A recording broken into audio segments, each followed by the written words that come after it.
Oh boy.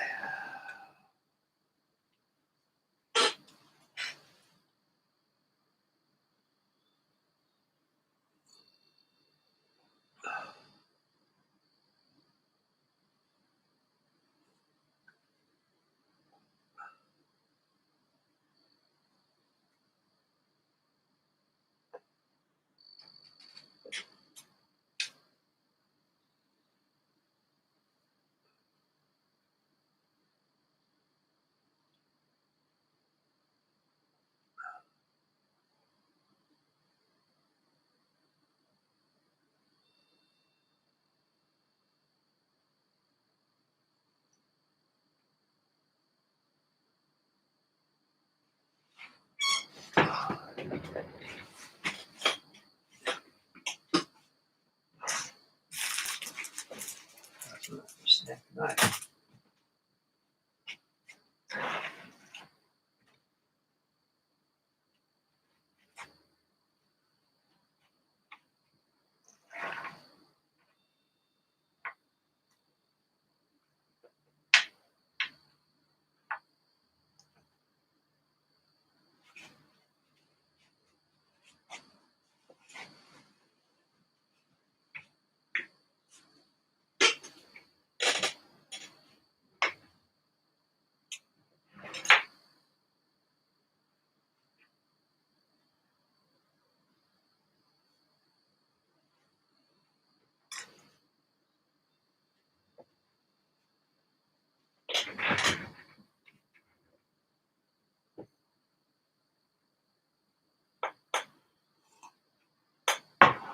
Oh.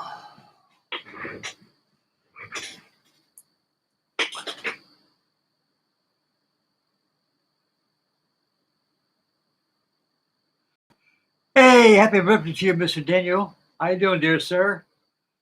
Yep.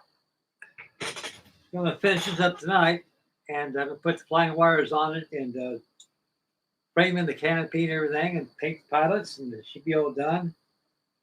Piddle around with my Skype with my cargo master here, and I got it pretty well painted up. Ran out of I want my foil tape, so at least I get the fuselage all done. Those decals, I like all the yellow came out of them things already. I might go ahead and put some decals on this thing a little bit tonight too, you know. Kind of kill two birds with one stone.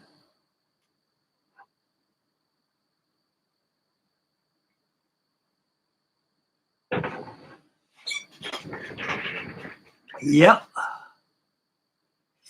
Let me see here.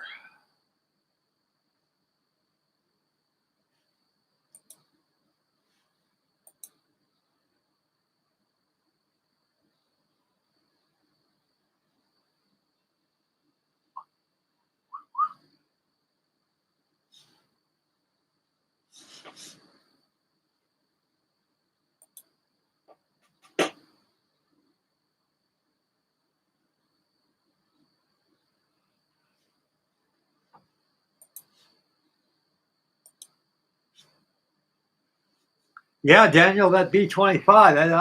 I'll tell you one thing. I sure appreciate that, buddy. Like I said in my, when I commented you back, I'll be getting my stuff out of the stash pretty soon. We'll probably in a week or so. And I got everything in there. And I'll catalog what I have there. Anything you need, I'll send it to you. I don't care how much it costs or what. If you need something, I'll give it to you, buddy. I can always use a B-25. That Shorn horse and that Turbis, man. I'll sure I could build those too. And like I say, if it comes in, like I say, when I get, I'll build it in your honor, make a dedication, build it to you and everything, And you always appreciate this stuff, buddy. I love working with models. I love being around you fellows and everything, and we learn off each other here. And man, Hong Kong models E25. Wow, I'll make an air Apache out of that one. New Guinea.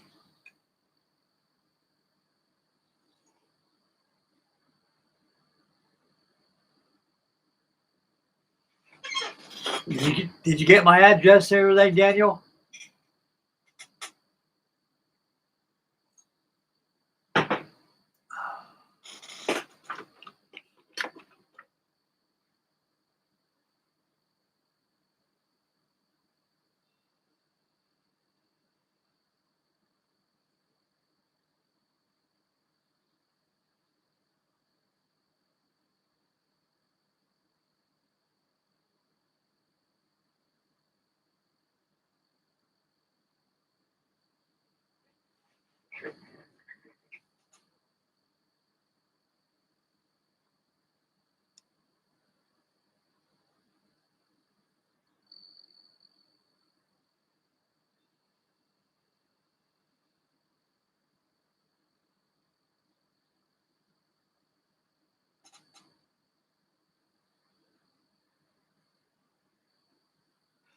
Nick Miss 55546. Welcome to Saturday Night Live Stream with me and Daniel and the boys.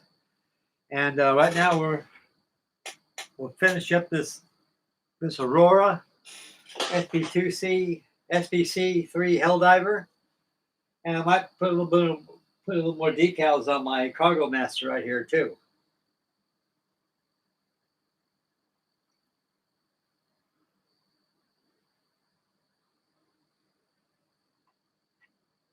So boy, I got the May West painted on there. I'm going to paint the pilots and drop them in there. And I got a few more parts to put in that thing.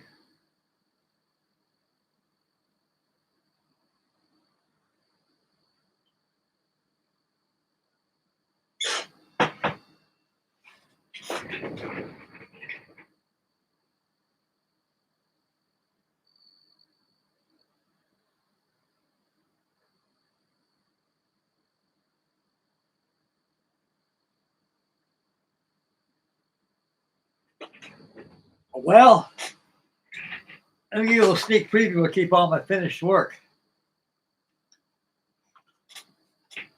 I got them hanging up the ceiling right there. I got the albatross over there. That's all done. My Heinkel, that's all finished. The B-36 is all done. I got the B-17 behind it.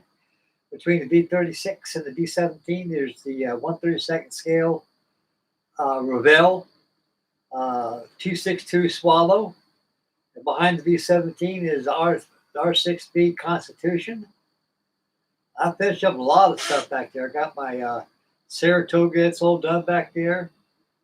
And I got my Fletcher class story, USS Texas, the King George V is all done. Ark Royal's all finished. Also got the Ticonderoga, she's all finished. And I almost got that tanker almost done. All I was ready to do is rigging and real work. It's all done. And I've also finished up my Costa Bells. It's right over there on top of my Flying Fish. And I got more stuff over here that I'm finishing up on. I got the bullfighter all done right there. Let's see, anything behind me. B-24 Liberator is done. I finished that. See, that's all my finished work. And I got the B-24 Liberator background back there. Titanic laying top of that organ back there, wherever it is. And I got the USS Iowa. It's almost done. It's 1/200 scale. And I got the HMS Victory over there. You got a 1/200 scale Titanic. I got the 1/250 scale USS Forstall on top of the flight deck of that Forstall. Is a super tanker Chevron Netherlands. And trying to get this going so I get some more tanker than I got. I'll finish up the wings, engine SLs, and make propellers for it, and land gear doors, and finish up. So we're going to finish this little girl up here tonight.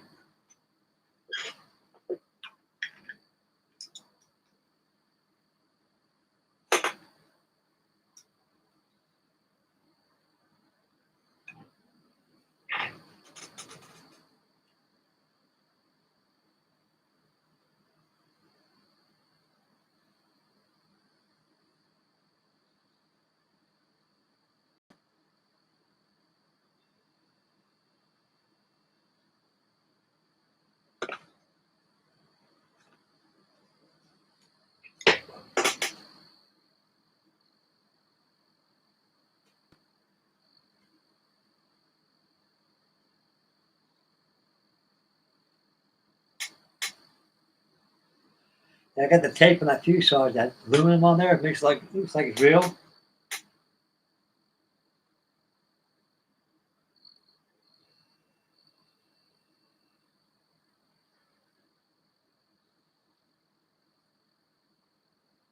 Go put her flying wires on. She'll be ready to go. Put the pilots in there.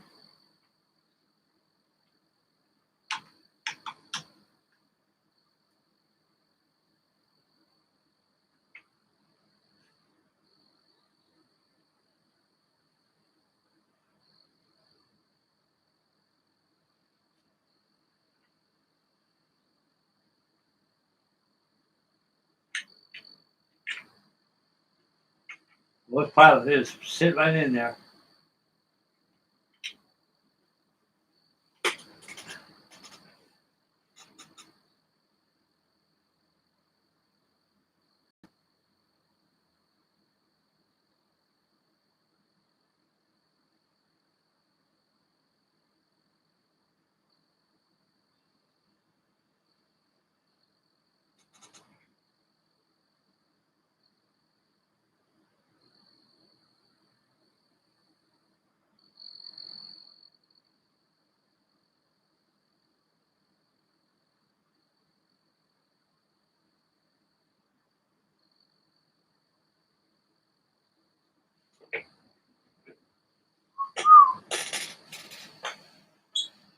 Yeah, we'll get started here in a couple minutes. Have a cup of coffee and relax a little bit.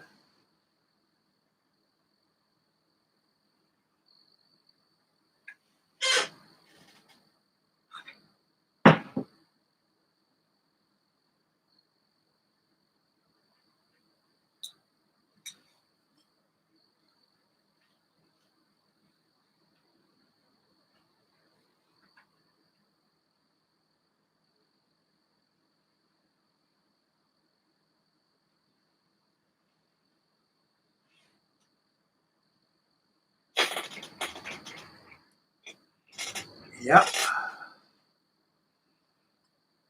And that weenie wagon's going pretty good too.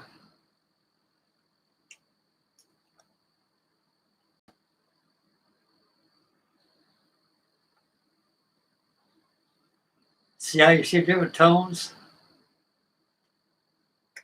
Just like a real one.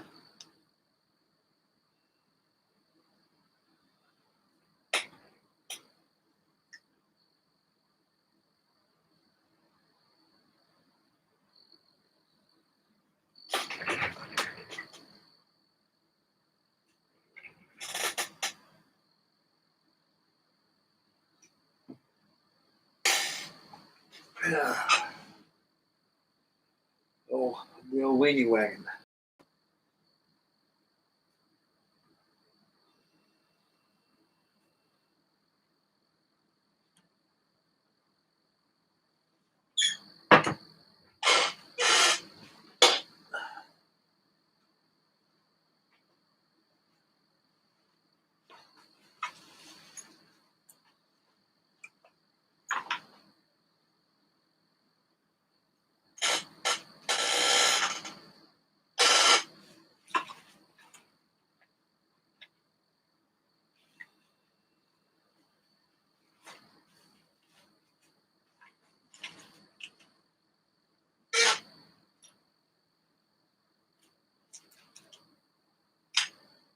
Break out these parts. That's about it.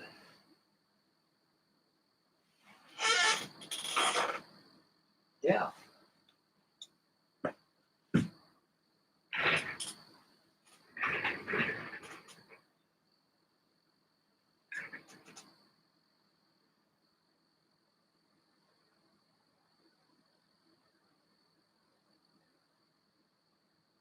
Oh yeah. Look at SVD pre-war colors. Yep. That look really sharp, buddy. Real sharp.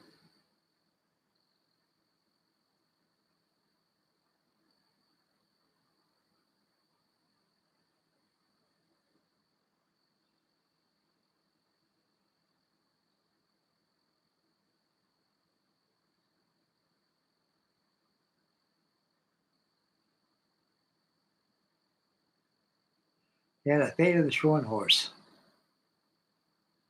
Yeah, I guess Trumper is big at 1/200 scale of that. The only 1/200 scale kits I got by Trumpeter is the USS Hornet, Titanic, and the Iowa. They're big.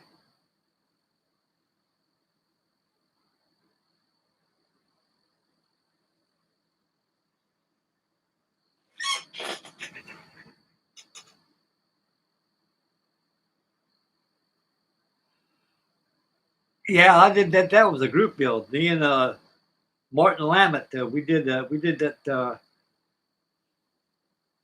float plane build we did, the Aurora. That's a damn good kit. They don't make too many of them. I think they made a very, very limited run on that, and they discontinued it and it went to somewhere else. It can be found. You can find them on eBay or kit detectives or even at vendors at model shows too. You know.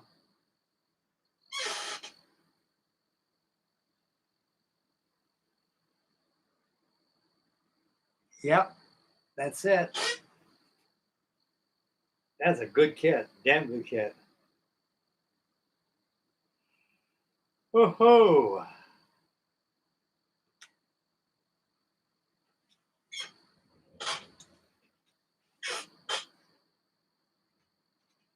let's see here.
Those little things don't get no pump to it, don't they?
Yeah.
Yeah, check what that noise is going on.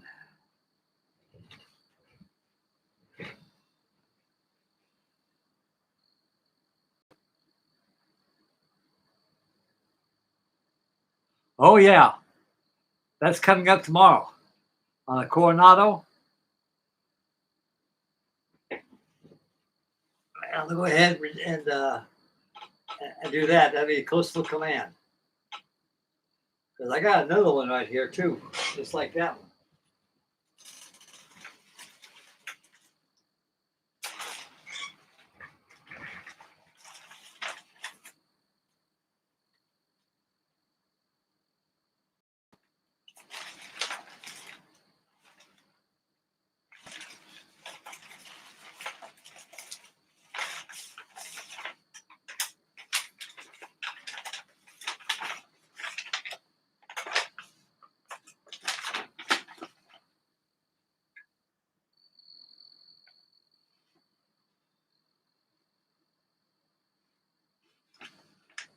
This kit gives you 3 different variants. It gives you PB2, PB2Y2, and 3 and 4 series.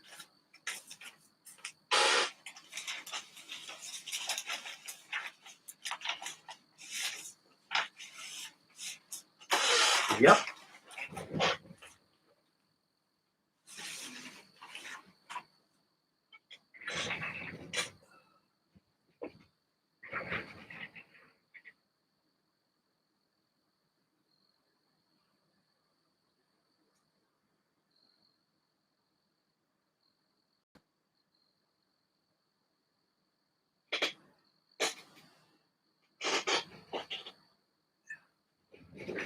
Here's what we start to sing too.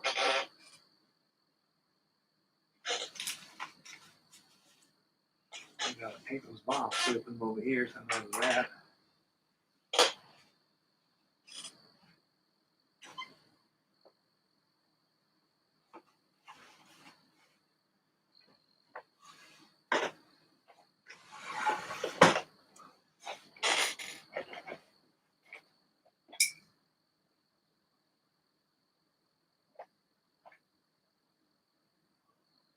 I think I'm gonna paint this like this. I think the paint schedules of this is a little fictitious a little bit because I've never seen a whole completely yellow wing underside of a PBY Catalina. But everything else was pretty authentic on it. It may have been that one time. I don't know. I gotta do some research on it. I had this thing for ages. I think I bought this, 1958? Yeah, 1958 when I got this. Cost $2, $1.98.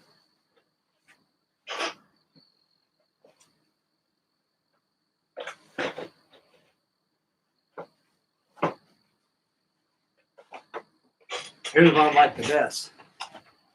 It's Airfix Lockheed Hudson right here.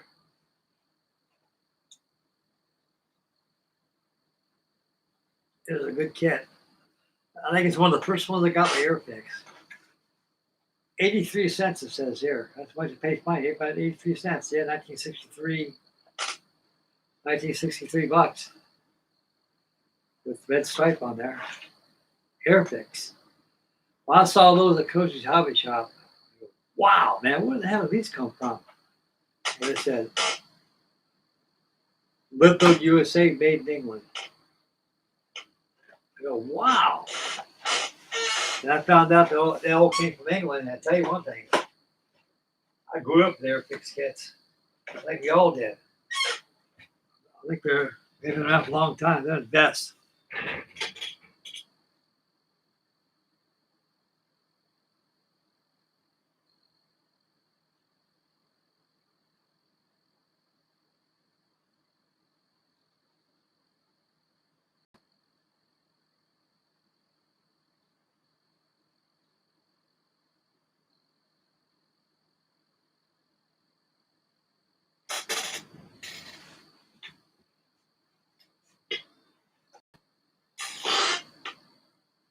Let's see.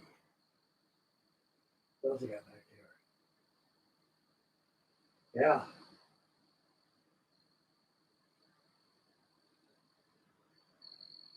I'll get that B-24. It's Sunday. Tomorrow night, I'm going to finish up that B-24. Get it all done.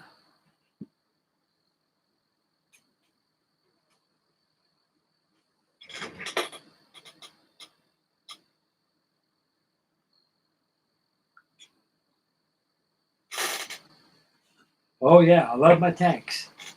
I got 5 of them.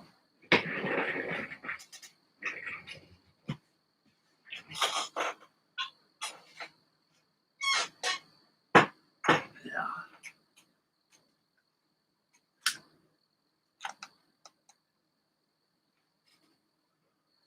I'm going out of the way here, man.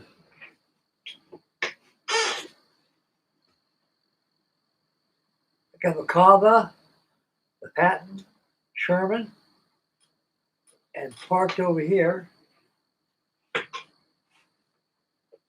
I got a Sherman, a Bull. Let me get up over here, out of the way here.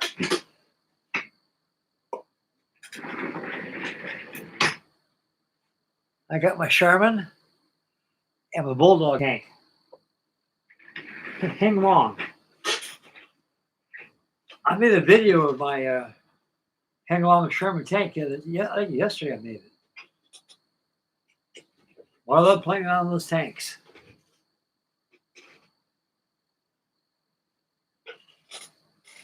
Get some more coffee, fellas. Get me some more coffee.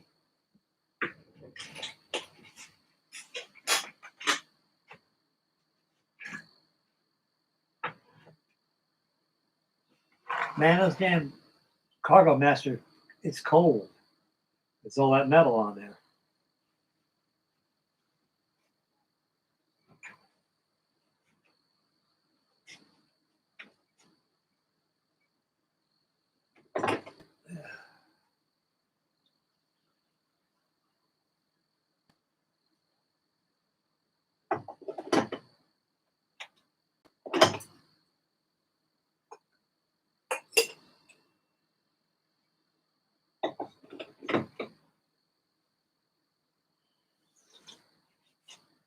Oh, boy, it's good stuff.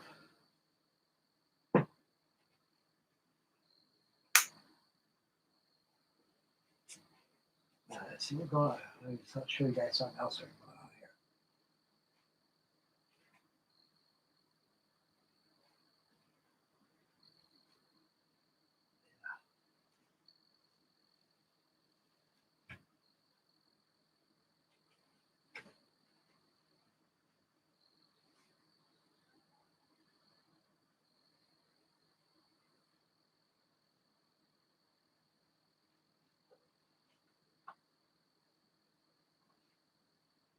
Oh, yeah.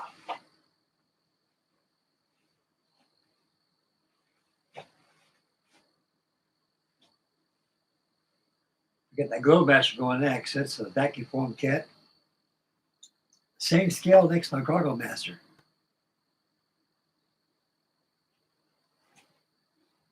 vacuum form cat.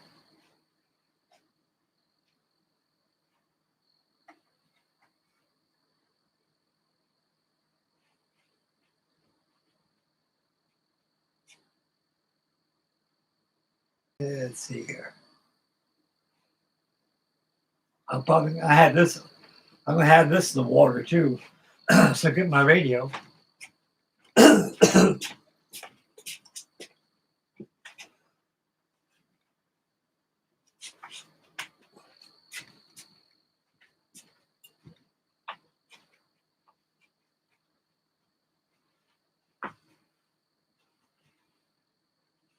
Here's my tramp steamer.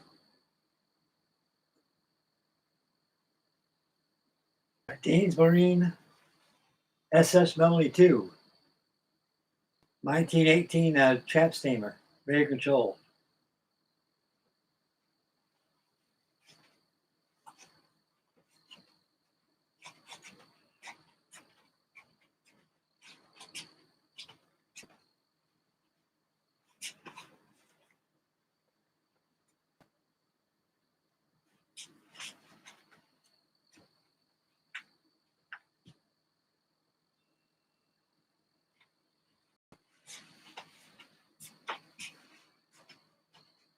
Here's my Wilhelmshaven. 1/250 scale. Motor ship Crossenfels paper model.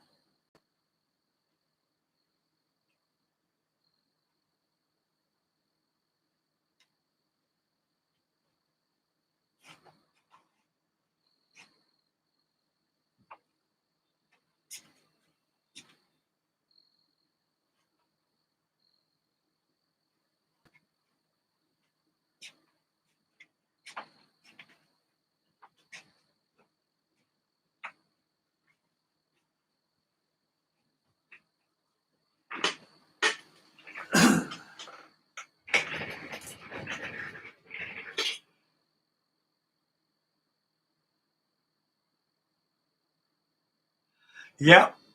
I got those batteries are junk. Best batteries I use of mine is Spectrum. 7-volt Spectrum batteries and a Spectrum charger. They call it smart batteries, like the smart charger. I like those. That's pretty good. Those Spectrum batteries are really good. And so I use those as my tanks.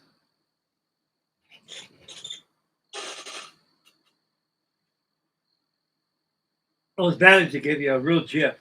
A real chip.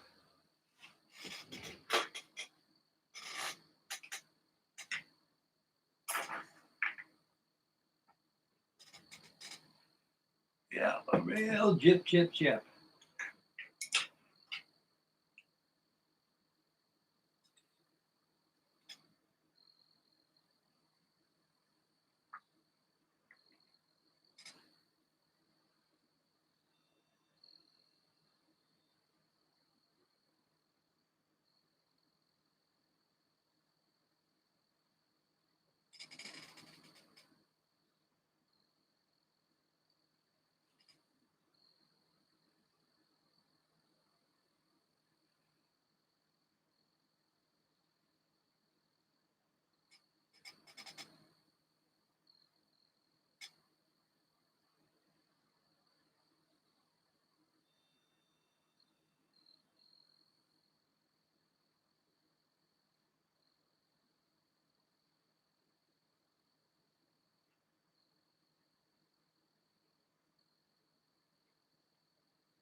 My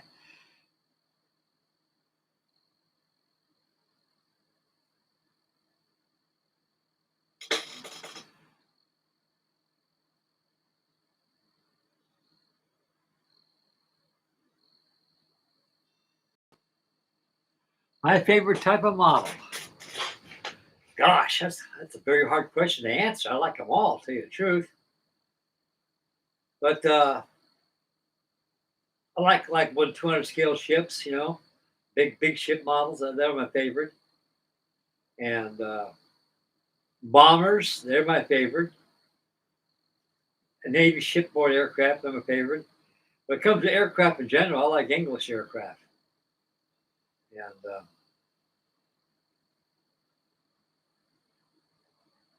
I have the big Princess flying boat over here. That's I don't know if you guys seen that yet or not. May have. Let me just bring it over here. You guys will like this damn thing. Heavy too. It's big. It is huge.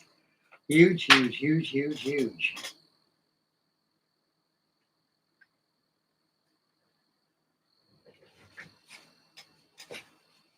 Whoa.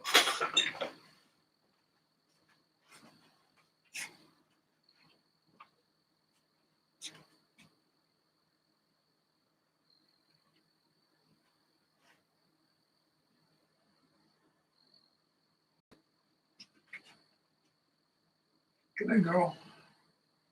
Oh boy, you're big. You are big.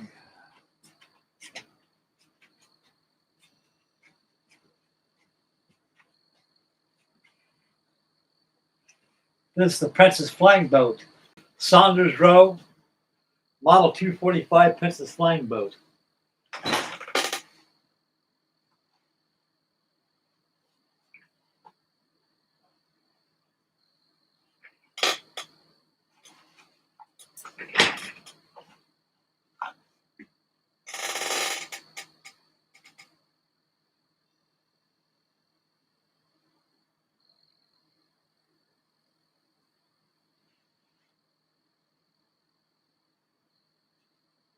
When it takes off, those posters go up like this.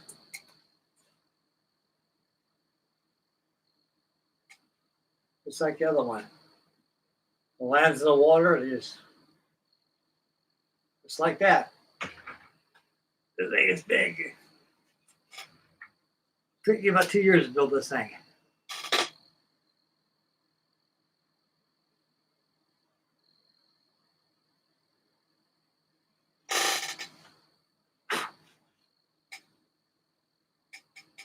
This thing is detailed. It's got everything in it. It looks pretty good there. You can see seats in there, and it's got the galley in there. It's got loos, toilets, and sleeper rooms. Full detailed cockpit interior. This thing weighs about 8 pounds. It is heavy. It's very sad that all the time and the money this thing these flying boats become victim of their time. It's like this right here. Now that's a hell of a time for this thing to come out back in 1952. The Saunders Row finally made 3 such models of this thing. And they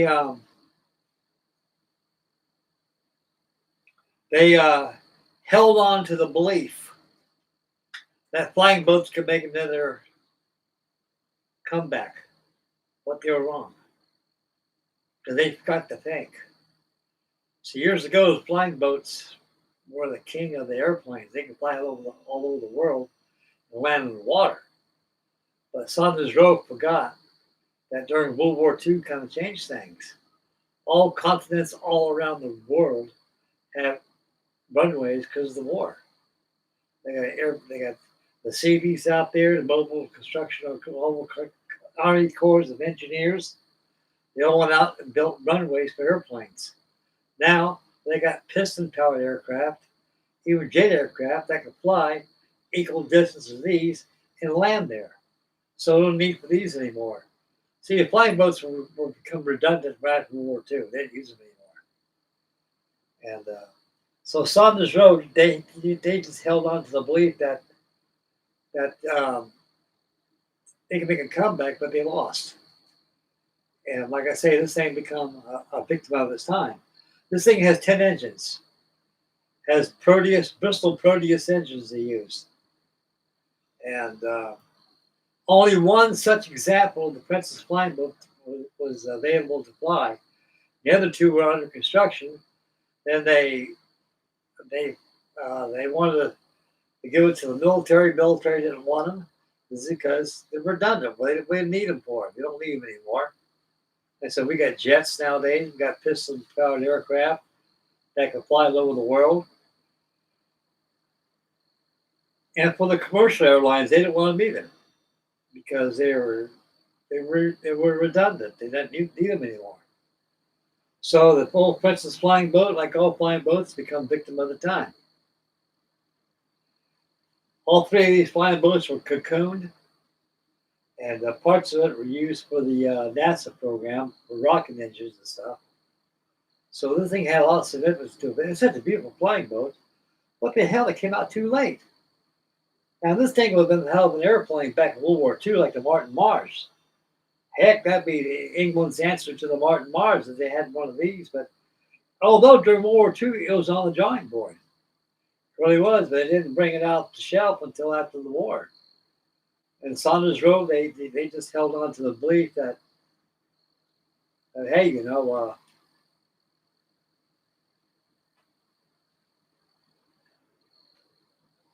let's make a flying boat.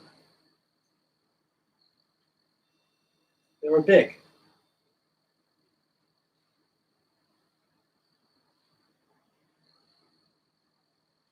This thing's 1/72nd scale.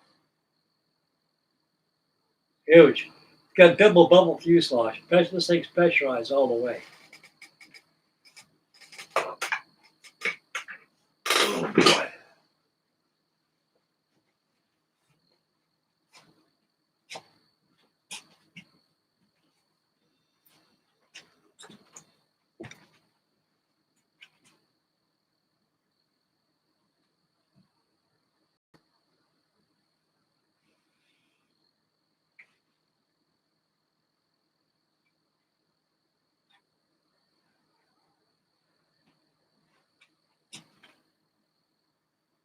I need to clean up that now too.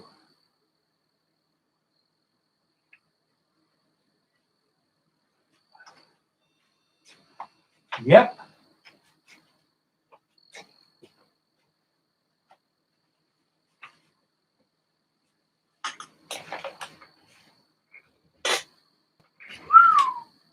Boy, I think it's heavy. Woo.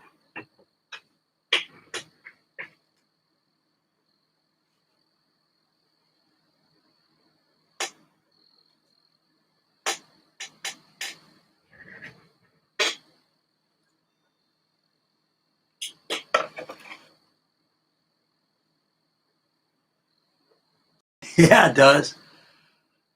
That Coronella's a good sized airplane, but hell, that Coronella is George compared to that darn Princess.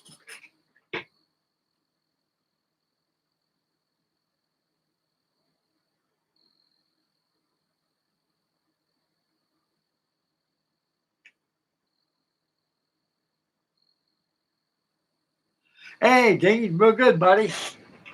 Real good.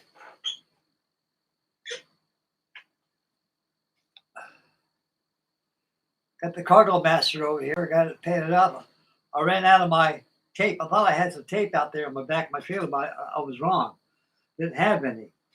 So I'm gonna try to get a hold of my son-in-law, see if we can go to Home Depot and get me some tape, so I can finish up the wings and SLs in this thing. Right now we're working on this Helldiver here by Aurora. I'll finish up the build right now.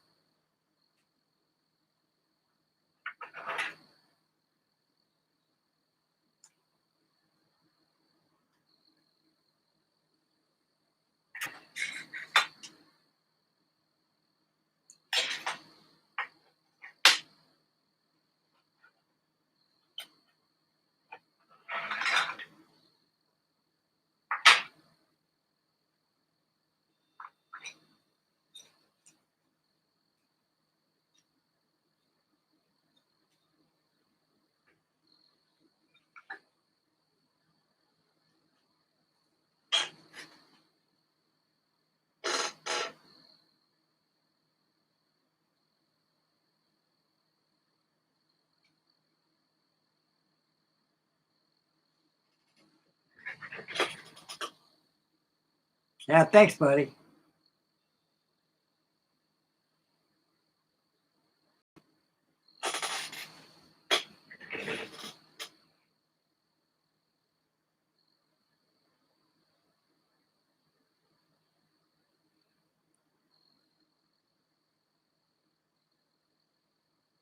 No, I never had one of those before. Never had one of those trumper planes. I got some trumper kits. They're out to the store. They got the C-47. I got a bunch of them. 124 scale, 109, BF 109.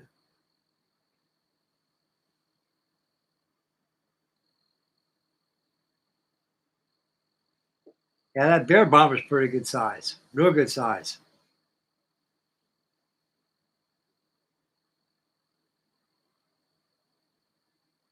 Oh yeah, I love those little Aurora stands. They come in pretty handy. They're really nice. That thing's really valuable too.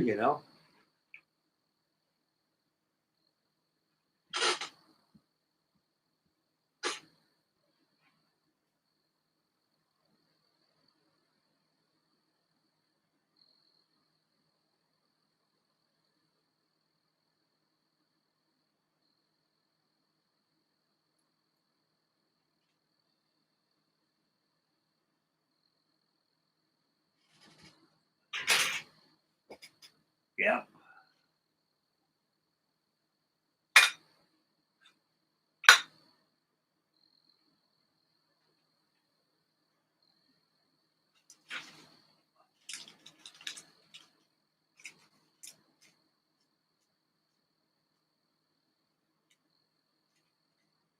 Woohoo!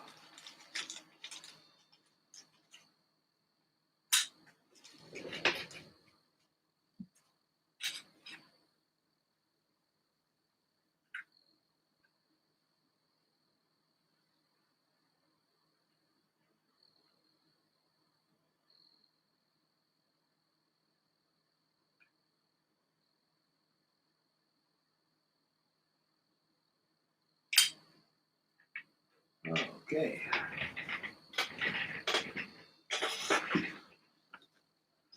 Check my paints here. I got to bring out.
Yeah, I'll close that door. Yeah, bugs are coming in here. They're bugging me. Well, it'll be a hot day tomorrow. It's supposed to get 95 degrees out here tomorrow. It'll be a hot one tonight.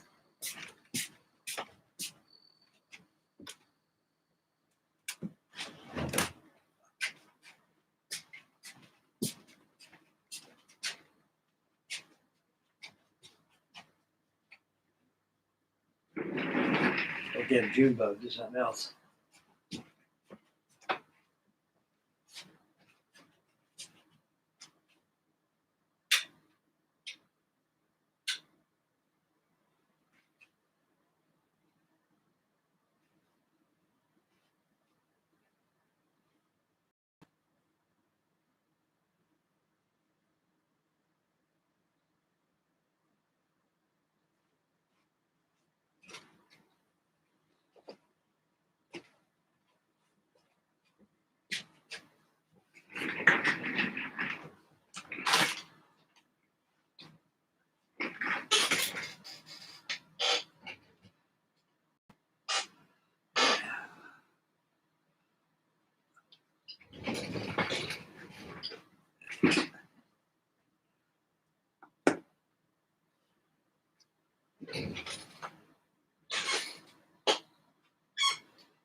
Oh,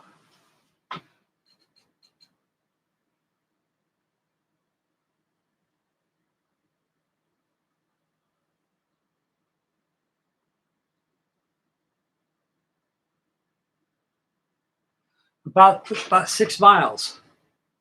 About 6 miles. 6 miles, William.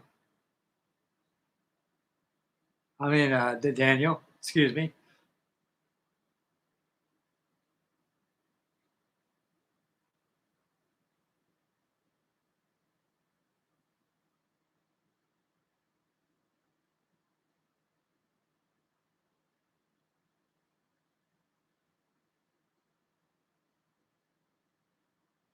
Oh yeah. Hey, Eric's with us. I didn't see Eric. He's stuck in on you, old buddy.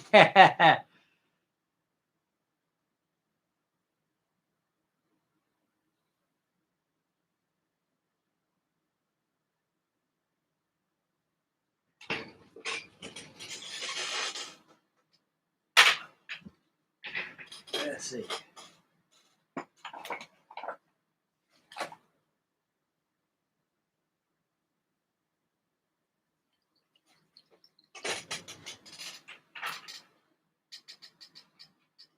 Yeah, Eric, I had this thing done tonight, and I'll post some pictures of it, and I'll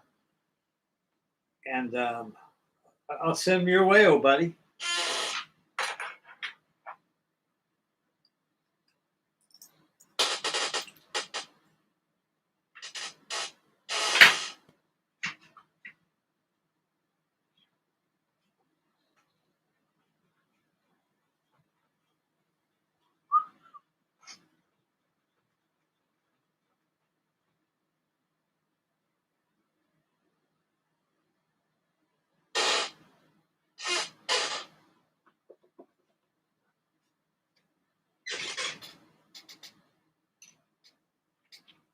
Oh, that's the wrong color. I can use that.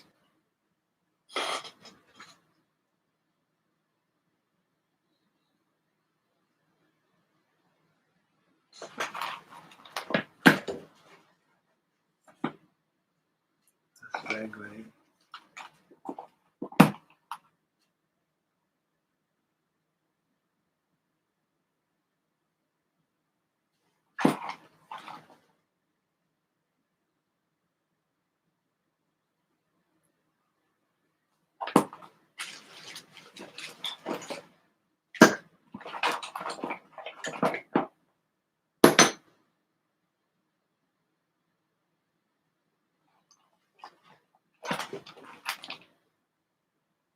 is over.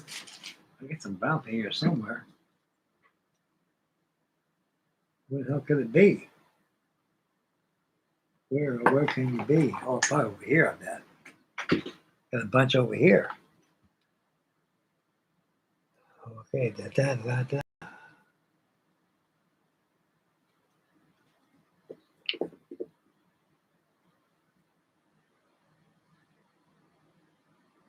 Yeah.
Yeah.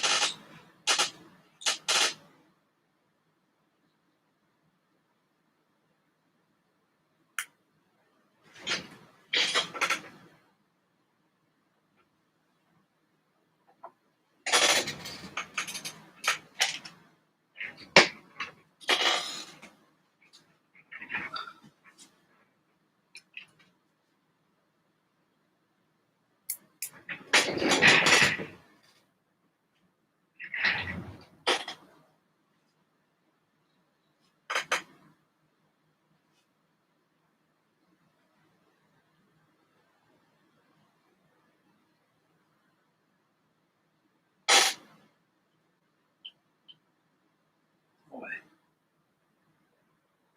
It's a long time, huh?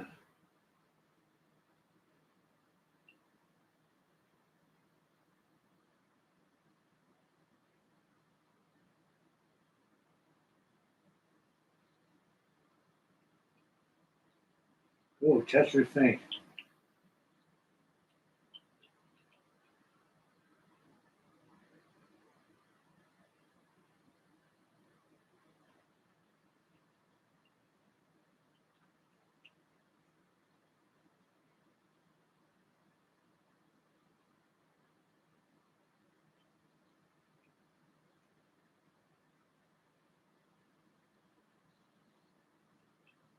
Yeah, brand new, man. It's got stirred up, we get a good stir job and a good shake.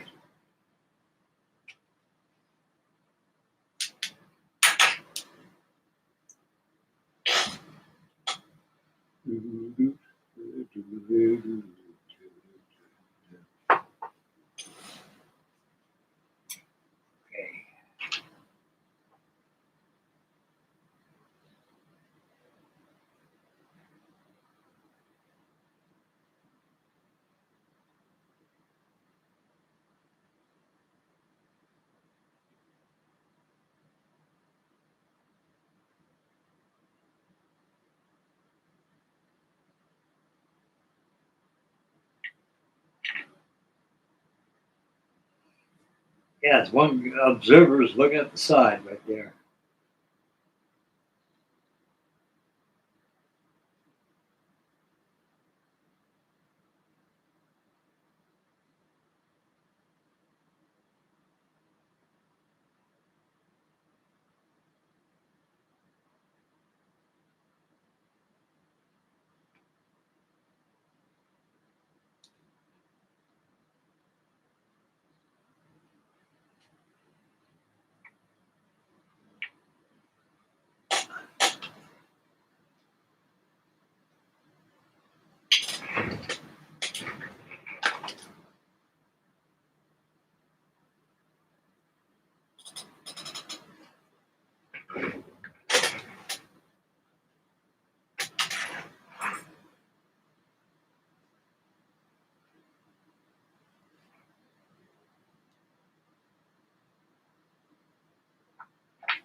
Yeah.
Where's my needle at here?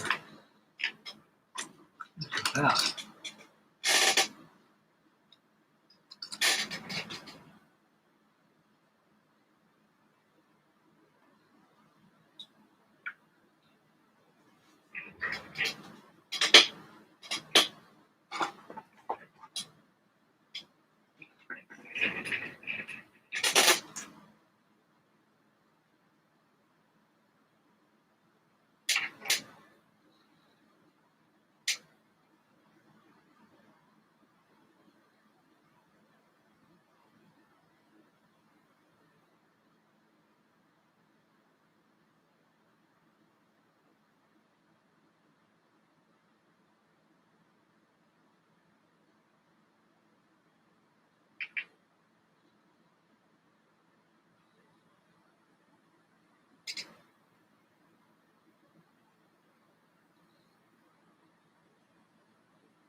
Yeah, it's a bloody shame that doggone mama master went out.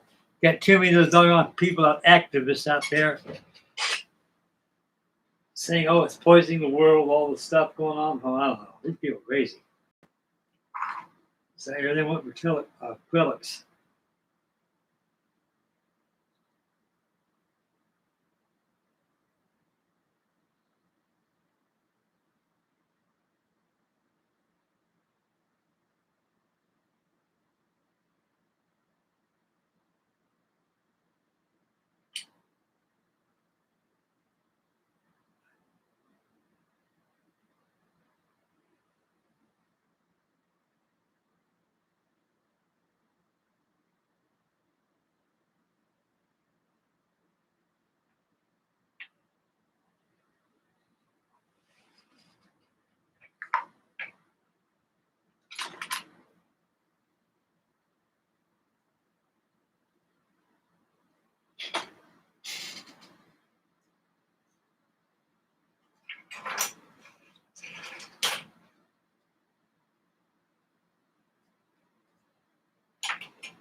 He's upside down there going.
Oh yeah, I think back in the early '80s that stuff came out,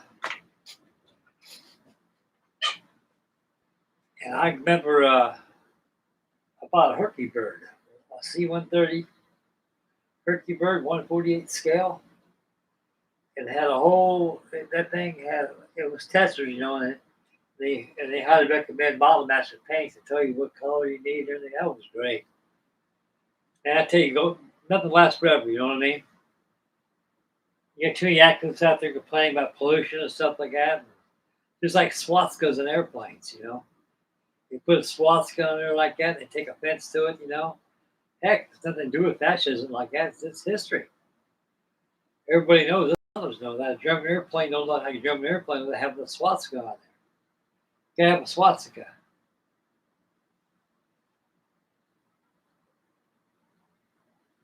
Yeah, let's see here. I can't take that again, do I? I should have done that a long time ago. Here we go again. That's chrome. I need that. Here's what I need right here.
Plop him down there.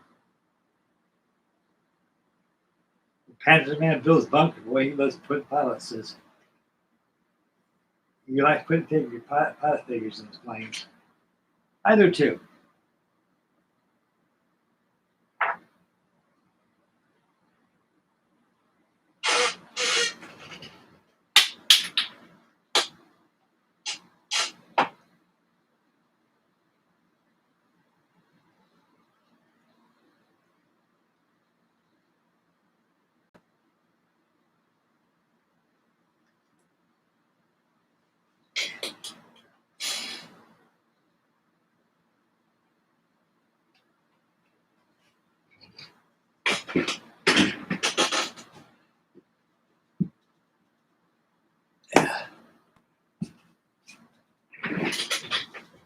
Yeah, I think take a little bit of a break here.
Take a check, what's going on here.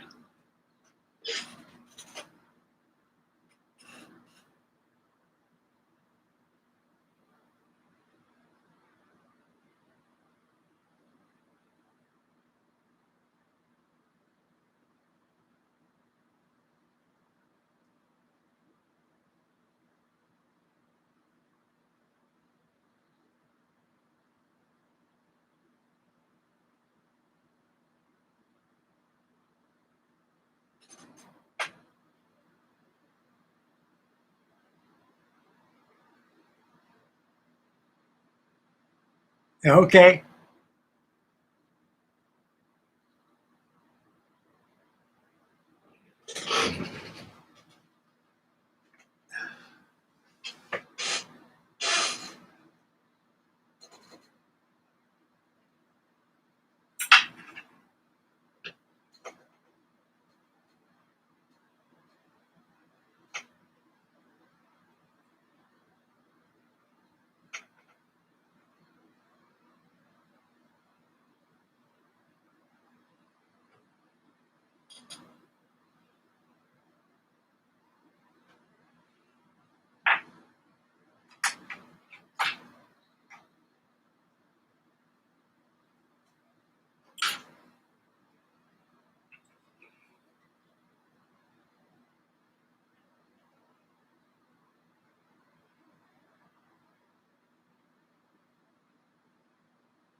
Now what color is that? Sticking black in it. Sticking black.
Yeah, it's not done that color.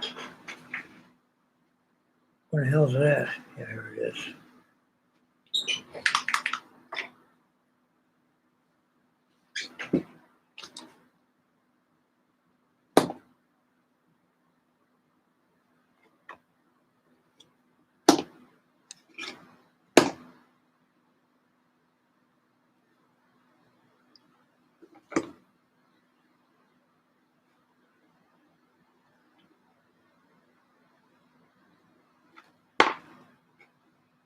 Huh.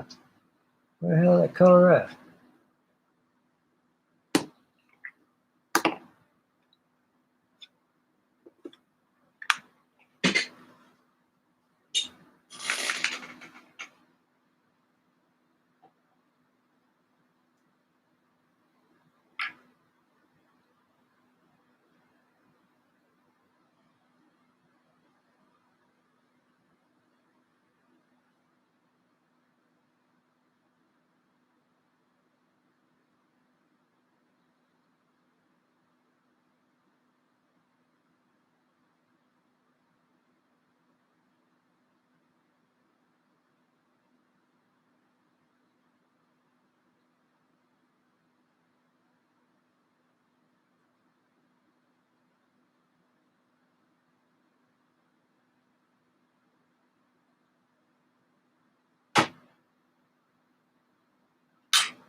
Too much.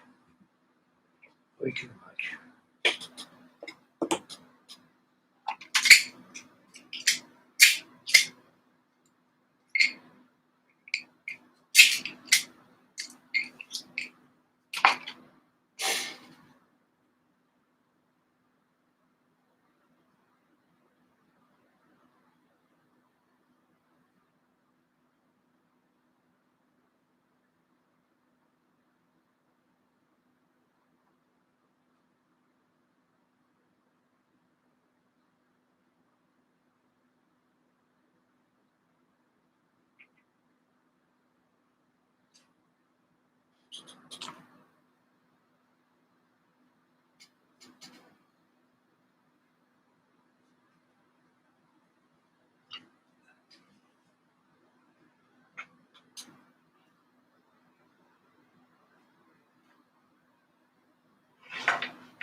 Yeah.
I think take a break here.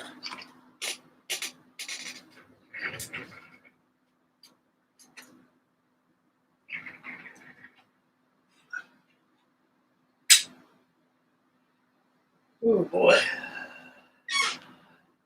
Coffee yet. Yeah.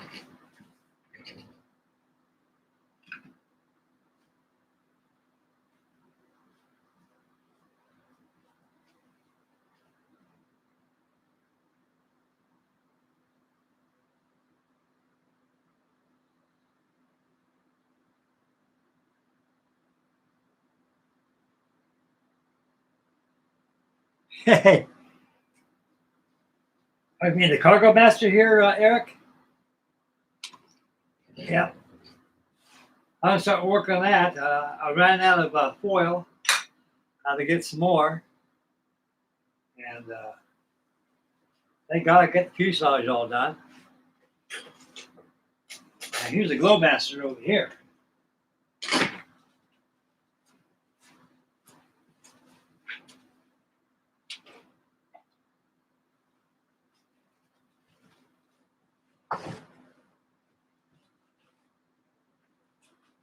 Here's old Shaky right here.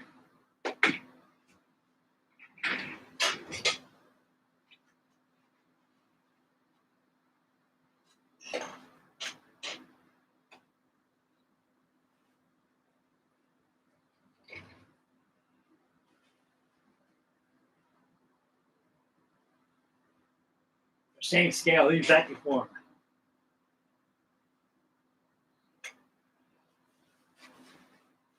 I got all my cockpit details I put in there and everything. Cargo floors, everything there, formers. Like a wood spar, ribs to my wings.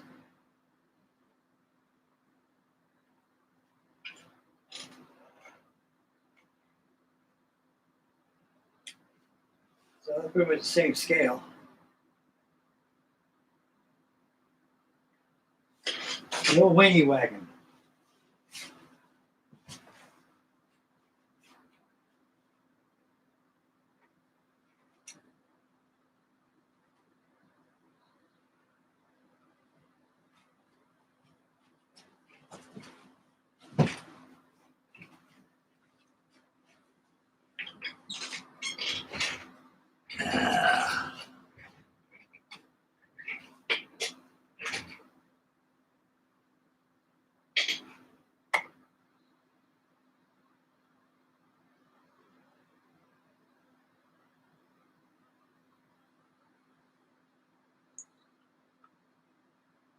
Oh, you be on the Globemaster? Yeah, that's how they are. I mean, they got your cargo deck, also your flight deck. I flew in that damn thing. It must have been about 200 or 300 of those that other thing they flew in there. They had a couple. They had a Jeep in there and a little bit of armor, and they had all of us on top of the flight deck.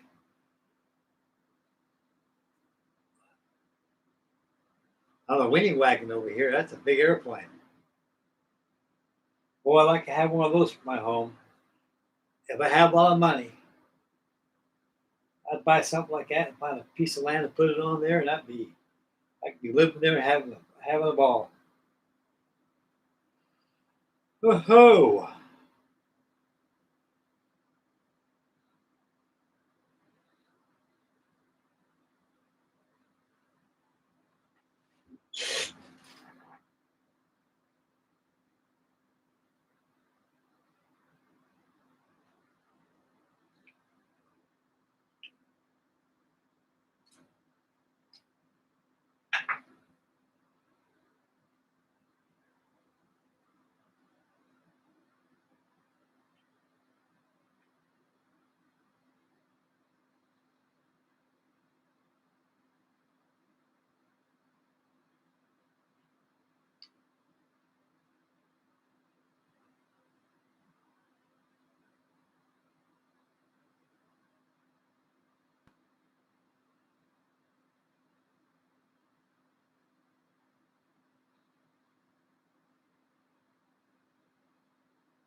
Framework that thing.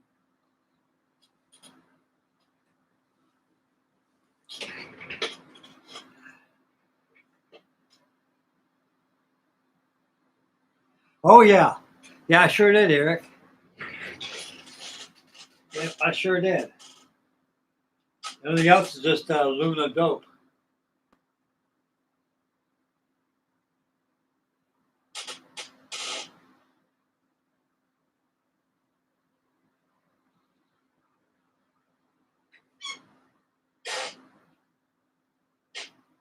The flying flaps so lower down, everything. Love these little stands. These little stands, they're worth their weight in gold.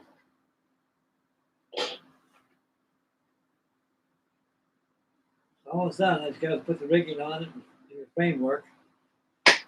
I got some foil right here, and I'm going to foil in the frames on this thing. And I got bombs on there. I got to put on there.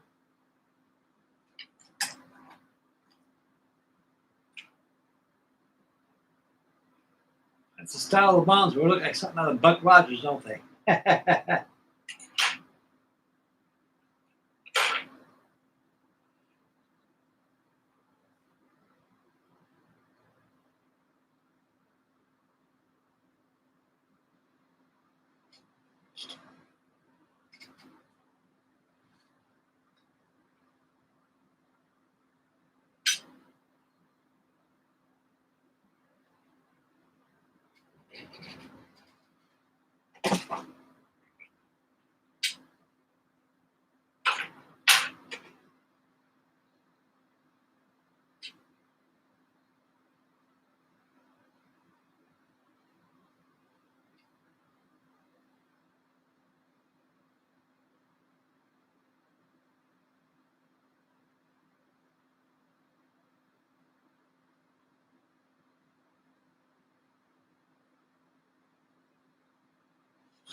Yeah, yellowtails. Yep. The I think the blue is what, Hornet. Green is Ranger. Red is Yorktown. Wait a second, I was wrong. Blue is Enterprise. I'm sorry. I apologize. Blue is Enterprise. Green is Ranger. This is off the Saratoga. No, up Lexington. The Saratoga is Whitetails. Just like this Vindicator right here. Here's a card model of building. SB-3 Vindicator. Let me start getting this thing going. This is off the USS Lexington.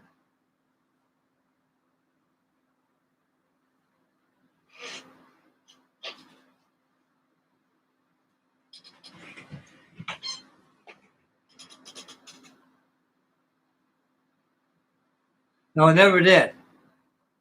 I sure didn't. Yeah, but later on, 1940 came.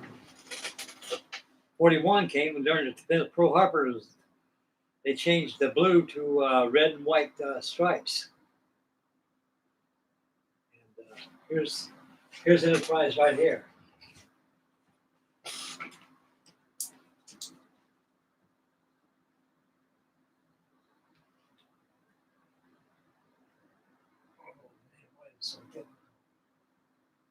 Why did I do this?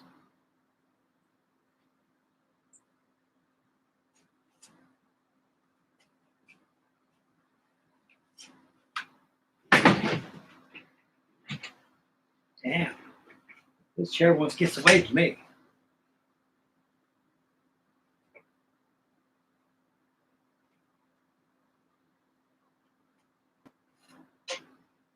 This Enterprise right here.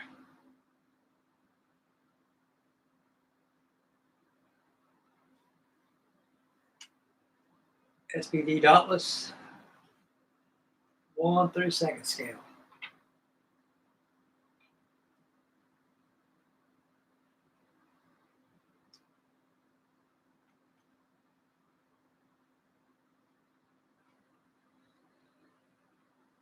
Well, I think it's dirty. I just cleaned that thing. Man, it gets dirty in here.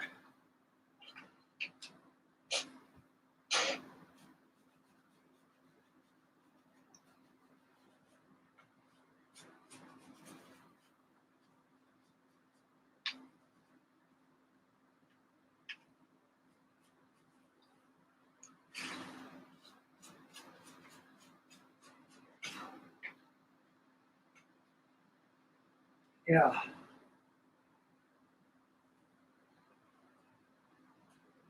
It started out with butts where they were painted during the war before Pearl Harbor. They were yellow wings, aluminum fuselage or gray. But Navy started, pretty soon they were all light gray. But 1940, light gray. 1941, they went to blue gray. From blue gray went to immediate blue. And of course, the tricolor they used, unspeculative sea blue on top, surfaces, intermediate blue, and white at the bottom. This is light gray right here. And it's too much light on this thing.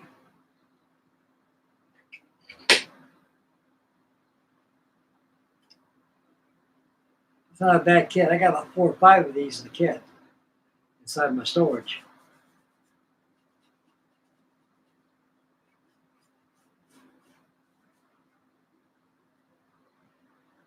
Yep. Sugar Baker Douglas.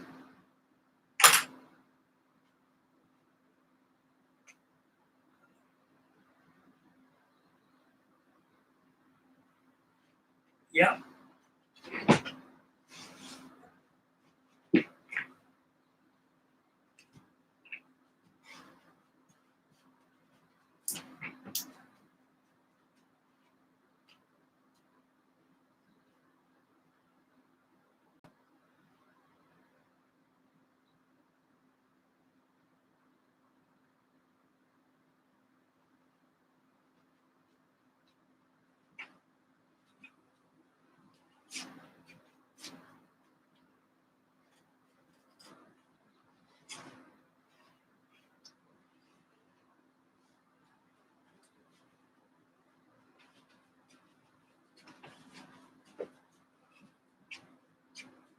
I gotta get back on this.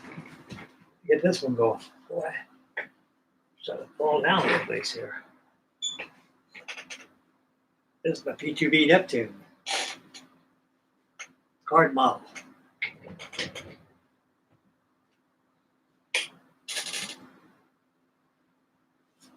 And 133 scale.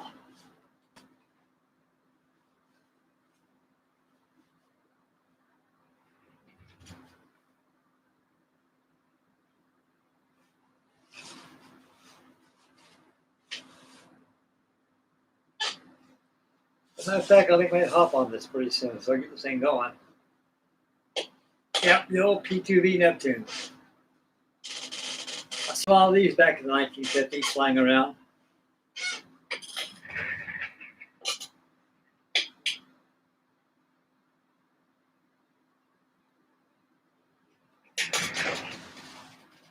Yep, got a good Bombay in there too. Put the sonnet buoy through there, torpedo, whatever you need.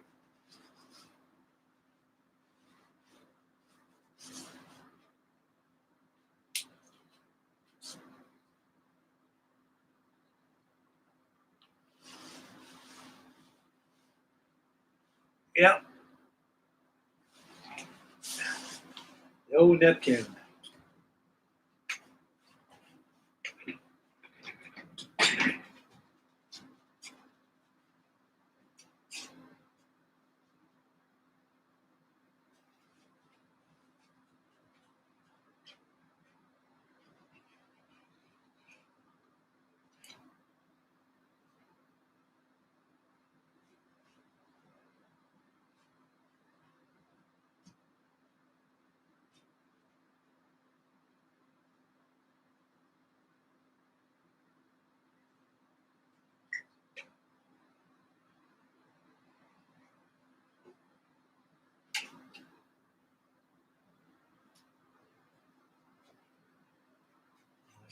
In the SBDs, this is the mother of all SBDs, the killer diller of the SBDs.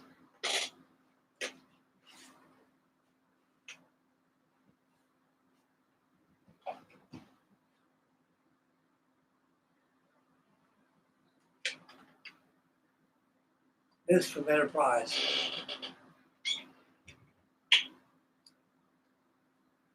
Yeah.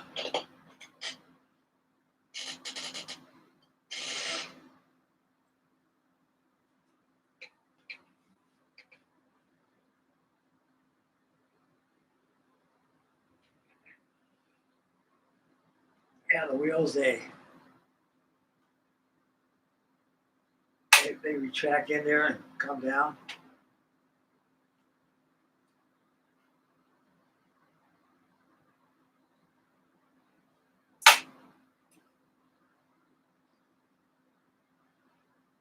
And they come down.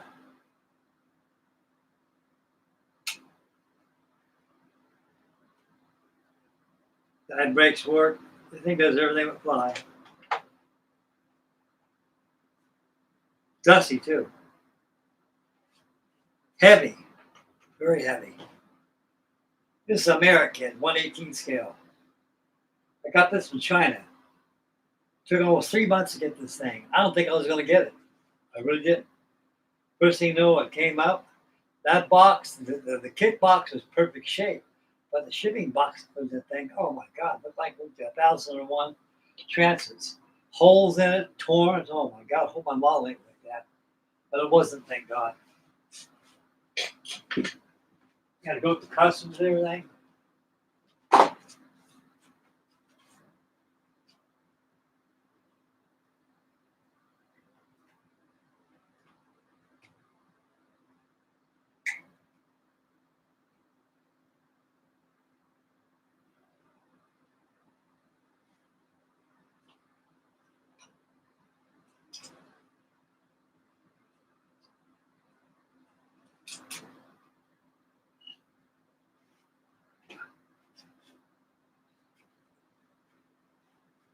Here's my B-24. Need to get this thing done. I'll get this done probably by tomorrow. Go ahead and finish it up. Ain't that much to do on it. Put the tail chart on there. top turret, paint the superchargers on and everything, and it's ready to go. And the Bombay doors.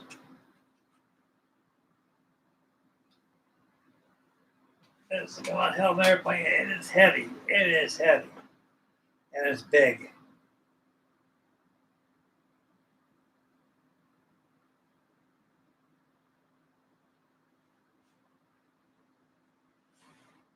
It looks better off camera than it does on camera. Get the back over here.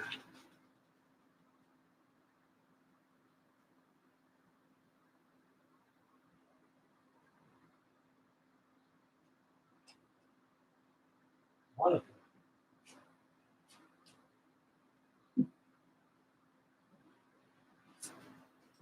So because of my card models, I'll have this thing done in a couple of days.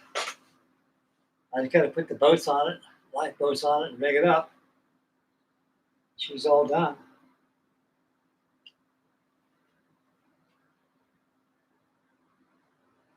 I love working with paper. Use my roots as my paper.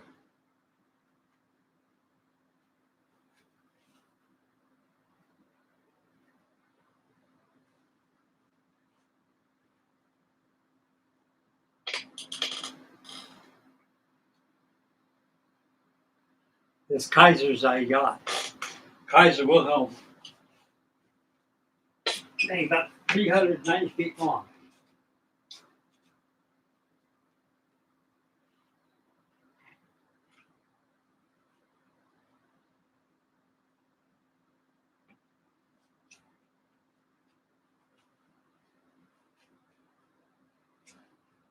Get this wing wagon over here.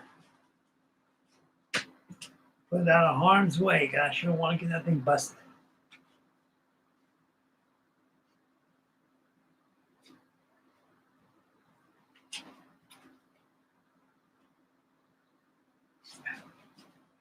This is my blue jacket kit. This thing here is probably about 60 years old.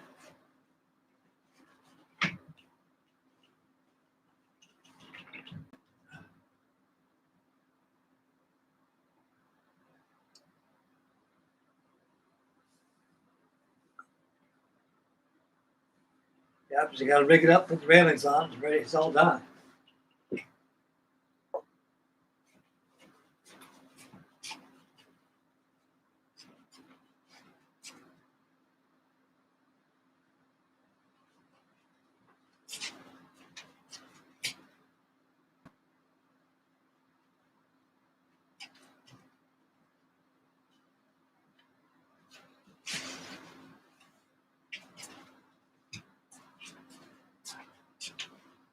This is going to be my winter project coming up.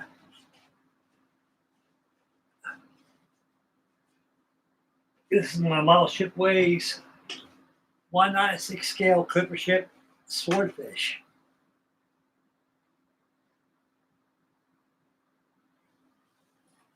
What the hell's behind me?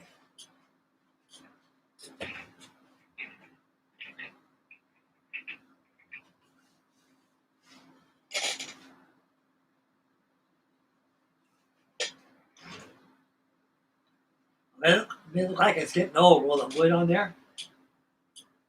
This thing was a solid piece of wood. I had to carve it out using templates and everything. It took me about 5 months to get this hole carved out. A lot of work. Like Al Jolson used to say, you haven't seen nothing yet. Wait to get this stuff out of my stash out there in Ohio. You guys would be amazed what I got. I can't, like I told my daughter, I can't take a loss. It would kill me if I did.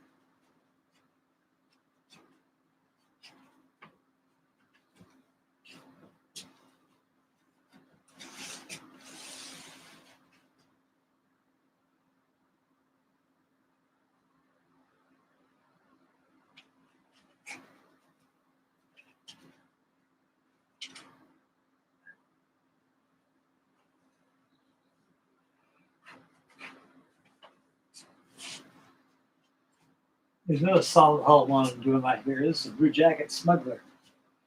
This is a sardine macro sign.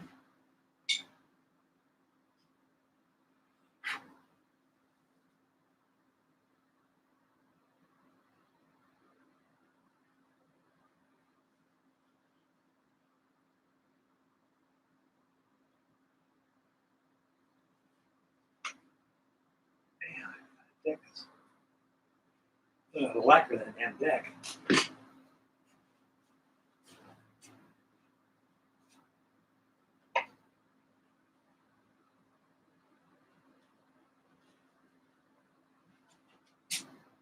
Here's a Danish icebreaker. I'm building both the ricochet job and get done with that.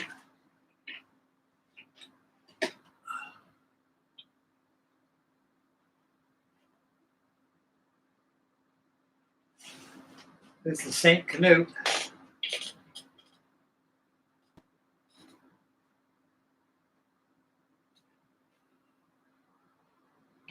And the thumb goes out like this.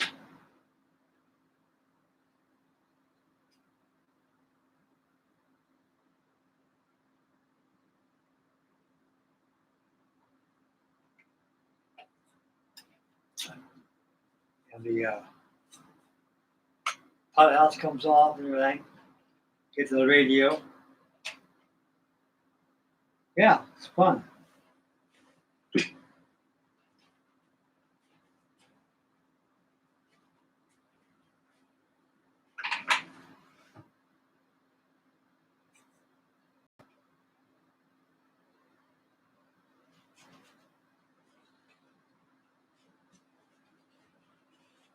There's another one working on it.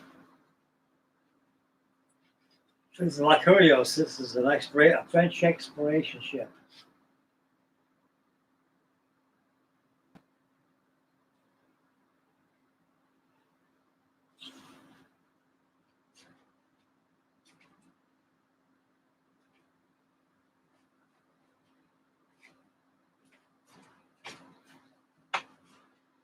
Here's one of them I worked on, I think last week or so. Card model of the motor ship Western Plat.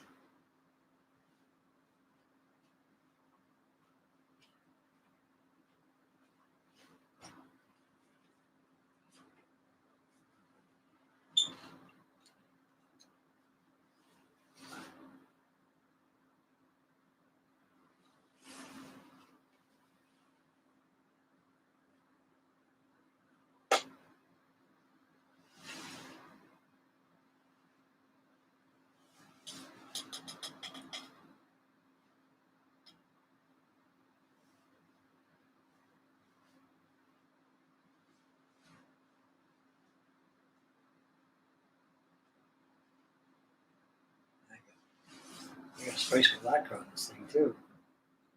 Yeah, it's got pretty good.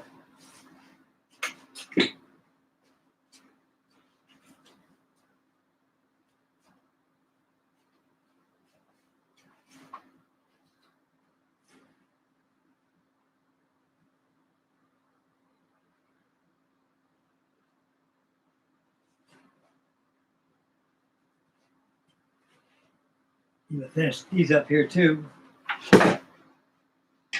This is my tanker. Wow. This darn chair's got wheels on. I hate these wheelchairs, but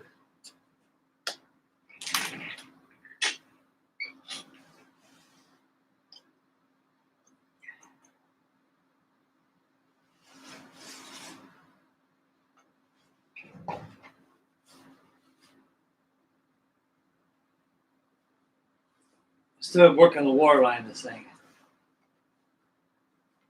They look like just like that. You pull them dry dock. You get all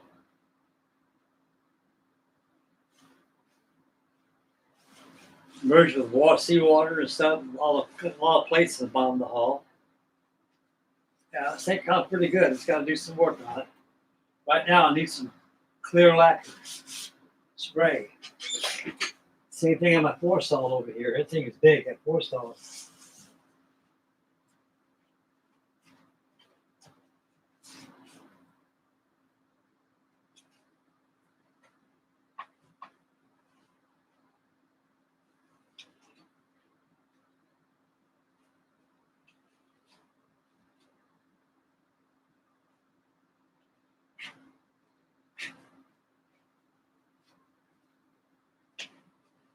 By fall, if I get back on this again, this is my Corvette Snowberry.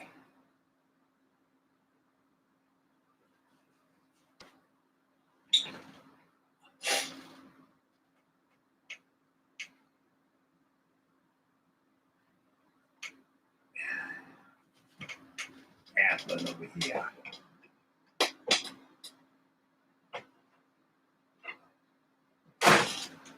What the hell's over there? Oh, I'm all messed up here.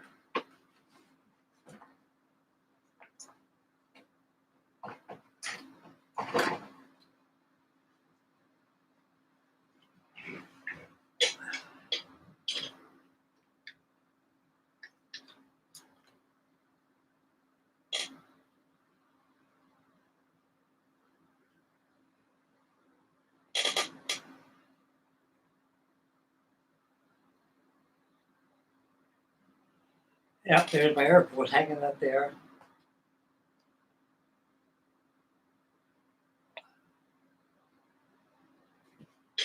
Yep. Oh boy.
Oh boy. Time to get the day. Gotta paint those bombs. Hey Eric, when's that group build? 17th, everything. This Helldiver group build will be finalized on the 17th. You mentioned before. I think tomorrow's 17th, is it?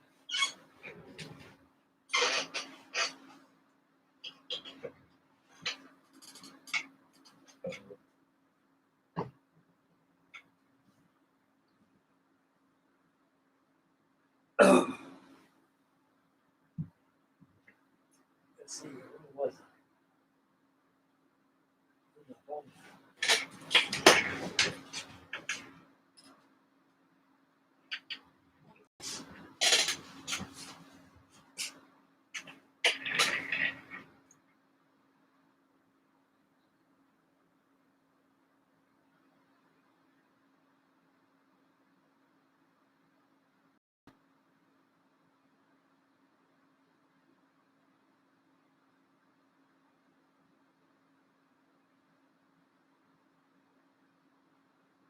Yeah. There. Okay.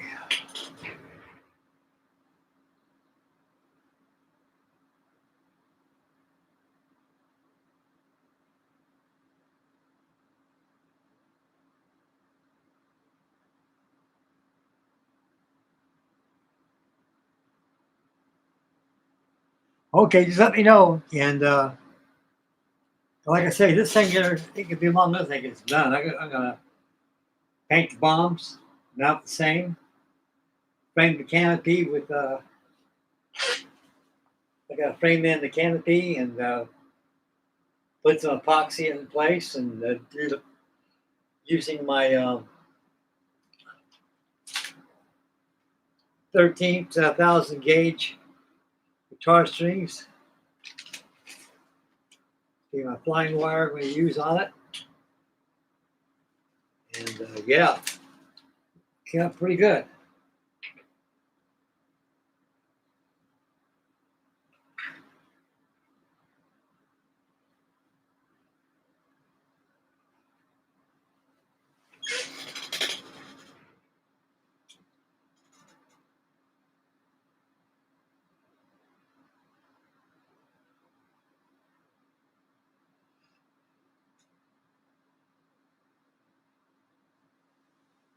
Yeah, there's going to be something else I want to show you here.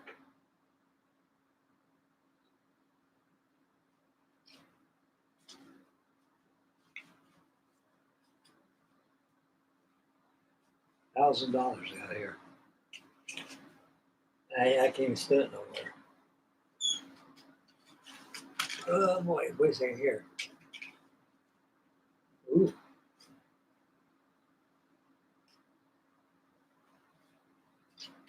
I don't think you see my Queen Mary, Eric. I built this horse ring here. I'll leave that there in sight so I know what's there. I got more wire here.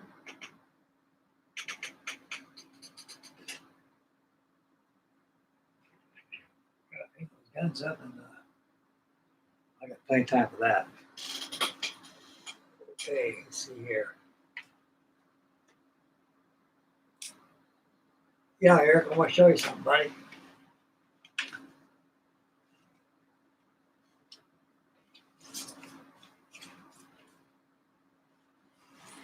I built this a little over 50 years ago.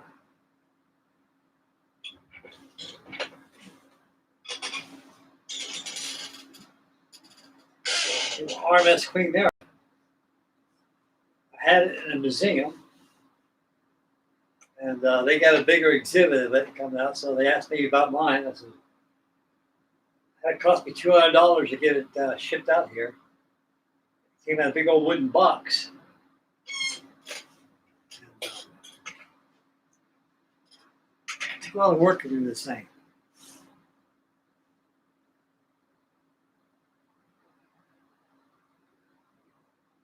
I'm mostly a ship builder more than anything.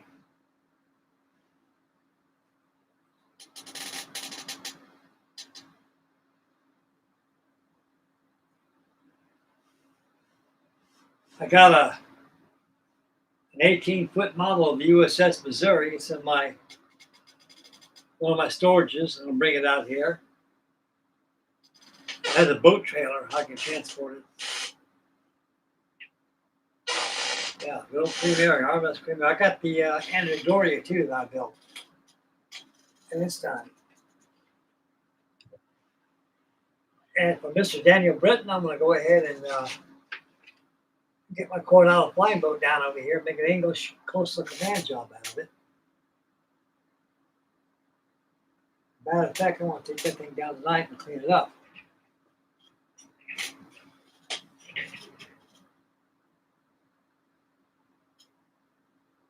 Yeah, they call it the Gray Ghost.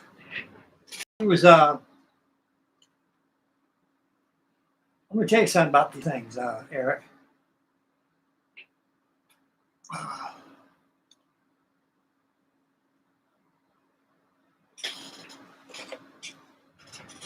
Like all ocean liner, Queen Mary. See, Queen Mary was built back in the early 1930s. Of course, back then we know what happened back in those days, the Big Depression. People were laid off. It was called hull number 401. Had no name for it, no nothing. And they built so much on it, and they laid low for a while. They had no money. Of course, the government's got all the money. The government seen the size of that thing and knew that war was imminent, and said, hell, that damn thing make a hell of a transport during the war. So they got a hold of Clyde Brown and the Cunard Line. And they say, I'll tell you what, we'll finance the rest of the construction of that ship on one condition. And for the benefit of the war, we can use this as an armored cruiser. Just like we did with Lusitania, just like we did with the HMS, the RMS Olympic, and all the Union Castle ships that they had. And this is will finance it in those terms only. They say fair enough, yeah.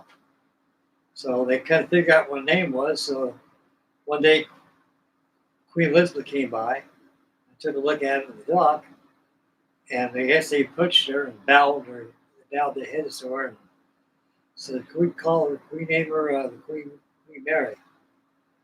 And she says, "Yes, that'd be fine." And so they named the Queen Mary and the Queen Elizabeth. So the next one want my name on it. No problem. No problem, Your Highness. And they made me Queen Elizabeth. And, I've aboard that thing about maybe 2 times. I was in the Navy, 1967. I was in the Navy. I was stationed out there in San Diego. Just got back from Westpac. And if I heard about the Queen Mary being in Long Beach, I always wanted to see that thing. See my Aunt Edith and Uncle Doug, they're missionaries. They travel that thing plenty of times. You know, they always bring me gifts and stuff. A lot of stuff from England they brought me over. They brought me a little Matchbox pewter or kind of white metal airplanes they had, deep with toys and stuff, you know. Man, that was great. They sent me some Airfix kits and stuff like that in general. They thought about me a lot. And I came home, I had about a 72-hour liberty. And I went to Long Beach to see the thing. Boy, I was amazed that that thing is huge. And it's bigger than the Titanic by 200 feet. And we went aboard it. And then I'm going to tell you, they went in there, they were taking stuff apart. That thing was a rust bucket. Those funnels were like paper. As soon as they popped those guy wires off it, those funnels almost disintegrated. So they went through the whole ship. They auctioned off all the lifeboats and stuff on it, and they redid the whole ship. They revamped it, put new funnels on it, and revamped it and took all the engine out of it. I think never will see again. All it is an oversized model that's outside instead of inside.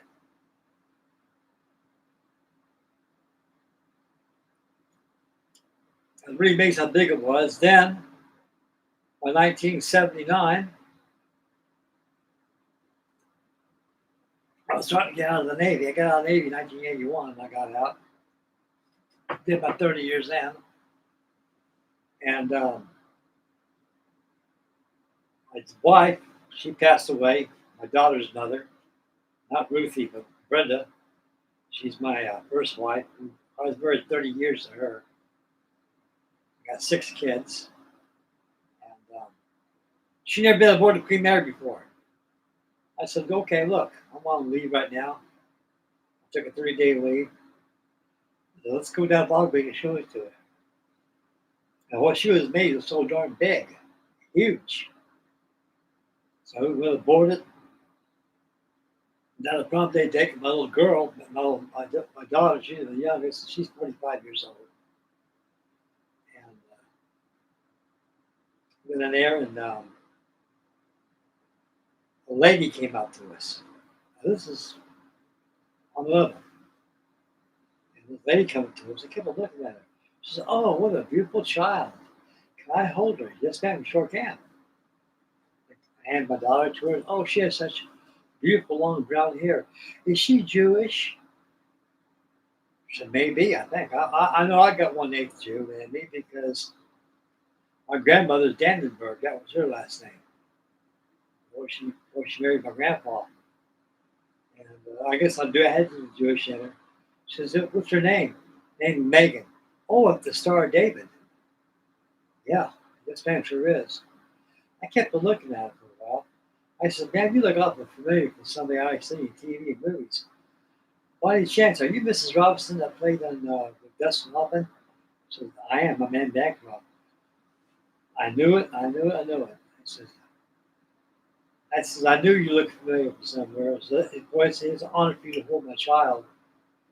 And then she signed an autograph, and she held that child and said, "Oh, she said, she looks like my little girl I have." And she says, "You've been on Queen Mary very much?" She says, "This is my second time. It's my second rodeo. I was on it when we first got from England, in 1967.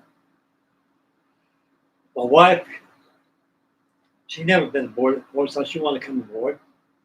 I said, fair enough, we'll go aboard, And, well, sure, it's a pleasure to meet you and everything, Miss Bancroft. And she says, just call me Ann. I said, okay. He says, well, off I go. I got a viewing I got to do after a while. I just come aboard here. I traveled on a ship so many times. I said, I bet you have. Oh, I've been on the Queen Elizabeth I and II. Not horrible what they did to the Queen Elizabeth. I says, yeah, that kids burn it down to the keel. That was pretty. That was wonderful. I met her. Now the fun just began after she left. You got a gift shop. You know, you go to these places where tourists at. They got gift shops there. You had a gift shop there. My wife wanted to go to the gift shop. I said, well, then struck my eye. Had a whole collection of these paper models, like the ones I built. I go, wow, man! Look at those model ships. Some things are right up my alley. I kept looking at them. There's something about them. I knew they weren't plastic. I kept looking. Oh, they're card models. I go, duh. I should have known. And they said, "Can I help you?" I said, "Yeah, I was just admiring this card model collection. Oh, we got people go these, and they come over here to display." I said, "We got them. We have all kinds of card models, sir. You do?" He said, "Yeah, sure do." I said, "Come here." She had a pile of them like that. I must have got about 20 of them. I got the SS States over there. I got the Ile de France, Cossafels, Treuberg, Esso Duesenberg, the Atlantis, Europa, SS United States, Mauritania, Lusitania, and the Queen Elizabeth I. And also the this here.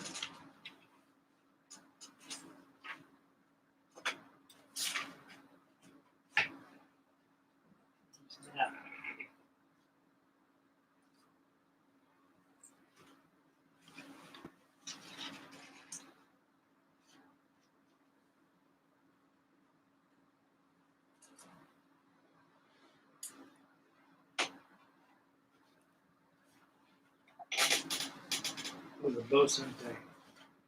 Yeah, I work on his wheelhouse hobby, kid. A lot of wheelhouse hobby.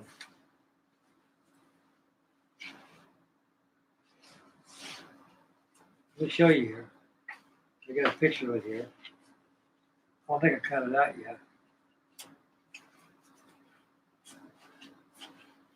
Yeah, here it is.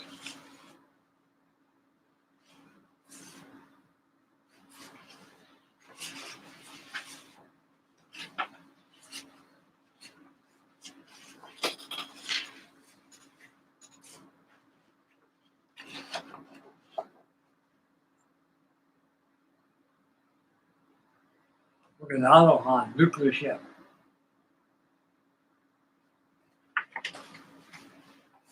Oh, I got the keel done and everything laying over there. Probably bounce that pretty soon.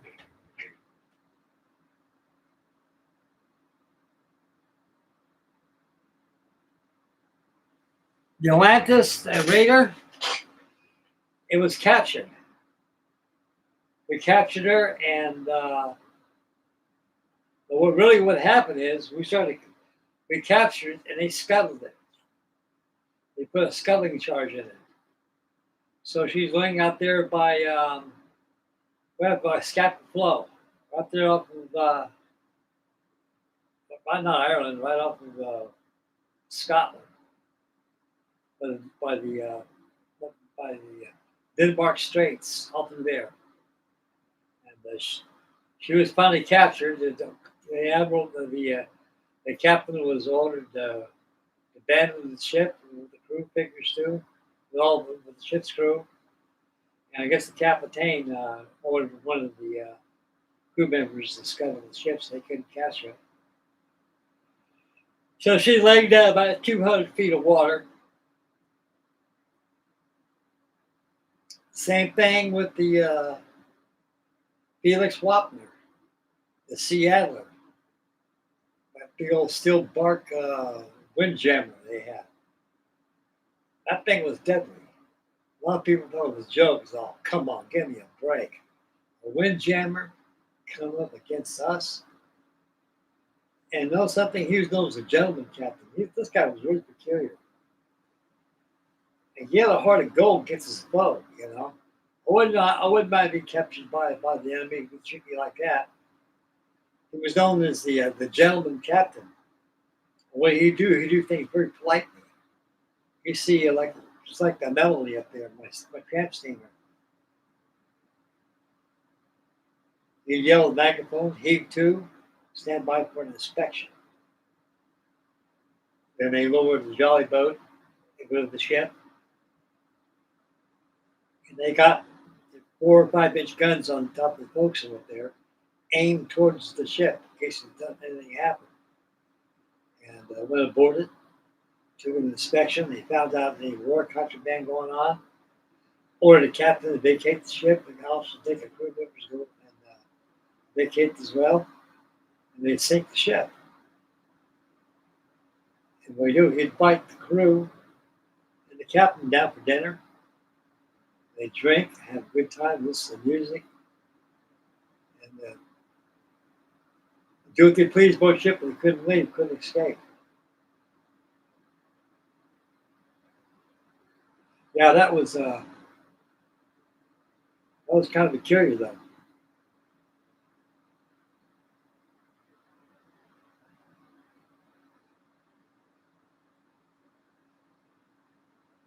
Yep. Now that ship there was finally caught.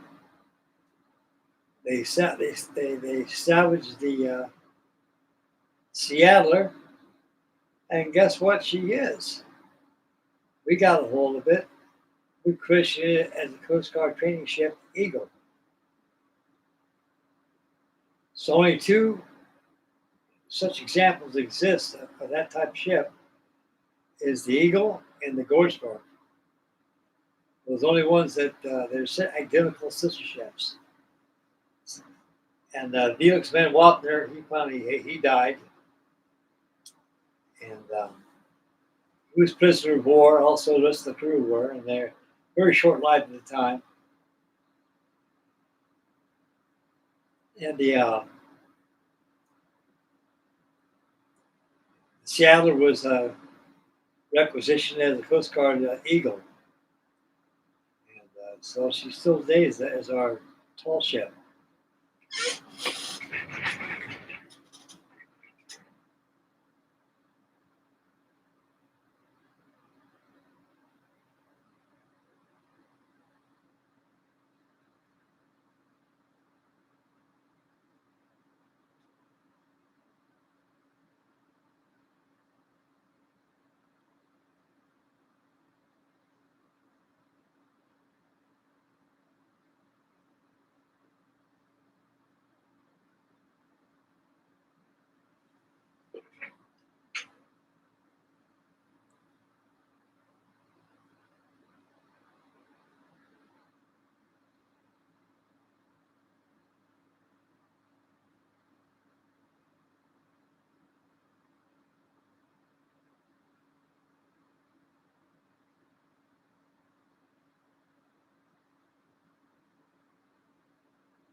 Yeah, it was a Queen Mary.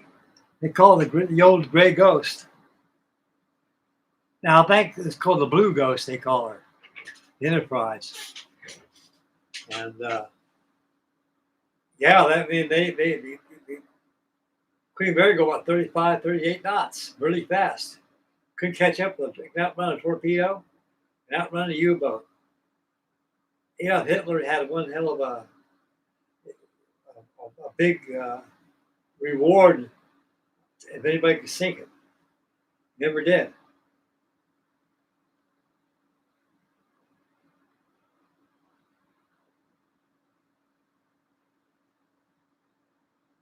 I remember watching the Poseidon Adventure back in 1972 when it first came out.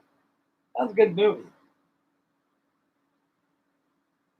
Saw previews of it TV and saw, come on now, I got the Queen Mary called Poseidon. And yeah, went down to 21st Century Fox Studios, Lancashire Boulevard, up by Santa Monica.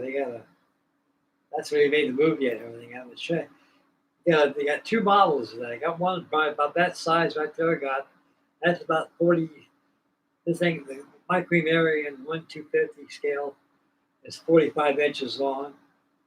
And we had another one that was about 12 foot long. The 12-foot long was the one that they used in the movie. And they turned it upside down in that tank. And yeah. And they also had the Titanic back there and used raise the Titanic. That thing, you gotta see it now. It's laying out in the backyard like a junkyard, all falling apart. My God, what a waste. 1971? Yeah. Tora. How about one of the destroyers? One of the props that they used in that movie, Japanese Kalagi class destroyer. And David Bradley was a good high school chum of mine. Went to school and came over to my house. Hey, Frank. He says, how you doing? I said, man, I haven't seen you in a long time. You still in the Navy? I said, yeah. And he goes, hey, did you see that movie called Tora? Yeah, I saw it. That's a good movie. Very good movie. He said, they got 26 Century Fox this Saturday, and they're going to auction off a lot of stuff. He asked me, how much am I holding?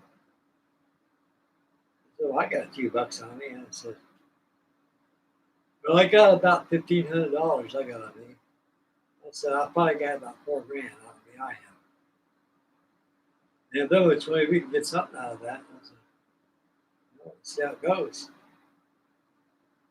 And went there, and they had the auction. One guy bought the battleship Oklahoma. I think he paid about $2,200 that thing, over $2,000. Now I paid about $1,800 for mine, for my destroyer. It's 18 feet long. It's huge. You ought to see the looks I was getting. I was going down to Caneo Grade up there in California. Going down to Caneo Grade from 101. The boat trailer with like 18-foot Akagi class destroyer. Boy, people are going like this, looking, and almost caused some wrecks. High patrolman pulled me over. Said, what do you got there, Admiral? I said, I got a destroyer back there. And he says, you should put some headlights back in that trailer you got there. So I don't have it, sir. It's just a prop trailer. I got it here. I just came back from 21st Century Fox Studios. I just bought this. It has a dolly, and I got a trailer. I put it on there and tow it back. And he goes, well, it says, you got any red flags? You got any red? Oh, yeah. He said, well, put it on. I don't know where you can put it on. I said, I got just a good place to put it. He said, what is that? I put it on the jack stand. So I had a red mechanic rag I got from, what was that? Three Brothers. We call them the, man, what the hell do you call that? They sell all kinds of cars, car parts and stuff, and the paint. What the hell those guys? Benny, Mac, and Bo? That's Brothers or something like that? I don't know, it comes to mind. I got a bunch of rags there that I got. Took the rag, put it in my flex shaft, and he goes, "Oh, that's good enough," he said. "Just be careful." I said, "Thank you, officer, not give me a ticket." Said, "No problem." Got home. Dad goes, "What in the hell have you got there?" I says, "Got a destroyer." Says, "Boy, don't you ever." I said, "We gotta put that damn thing in, right?" I said, "Out there, my boat slipped. Thanks my boat out there. You think somebody's gonna steal it?" I said, "Nope. I'll make sure of that." So I took it, loaded it up. Before he took it down there, guys, I was wondering. My dad said, "I wonder if thing's got a motor in or something, right?" I said, "I don't know, Pop." He said, "We'll take a look at it." I said, "Where the hell you take this thing apart at?" I kept looking around. So I touched it. Hey, wait a second. That empty house is removable. I pick up. Hey, there we go. There's the motor. They had 1/3 horsepower. Looked like a squirrel cage motor goes to a furnace. They had a gear production box running 2 screws. They had all kinds of wiring in there that was actually it worked as a receiver. And, I had nothing to operate that thing, and so I had a buddy of mine who was an electronic genius. His name was Paul Deer King, and he was pretty good at electronics. He finally got the frequency of it. He had a Heathkit transmitter that he sold me. I had to work on that. And sailed through there and everything. And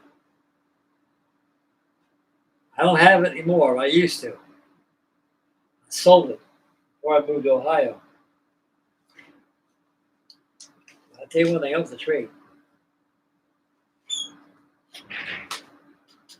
Yeah, we're having a long time here.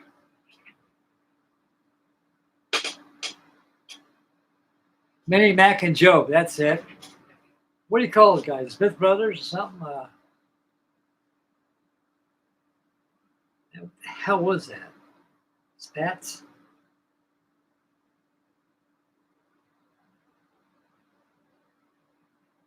The Pep Boys. That's what it was. Pep Boys. They had everything. Bought rags off them, paint, automotive supplies, anything. Tires there all the time. I think they're out of business now, maybe. I really don't know. But they had their 5 Points Oxnard. That's what it used to be at. Oxnard, California. He's going there all the time. But Pep Boys, they got good stuff down there. Okay, I went down there. Boy, you wouldn't fool me. Nothing place I don't have. I like about it going there and get some free popcorn.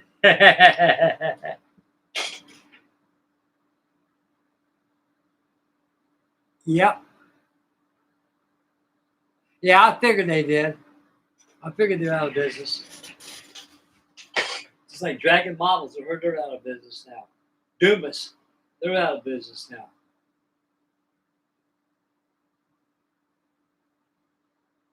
A lot of stuff going out of business.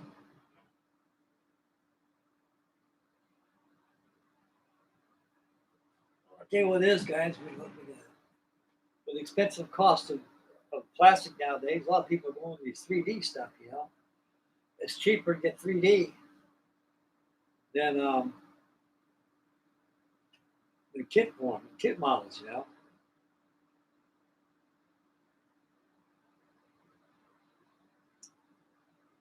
Yep.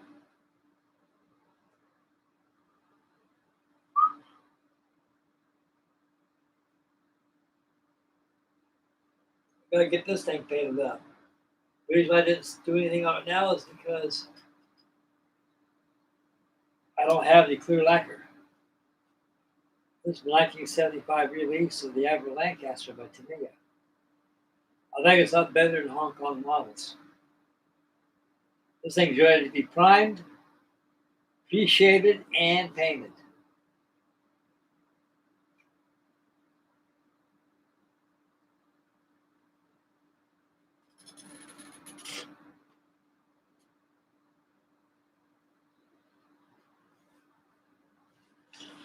And I got a special paint.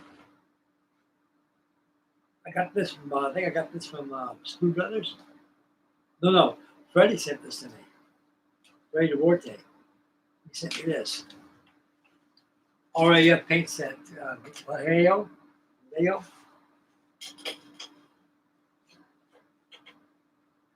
I got another Helldiver SBC. This is a good kit. It really is.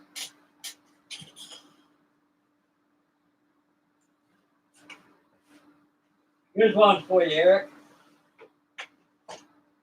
Celebrate vintage kits. Here's one. Bought this many years ago. I like that. I think it's 5/32 scale. Just a little more, a little bigger than 1/72 scale. A good kit. I know you got this, but I saw it on your channel.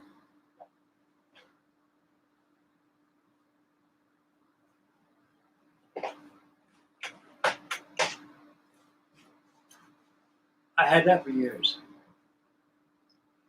I think I paid 79 cents for that. Good kit.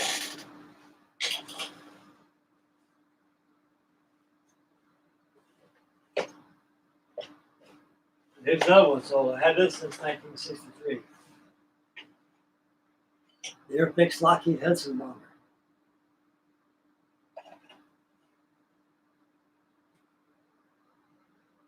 Mint condition. Had a wrapping on it, took it off there, the box view, but good kit. 83 cents I think for this thing. Those were the days.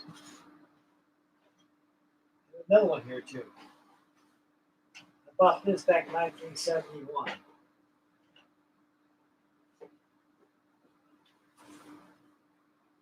Curtis BF2C Hawk. This is the F11C Ghost Hawk. What they did, they took it and made a tractable landing gear on it, got rid of the spats and the fixed undercarriage. They went ahead and put the tractable landing gear on this thing. Like that, the F3F, F2F, and also FF1 Fifi. The old Goblin.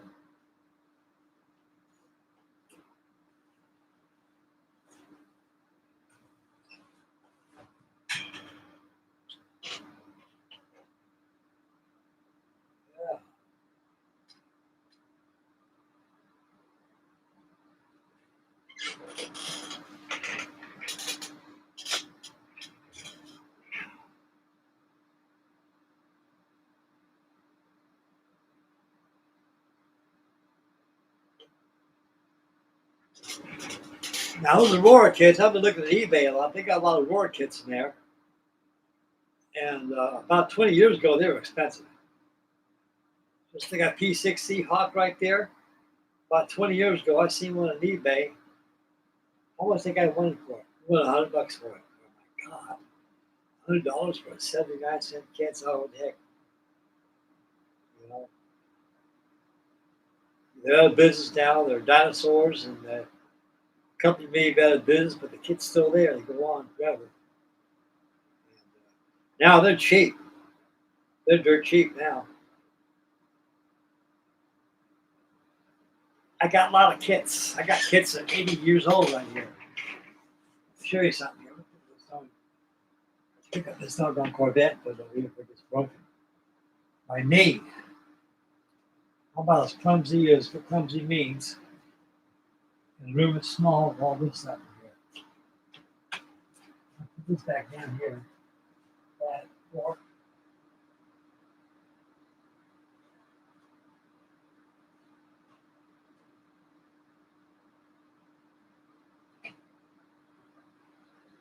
And what do we got?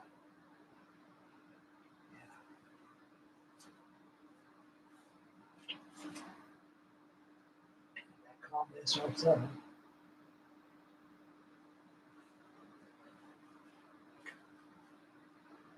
I faced my dad.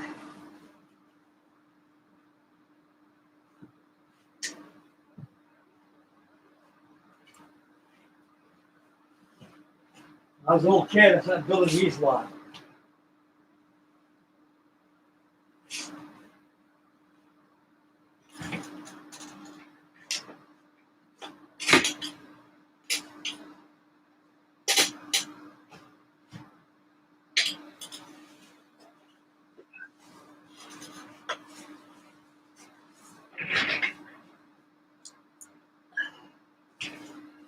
These old Cleveland kits. Cleveland Great Lakes trainer.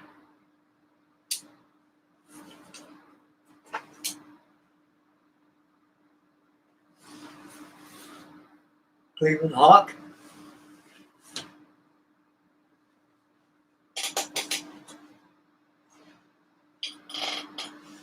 Newport 17. And I think I got the GBZ racer too. Yep, I do.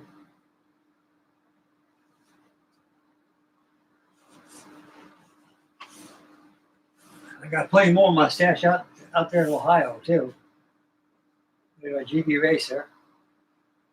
My dad said, "Hang on, these kids are worth mine." I was a little kid back in the late 40s and 50s. I used to build these all the time. My dad got me one of these one time down to Strong's Hobby Shop, and I think he paid 50. I think these things run about 50 cents back in those days. Here's a killer diller of all Cleveland kits.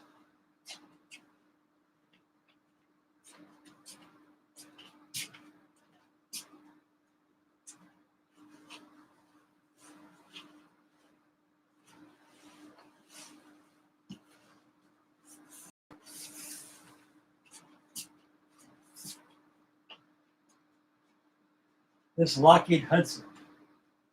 This has a 4-foot wingspan. My dad said he paid $3 for this one.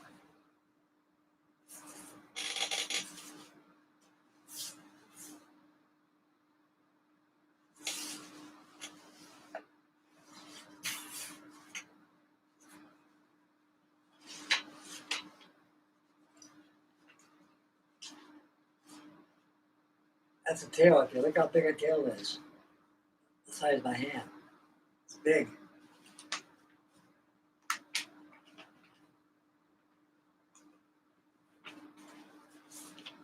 My father had a room here. There's all the wood here. It comes with the kit. These are the cowlings here. And propellers too. Motor power. All the wood here. This is 80-year-old wood. 80 years old. Old as me. Old as me.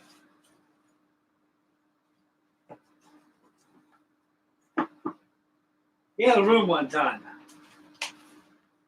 Off limits to me.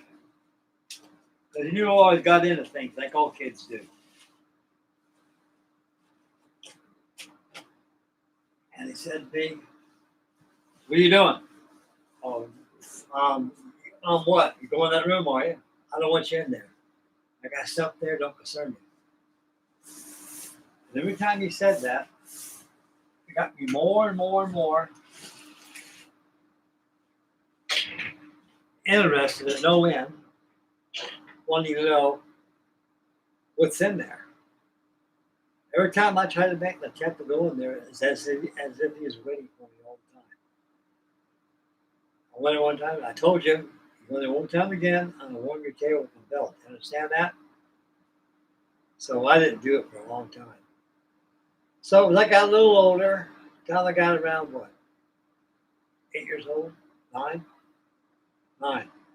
About 9 years old. I made sure that he was there. And that door was unlocked. I went in there. I saw these kits. I got a bunch of voucher kits over here and everything that gave. My God, look at these things. Wow.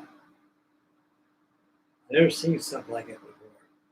Well, my dad came in. I finally caught you. Well, you're too old to spank. Now you know what's in here. I said, look, I said, I don't have time to work on these things right now. You're going to be yours one of these days. I was really happy about that.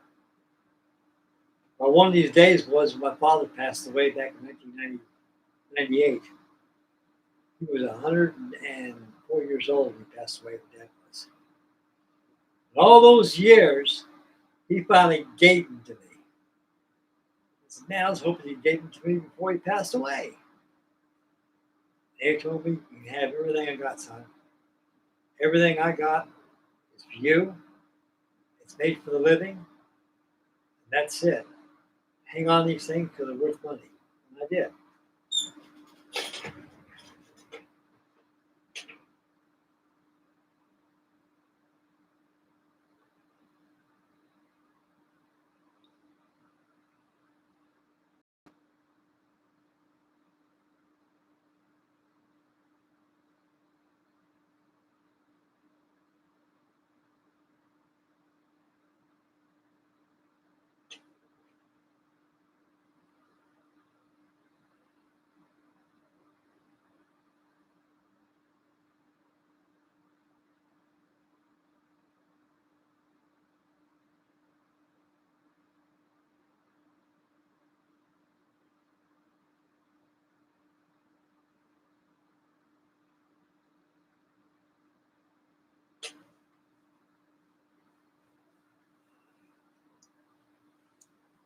And that P-40E by Revell, the 1/32 scale, I came out back in 1967. And that was one hell of a kit. One hell of a kit. I think it's about the best one. It's not better than Trumpeter.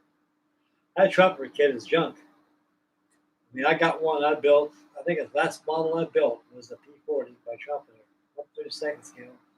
I was living that goddamn Cracker Jack trailer I had. Man, I'm glad I'm out of that place. I had no place to go. He lived there, I lived out the streets. I sure wasn't gonna hit the road.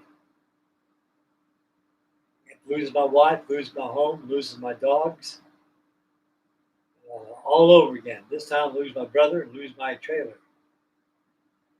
Here I am. I'm still here. So I guess I'm doing something right in this world, guys. You know, I say my prayers every day. I try to be good. I try to, you know, God knows all the crap I've been through in my life. We're all gonna go through it.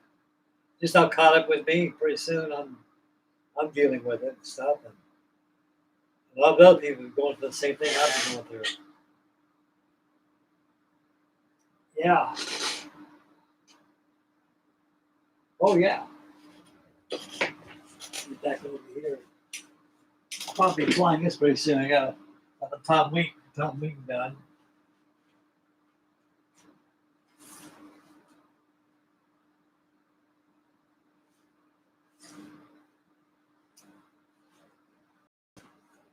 Got some more stuff I want to show you guys when I get out of here.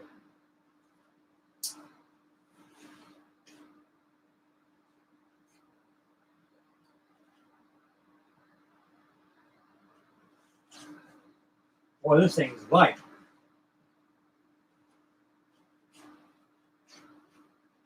This is my Alco DH4. Do you have one, the DH4? And it'd be rubber powered. It's supposed to be electric. I converted to rubber powered. The bottom wing is over here, hanging up next to my net tube. We got the top wing over here. So we got summer coming up. I'll be on one of these things. I'm going to fly it out here in the backyard.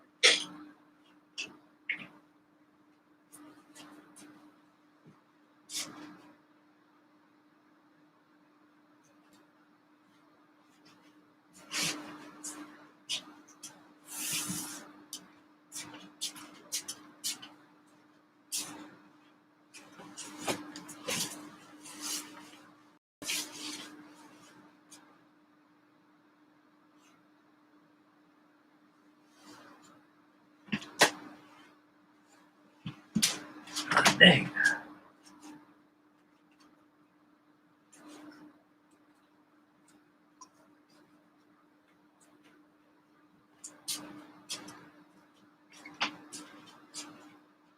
Here's my Cleveland Newport I'm working on.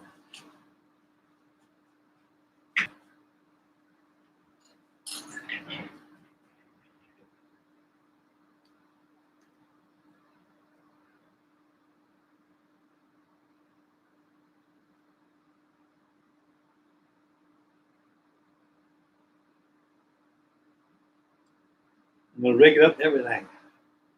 I put rigging blocks, everything. Yep.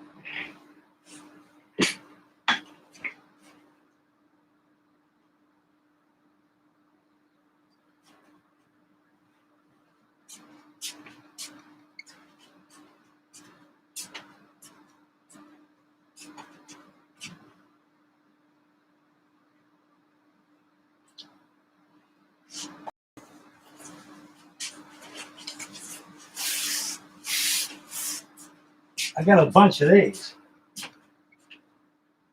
This coming out of business probably about 45 years ago. Herb Kluge and Hurst Bowers. It's called fly line kits. I bought this back in 1982. AHM, America Hobby House. What is that, AHC? Hobby American. Yeah, New York. This is brand new.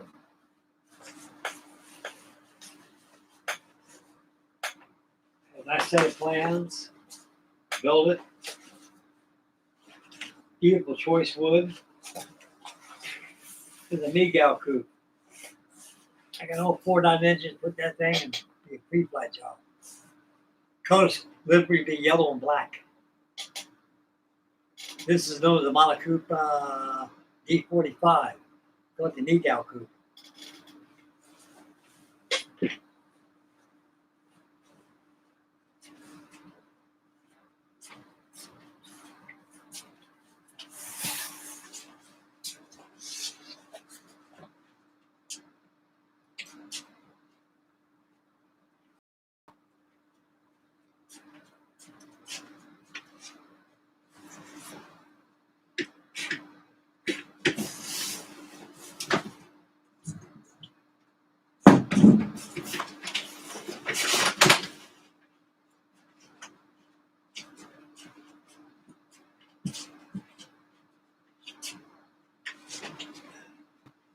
Here's something I'll be building pretty soon. This is my big old Dumas Jersey City tug. I bought this about 6 years ago. Tower Hobbies.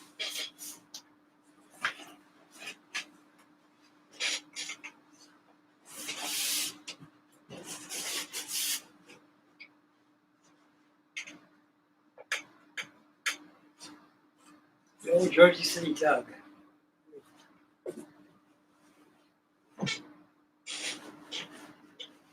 Upside down, I should have done it. Boy.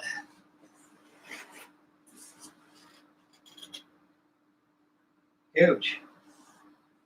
Comes with a PVC hull and wood. So I got that coming your way. Here's something else I'm going to show you.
Dad, this one since 1960.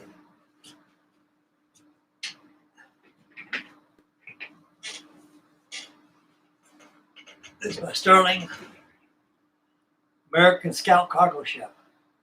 C2 merchant, known as American Scout. I was on the sister ship of this ship when I was in the Merchant Marines. It was American Challenge, and she was a C2 merchant. It's a good kit. I got one built already. It's in my storage, and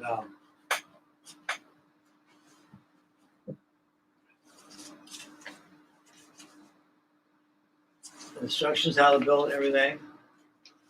Mostly pretty well prefabricated, guys. All prefabrication has steps how to build parts like king posts and such. Now the radio system, the thing is about ancient as Wright Brothers Flyer. Runs on a Babcock escapement. I'll show you right here.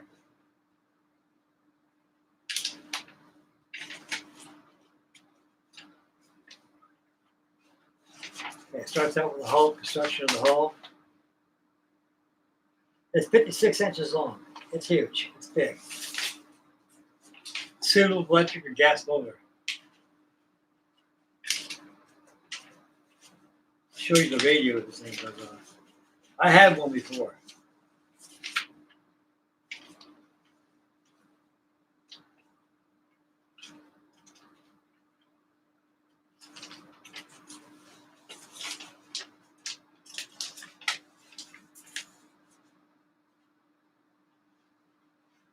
I've got one of these. I got a Babcock radio system.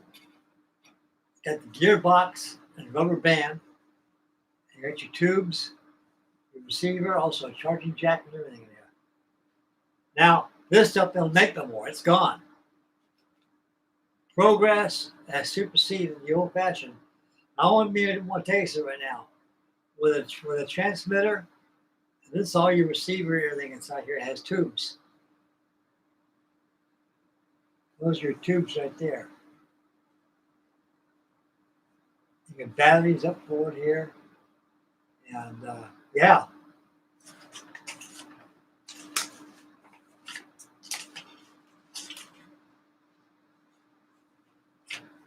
This model's pristine. All those years I had this thing. The American Scout by Sterling. There was another good company that went out of business. I'll tell you what happened to them. They had a fire.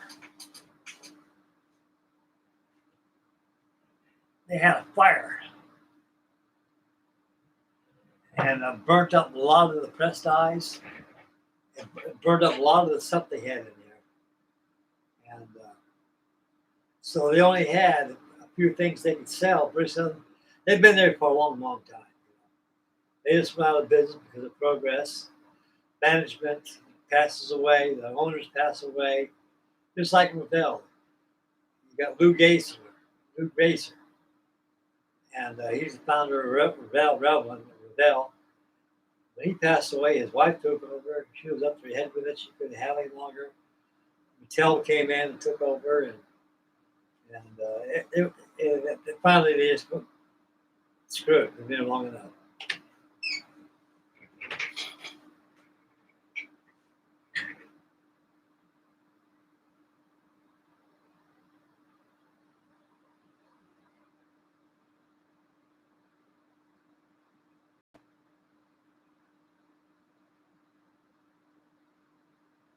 Oh, yeah.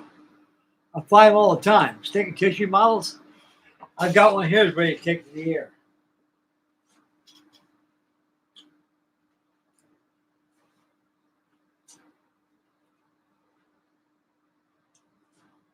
This is Benny Howard's Mr. Mulligan. I'm going to fly that with 5 loops of 1/8 rubber, and she'll head for the hills. This is an old Dumas kit. I got one just like this in my storage. This flies. I already flew out the backyard already. I took it yesterday. I took it out and tested it. It flies very good. I just let it glide. I had no rubber to it.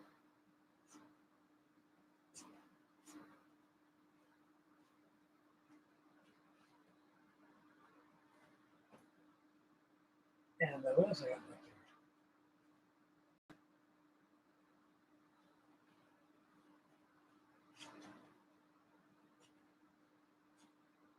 Most ones I got a lot of them in the storage. Hundreds of them.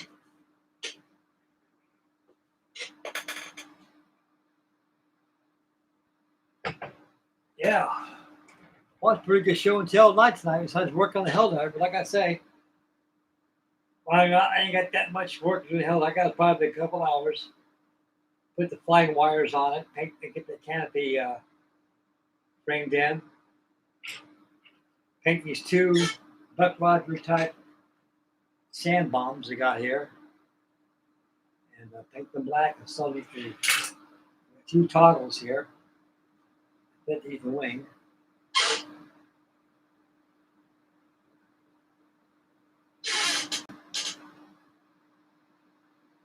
Mom fits there to beneath the wing. And this thing will be done in We're getting ready for Mr. Eric's group meal to get going on. That's what I need to do. I need to get into a group meal with somebody, you know. So much I've been pretty much on my own here lately, you know.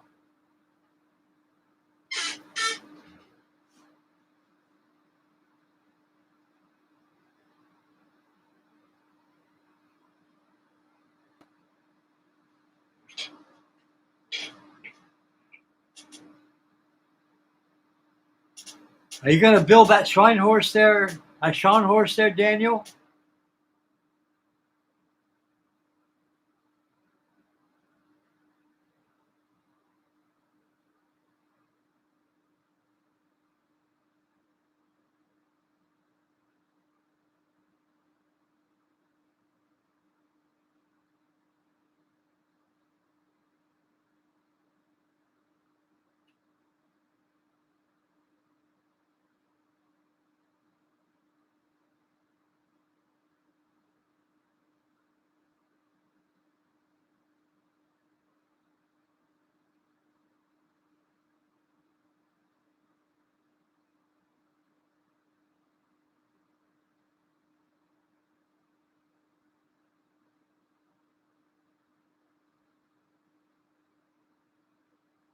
Okay, that's fair enough, Eric. Give me plenty of time. So I have this thing done tomorrow anyway. Just wait. I'll shoot some pictures and everything, and I'll give you the details how to give you the pictures of it, and go from there. Yeah, that's wonderful. Give me time. Give you time too, buddy. You know.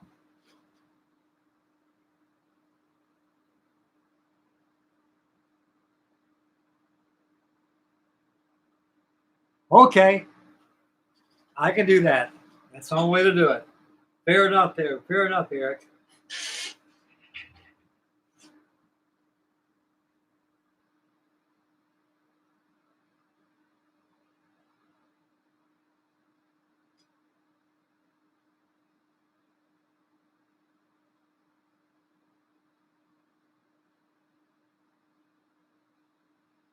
Oh, wow. Thank you, Danny. God bless your heart. God bless you. And God bless Daniel, too, and Eric. And I love you fellas. You know, I really do. You guys are great guys, you know. You helped me out a hell of a lot. And like I say, if you need anything from my stash, you know, I mean, I got everything there. Everything. If I can't catalog it, I'll take pictures of it and show it to you guys on YouTube and stuff. And whatever inches you guys want, take it. I'll give it to you. Phone's ringing. The game's on.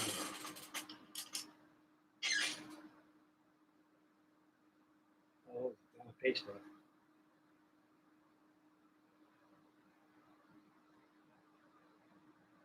Man, I'll tell you guys. We're trying to get on YouTube, you know, we got people tearing up those McDonald's, like, fighting and stuff. You know, I never seen people in my life fight like that. I'm ready to go out and get anything to eat. Yelling and screaming at each other and stuff. Man. Nuts.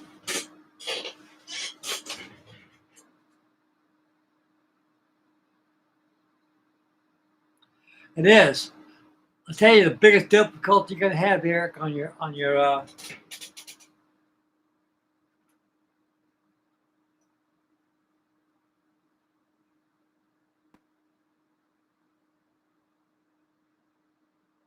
Helldiver is put that top wing on there. Here's what you do. Put your cable struts on first. Use this. While it's starting to set, use your top wing as a pattern, turn it upside down, and adjust your cable struts so they fit inside those 4 holes in your top wing. Then when cable struts are all dry, I mean really firm and hard and dry, go ahead and glue them on top of your top wing. And also your cable struts go on last. Then you fit them on the top wing, the bottom wing, You just move them over, they snap in the bottom wing. Take a toothpick and dab a little bit of highlight glue in there, and you're all set.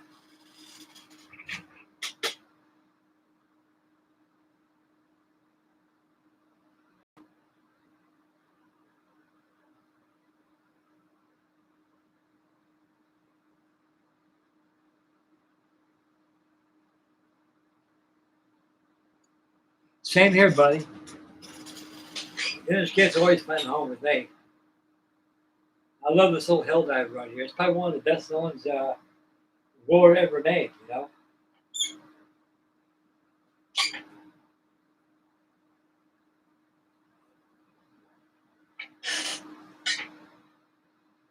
Beautiful little bird, little Helldiver is.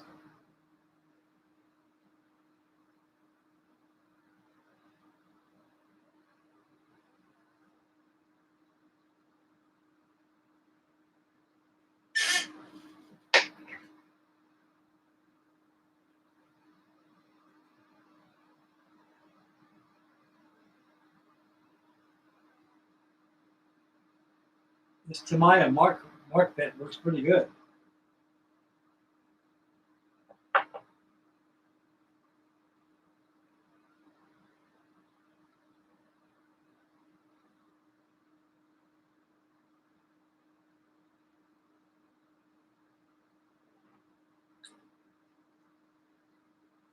Yeah.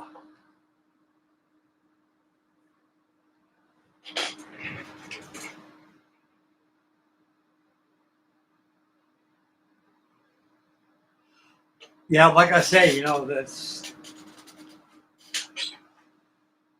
I had one of these. This is my second rodeo with this kid. I think the first one I built was what, back in late 50s, 59? 1959, yeah. It was molded in blue plastic instead of gray, instead of silver. And, I remember having problems with the cable struts. So what you do is glue your inner plane struts first, and the outer struts last. And when you do, you make sure. Here's what I do: is you take your inner plane struts, those ones that top of your cowling, top of your fuselage up to the center of the wing. You use regular plastic glue on it. And you glue it, let it set there for a while. Then, while it's still setting, take your top wing, put it upside down, and take your plane and eyeball it, look over the wing. You can, while the glue's still set, you go ahead and you lay it down and you snap them in there where they're at. You then pull up your plane, you take your Carlite glue and glue those airplane struts, and you already go. What you do is glue the middle wing first for your cabin with your airplane struts, the outer wing and cabin struts. Put them in, and just glue them in. And I'll snap that top wing. And go ahead and take a toothpick and dabble on your ACC. And you're home free in your business.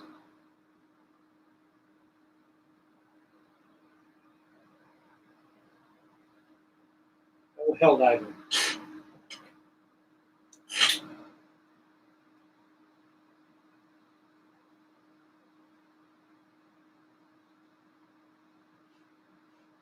Yeah. It's a neat little plane. I really enjoy building this little sport. I've got a 1/32 scale vacuum form kit. And it's my combat models, vacuum forms. It's in my storage.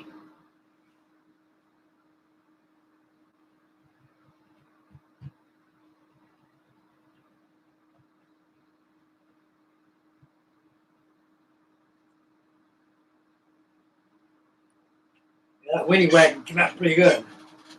I love that weenie wagon.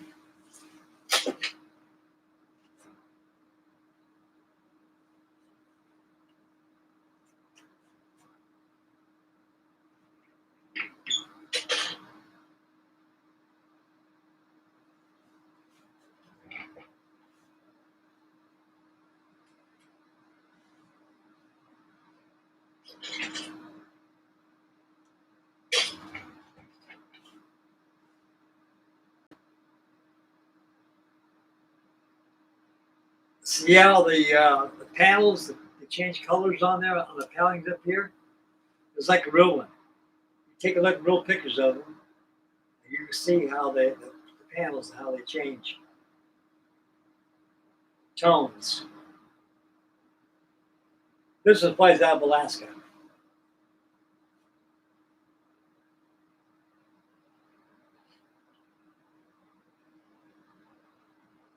The undercarriage is kind of cheesy, but that's what they give you in the kit. The first one I built, I didn't put them on there. It was a flight configuration.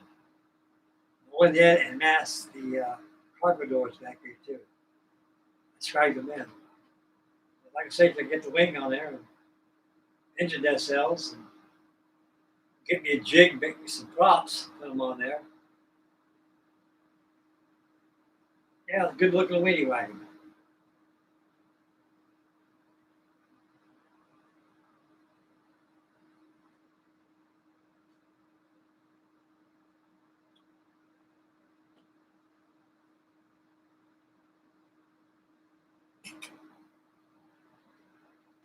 Yeah, I'm pretty good with vacuum form kits.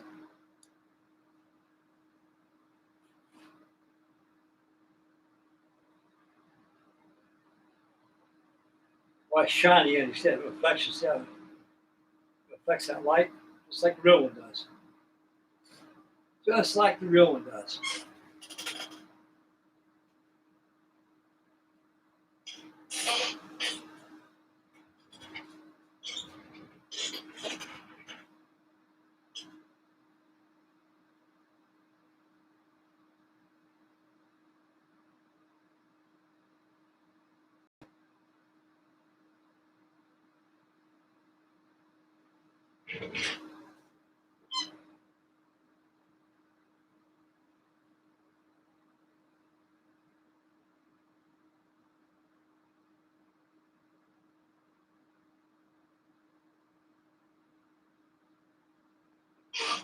Yeah, I'll be doing that tomorrow. That's all I got left right here.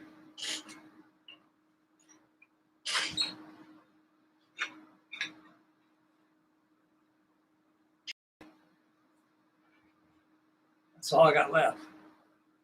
I cut them strips, make my frame work my canopy. Yep.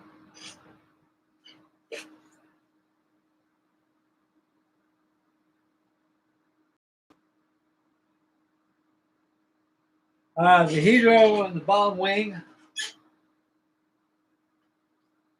probably about 3%. Sand off of it.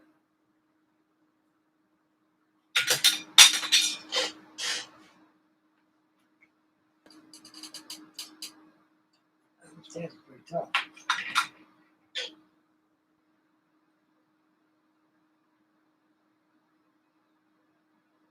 Pretty normal. Like I was trying to say a while ago, you know, what you got to do is glue those riggers, glue, no ACC yet. Let it sit for a while until it starts to set up real good, it's dry. Then you just kind of push it into position, turn your plane down, and line up your center struts, your enterplane struts, and make sure that they can set those holes. Then they go back with your cryolite glue. You're all set, buddy.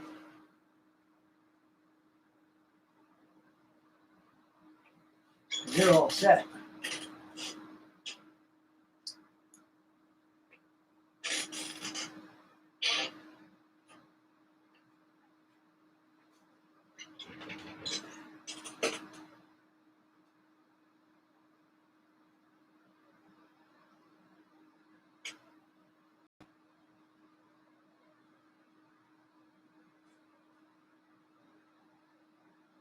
Oh yeah. There's a lot of applications on the winging wagon.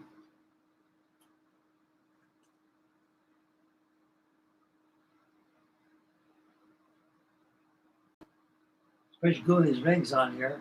These are stress rings. A lot of stress here. And the cargo door is right about here. You see that cargo door. A little cargo that way. And of course, you all know, like a turkey bird. After you got your back doors that open up, open like this, and they come down and load your cargo in there.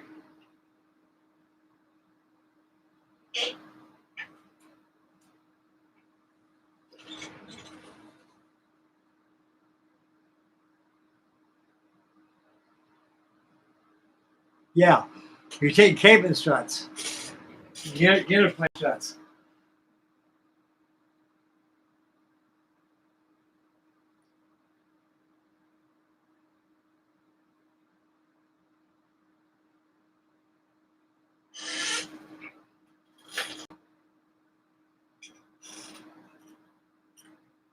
Glue the interplane struts to your fuselage first. Because they're beveled. They're beveled.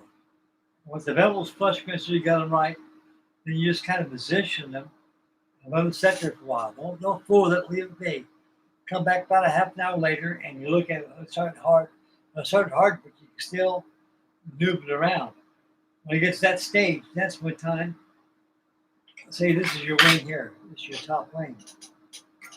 Take your top wing like that.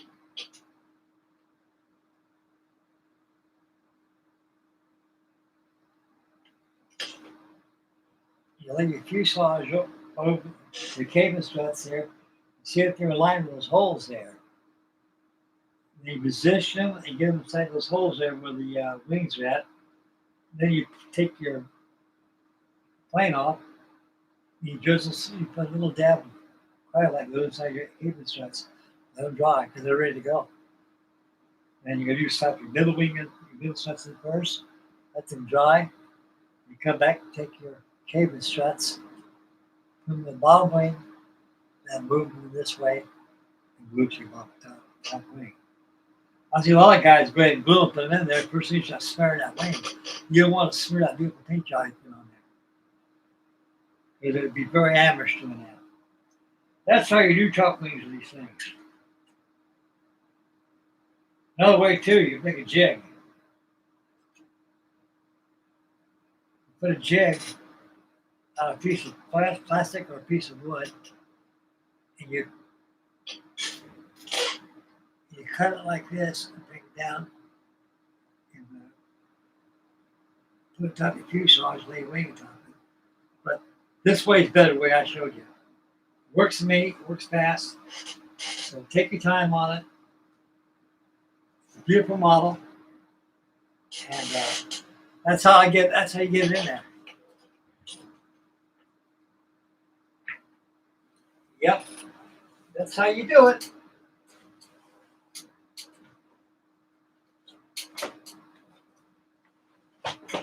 I'll show you guys something else too. I've got to show you.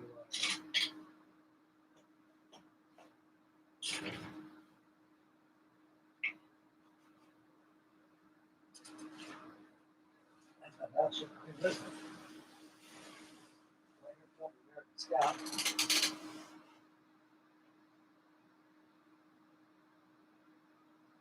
So, Coronado. Yeah. There's one we fun to build.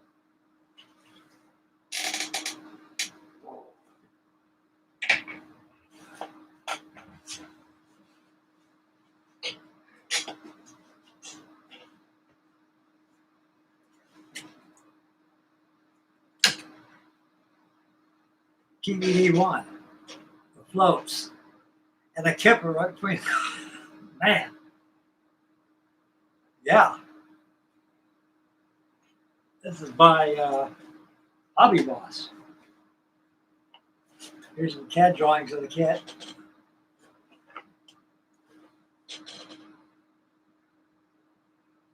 Old wings. There's your pontoons. I never knew they had a seaplane DVD. But the Navy experimented everything. Reminds me of the amalgam one. The amalgam did a good job. Here's the color call outs on the color sheet. Natural aluminum, yellow wings. Let's see it.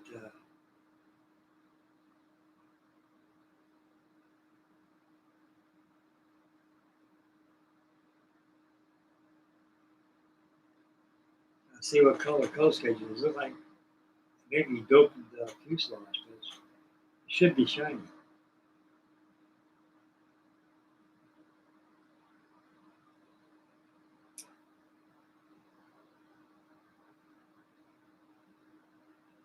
See the color thing.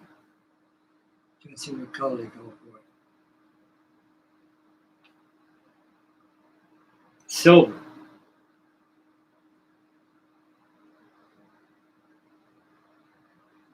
It's going to be natural aluminum. It's going to be aluminum, I can tell it. Yeah.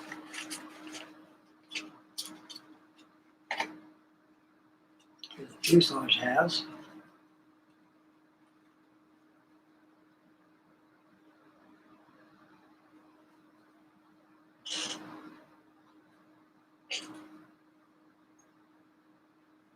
Make sure you don't break this off here. Here you messed up your tail.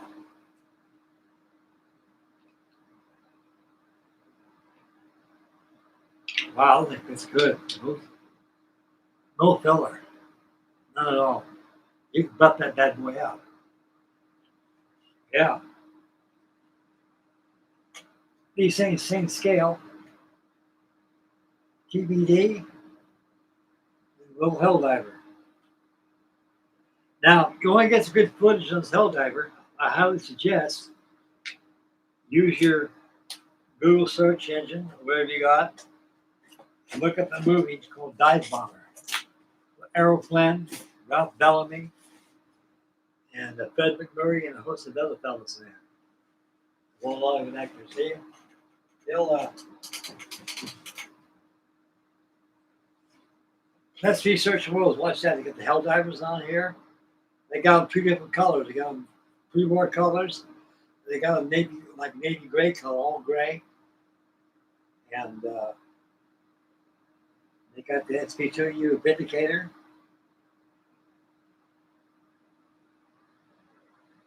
That was a good movie. It had a Coronado in it and everything.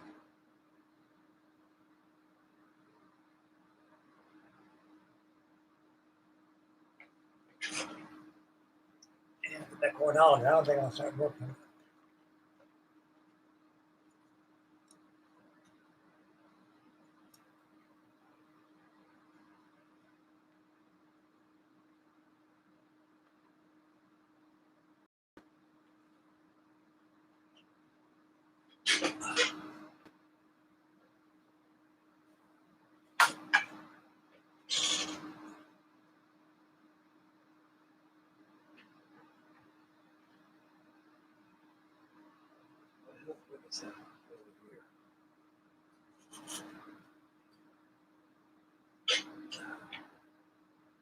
Helldiver, put it over here. Break that damn thing. Put too much work on it. A lot of work. Here's one I'm going to make a coastal command job. I'm going to refinish this one.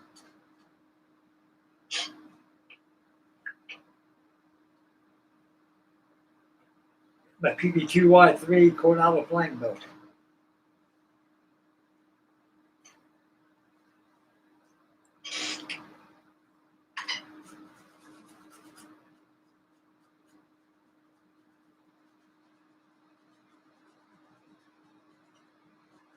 Well, you see that dust pile of this stuff. It is dirty.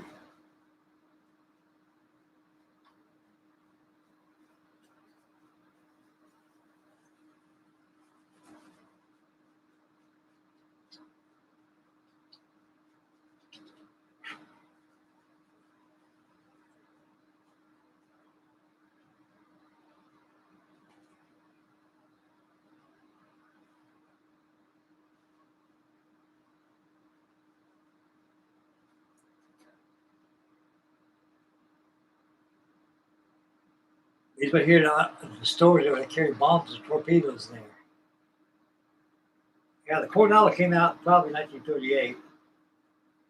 It was Casale's big brother to the PY Catalina out of San Diego, and Coronados were used as anti-patrol bombers and also transports. So they were kept pretty well out of the combat zone. But they're very sluggish water performers, and they couldn't fight their way out of a basket of sausages.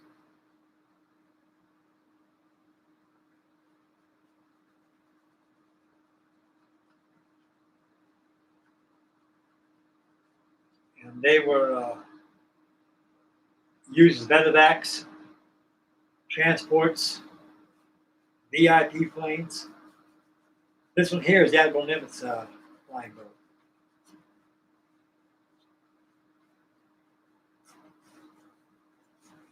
It's in Jacksonville Naval Air Station, Florida. It used to be at North Island up there in Long Beach, California.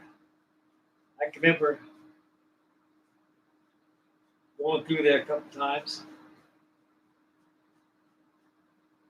I see that big old flying boat hanging out there. I asked my dad one day, gee, look at that flying boat there, Frank. Wow. Man, what kind of flying boat is that? Is that the Mars or something? He goes, no, it's a Coronado, the old whale.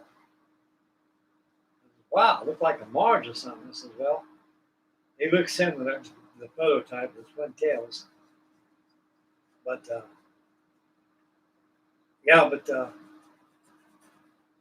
I found out it belonged to Howard Hughes. See, Howard Hughes bought that Coronado from the Navy because it was redundant. They don't need them anymore.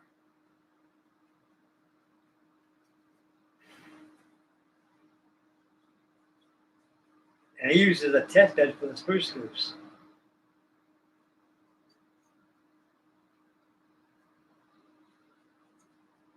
So this one here is going to be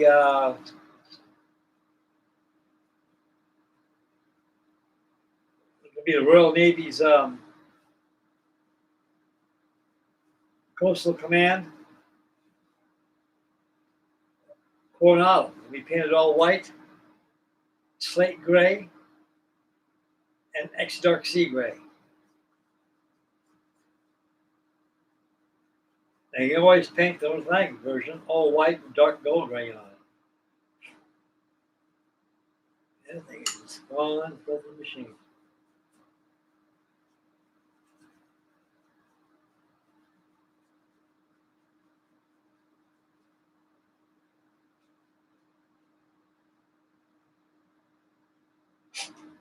Yeah, Daniel Britton likes this.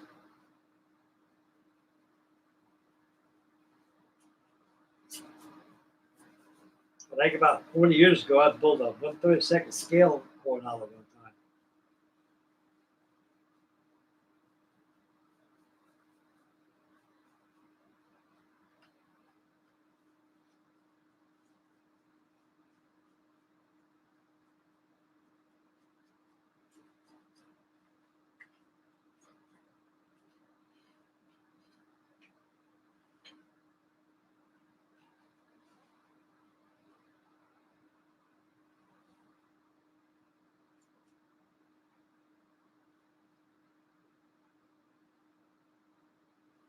Yeah.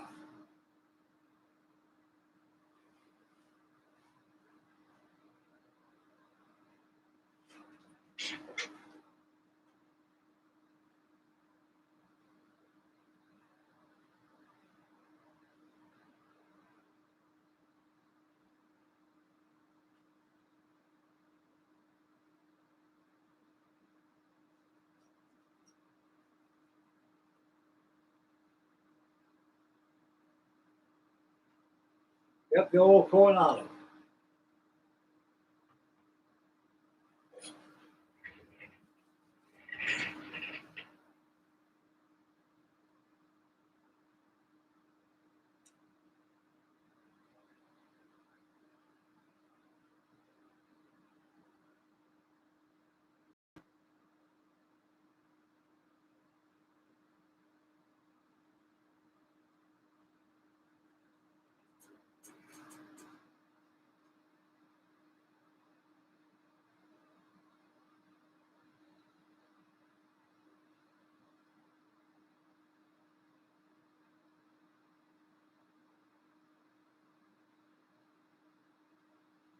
Yeah, when early Coronados, the prototype, it had one pin. Then they came up with the two pins on here, and they were fuselage was changed, everything around, redesigned. But the Coronado was a heck of an airplane for us. Hey, it was we call it the whale. The Navy always call it the whale.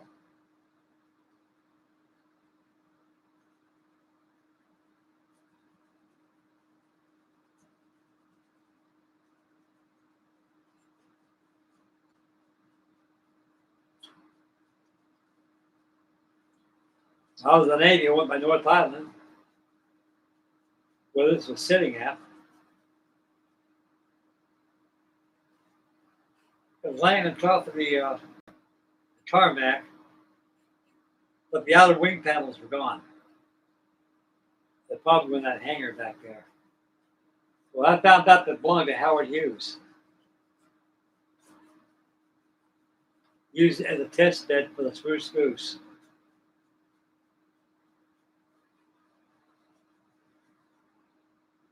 You bought the Coronado, you never used it.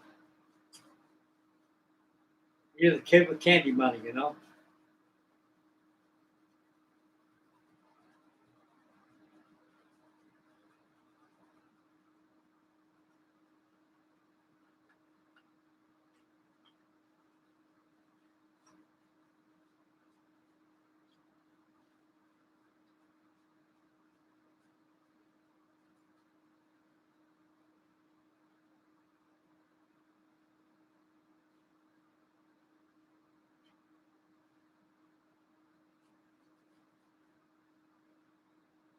They can open up the windows here. They are opened up. I don't know.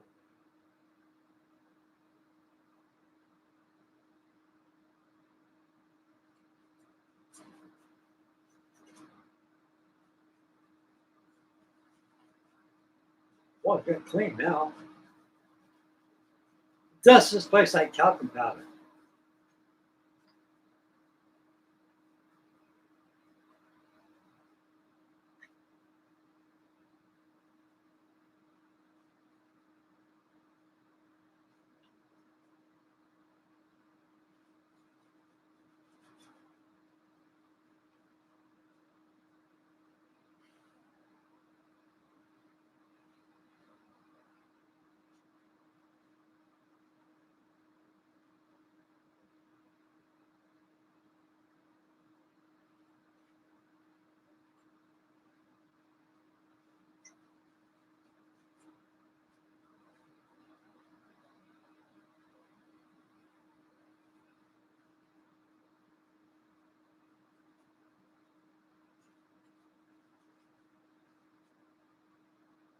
This is a vacuum form kit. Just like the one I showed you guys a while ago.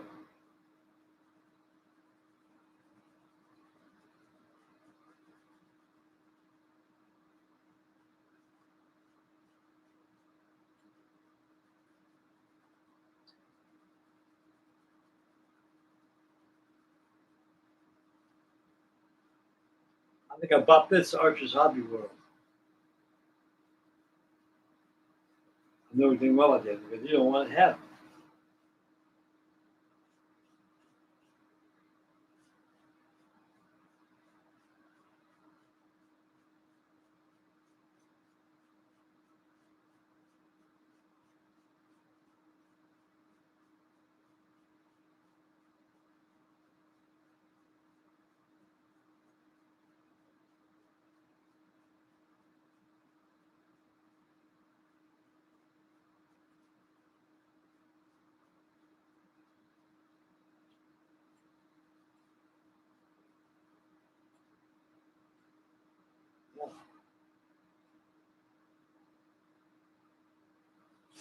Oh, dust.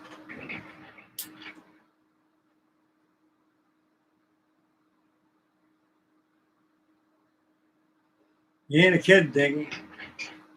Dust is model's worst enemy is dust.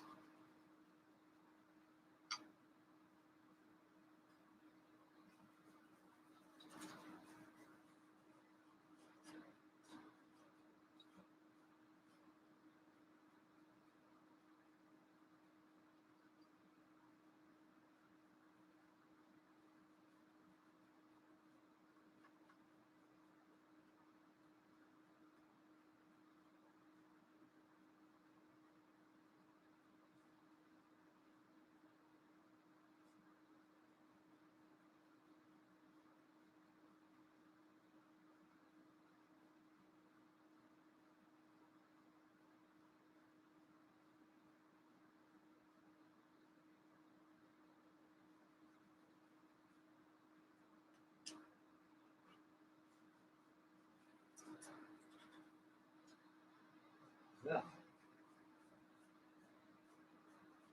Clean now.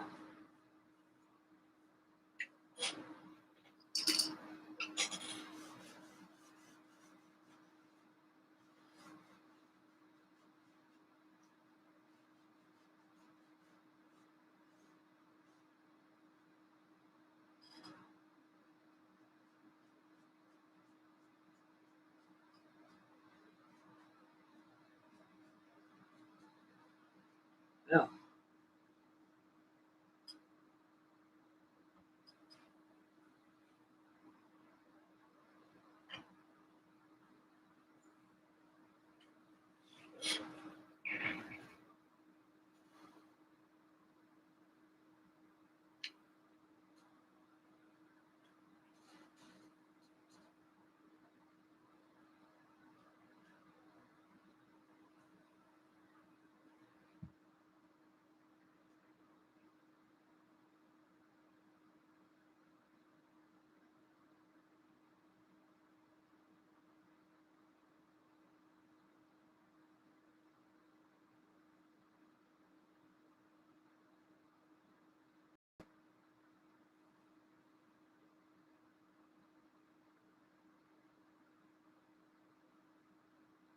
Oh yeah.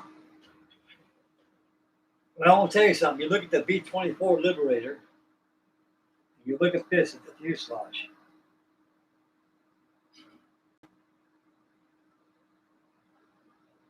Now, Liberator uses the same tail as it did on the Coronado,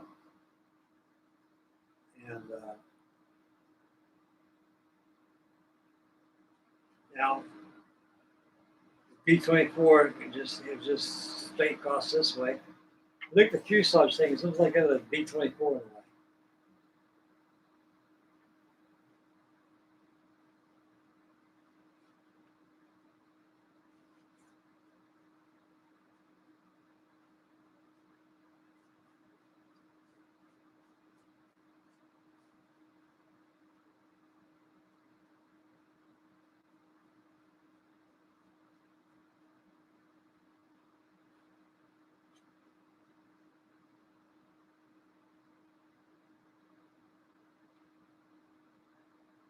It's like a big whale going. That's what they call it. They call it a whale. That thing's clean.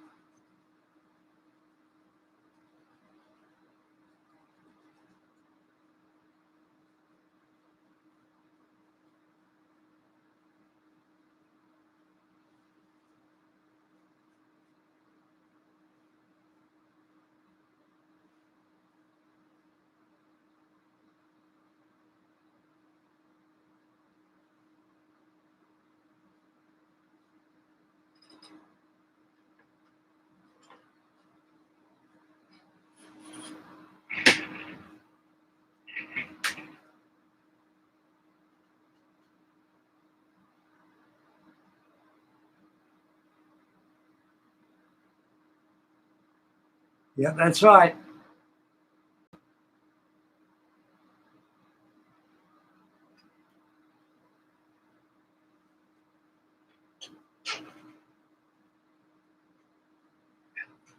Hey, Eric, have you seen my Saunders Row 245 Princess flying boat yet?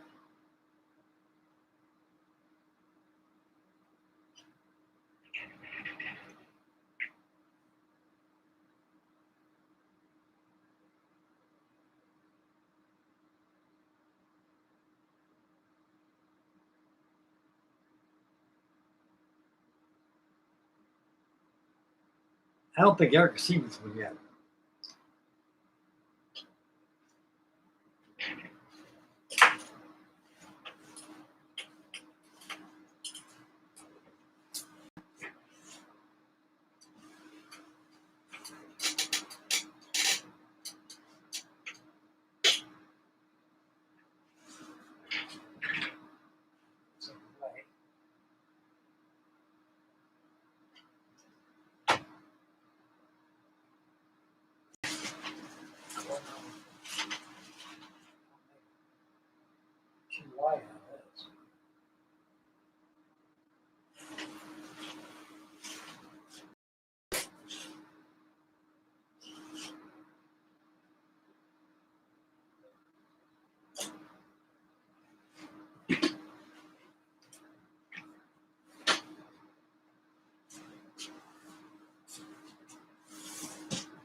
Hey,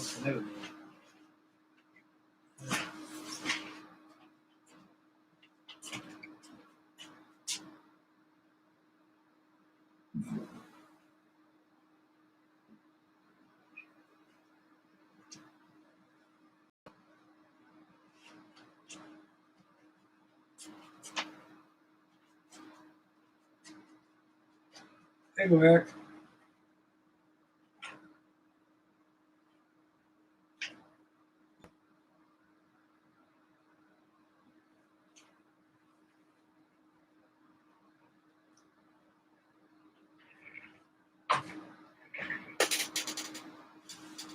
Here's a 245 Saunders Road 245 Princess. I want to show you guys something. Scale.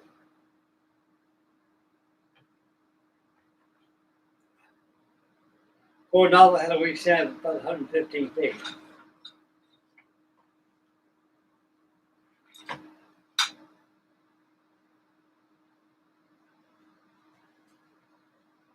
The big $4 was bigger than the Princess. Huge. Huge.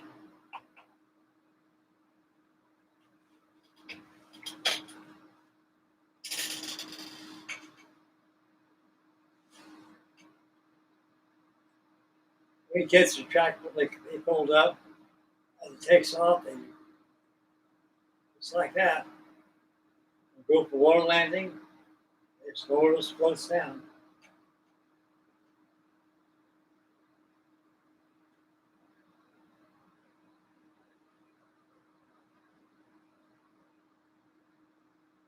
Yep.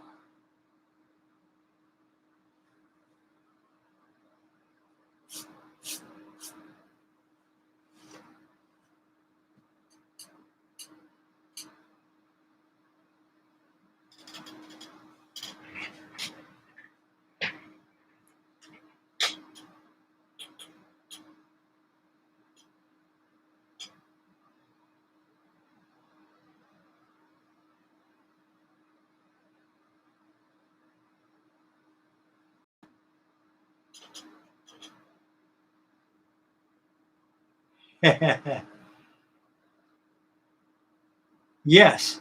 I'll vacuum form. Hey, there's Max Models here. Hey, you doing, Max? Yeah, you did a good job, that vacuum form job you did there, buddy. Here's one here I'm doing, vacuum form I'm trying to finish up on. And I ran out of aluminum foil tape. It's my Cargo Master, the old weenie wagon. Vacuum form kit. It's by Gene Hooker.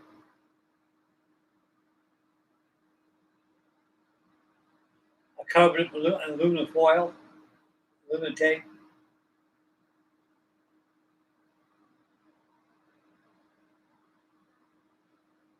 Like I say, you can see how different shades of aluminum, how it changes how the light reflects on it.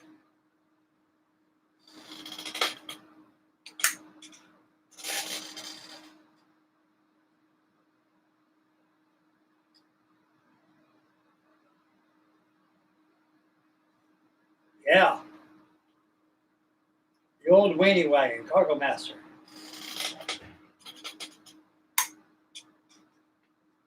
Like I say, when you build these vacuum forms, you got to put internal structures there. Like I say, you got to put flooring, you got to put your formers inside there. On my wings here, I got a big wooden spar with ribs on there. Keep it strong. This thing is really strong. I'm squeezing the heck out of this thing. It's not even hurting it. Now, what else I got going on here? I have to show you. Vacuum form kit. Where was it?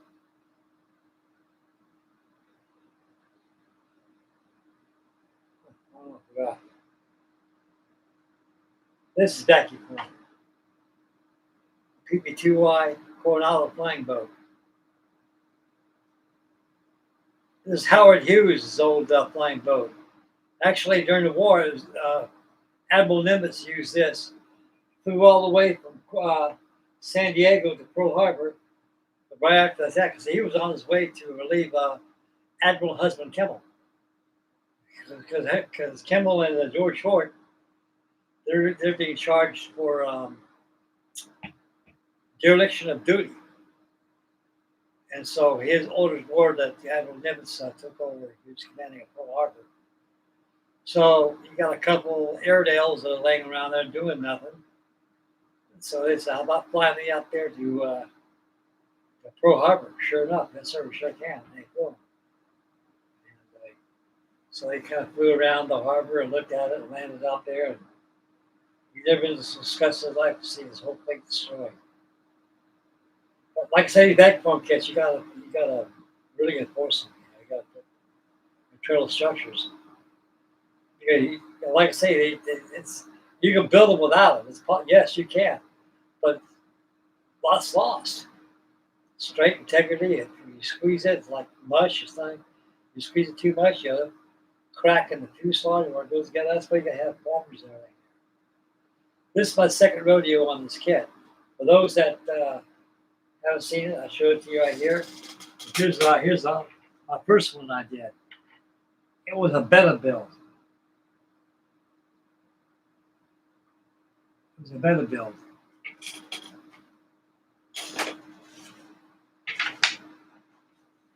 That's the first one I did. That's at the Air Force Base Museum in Dayton, Ohio. And the Cold War exhibit. I had to put the undercarriage that thing. I went ahead and just let them off. Of course, this would be different paint schedule compared to this one here and there. I used Reynolds wrap foil for that. One whole jar of wrap for that did that.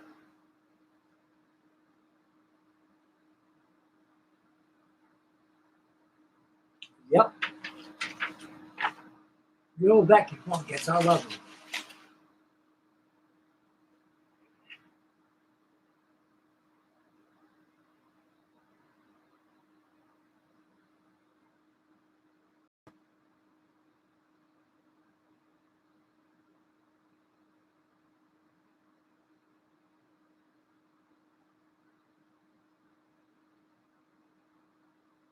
Oh, heck yeah. Here's my impersonation of a C-133 Cargo Master taking off.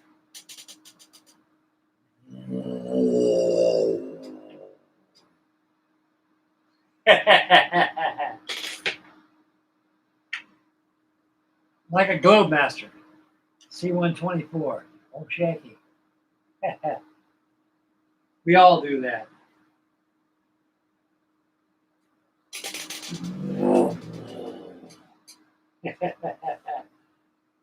There's a little bit of kidness, guys. Ain't nothing wrong with that. It's healthy for you. Now, those big old Princess flying boats, they have the same sound. They got that big old Bristol Proteus turbojet motors they got. 10 inches of things got. 10 of them.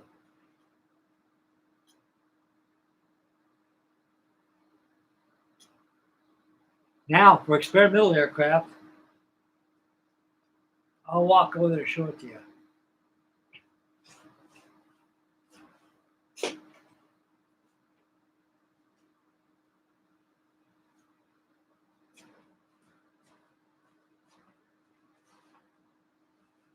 That's RV6 Constitution right there. And that's 1/72 scale. That was a big, big airplane. It's more or less experimental more than anything.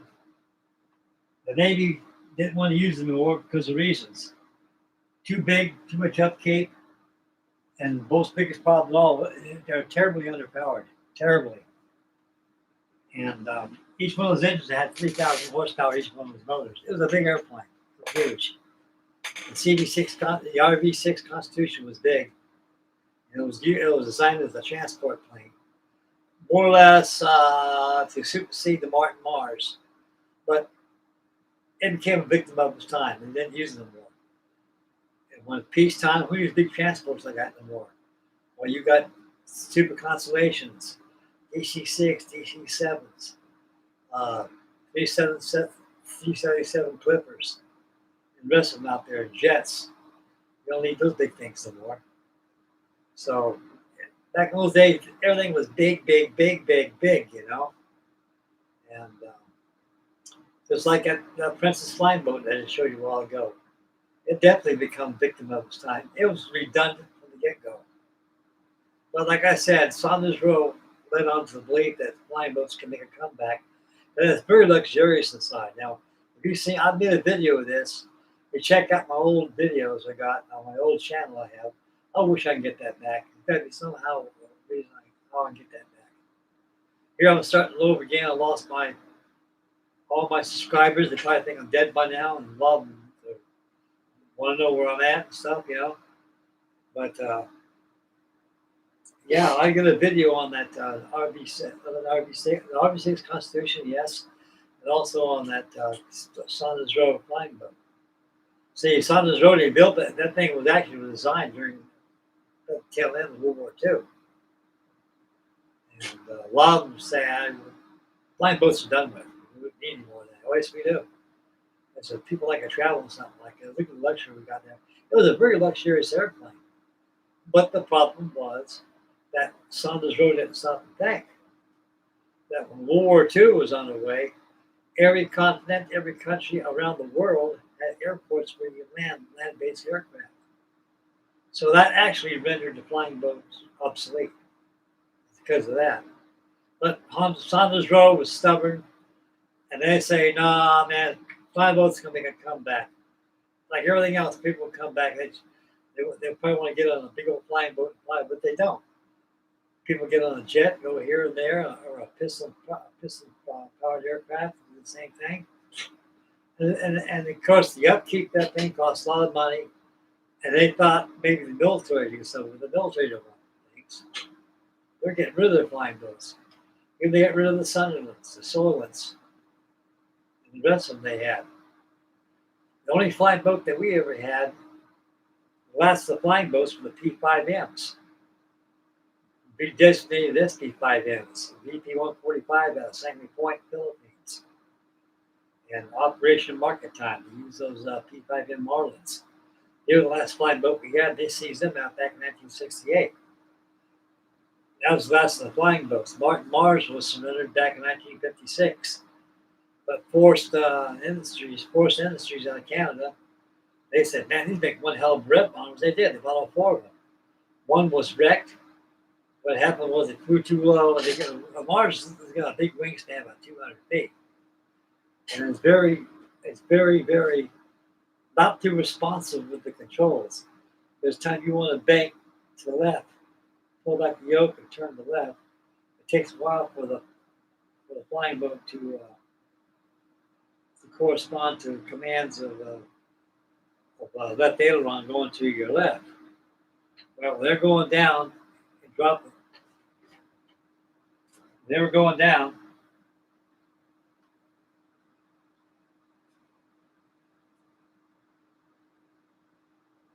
Jettisoning all the water they had, the breath system they had. And they try to get some altitude to climb these trees, because you had trees they had.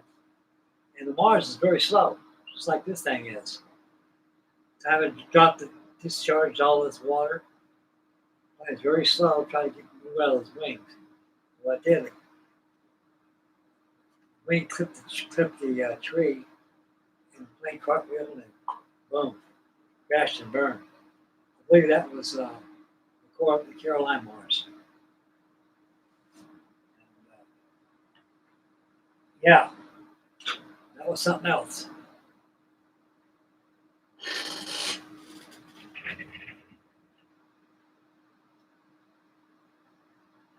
Yeah, P6MC Master. I've got one of those in my stash too. It's all vacuum form kit. Yeah, I remember seeing those back in the 1950s. Here I was living in the Philippines. I think VP-45 had two. They more or less were experimental. And one day I was watching them on P5M by Martin up in the fuselage on the Bombay. It rotates like this to carry their weapons pod, their sonar torpedoes, sonar buoys where they're used. And Instead of having a Bombay door that opens up, it rolls. It was your Bombay when it's done, rolled up. Now, they put the bomb through the top of the fuselage. They rolled up through here into the Bombay. I was watching them do that one time. That was really amazing. What was really a flow was that Sea Dart they had by Martin. That thing was that was a widowmaker. That one was. I've seen a lot of P5Ms though. I was built board a couple of them, Sangley Point in the Philippines, the Cavite. Wow, maybe dang.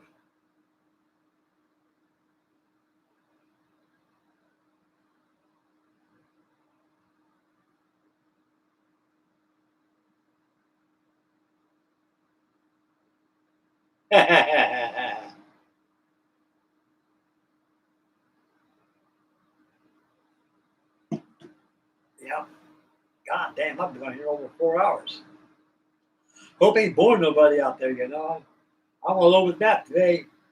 Helldivers, weenie wagons, Coronado flying boats, Princess flying boats, old stash tankers, tugboats, clipper ships, Queen Mary, everything.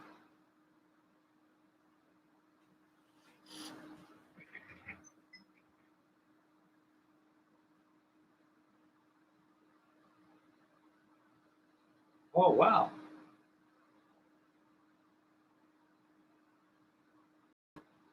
Here's something you just sent me there. Tiger moth with floats.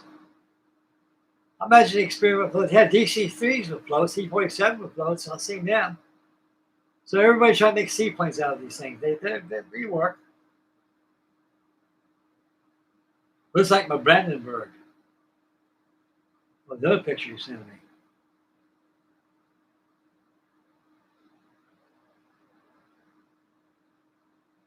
Did you build that, Dane? You did a good job. There's another picture of it right there. That's Dane's work.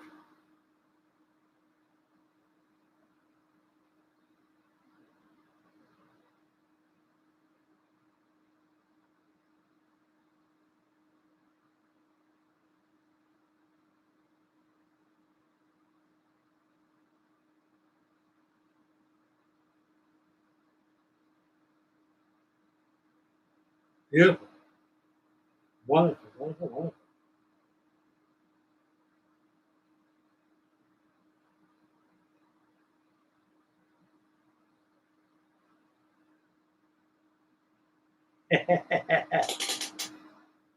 Good work, Dane.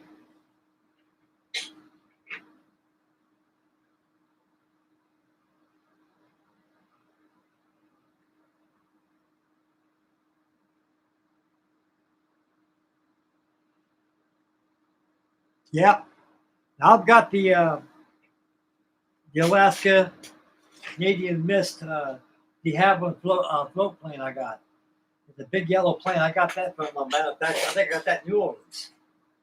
Big old yellow job. I did a video of that. And I'm going to hang this up here another way because there's something on and get broken. Yeah, I'll be a video of that building that and live my trailer. That's a good kid. It's called a big yellow airplane. I don't know if they make it anymore. It's 124 scale. It's big.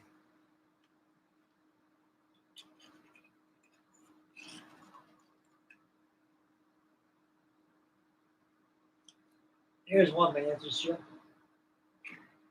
off that bowsprit. It's my Jet Zero, 133 scale. Card paper model.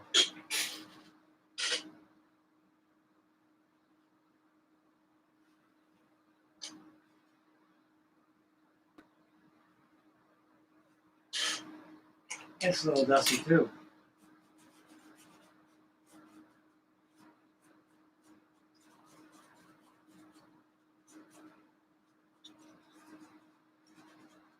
A6M20.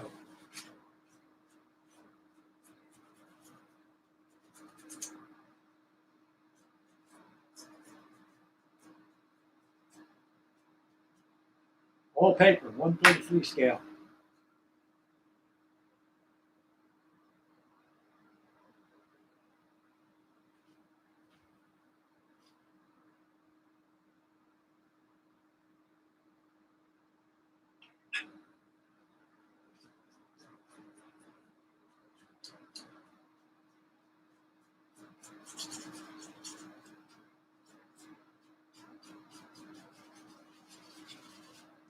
Got wing spars through here too and everything.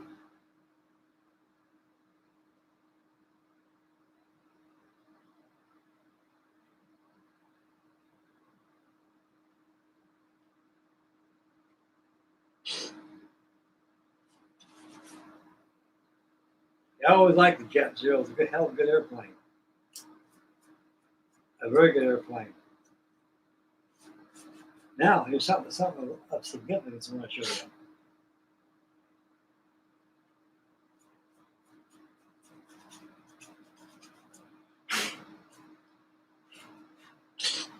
I came up pretty damn good. This one did. I'll show you something here. I'll show you. How many is that? See, look at your kit. I think Hasagawa makes this one. 1/72 scale.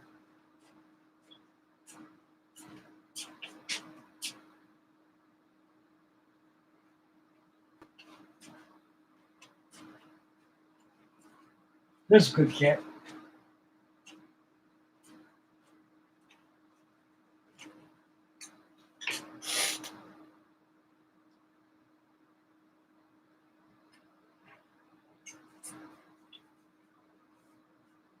That's fine. You're too dusty over there. Around that area back there, hardly any dust at all. Just around here, because I work around here, that's what it is. Painting and stuff, you know, it causes all this dust, but hardly any dust in this one.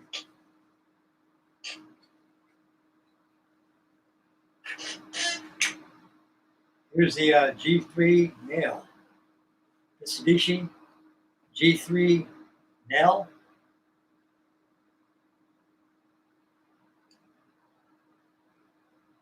This is one reason why the Japanese didn't attack the B-25s when I see them coming. Everybody thought it was one of them. Twin tails like a B-25, twin engines. So all the Japanese, they didn't have recognition training. When they see those Mitchells fly over, they thought it was one of these. Because at the time of Pearl Harbor was going down,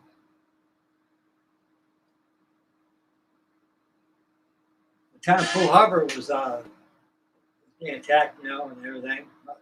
No, Doolittle raid. Time we're getting over there, dropping bombs in Tokyo. They had air raid. They had air raid, practicing air raids. We used airplanes. So. A lot of Nels around. So, like I said, they thought those B-25s are these. This is a good kit. 1/72 scale. Wonderful kit by the good folks of Hasagawa.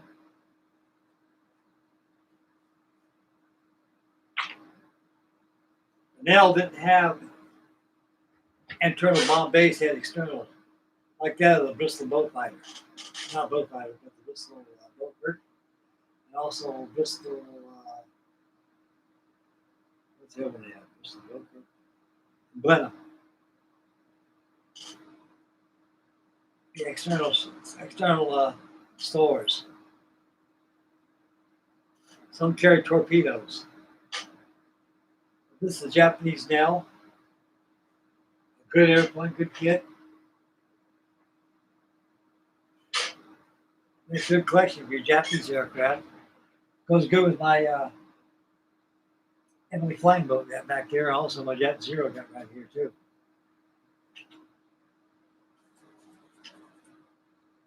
Yeah. You guys getting the royal treatment tonight. Max, thank you for tuning in, buddy. Take care of yourself, Model On, my man. And we'll catch you in your next video. Thank you for tuning in tonight, buddy. I really appreciate it. Well, fellas, by the time to get out of here, it's about 4.5 hours in here. Jeez, as long as I've been in a long time. You guys hung on with me all night long. That's great. Okay, since Eric of Celebrate Vintage Kits is going to press on until next weekend.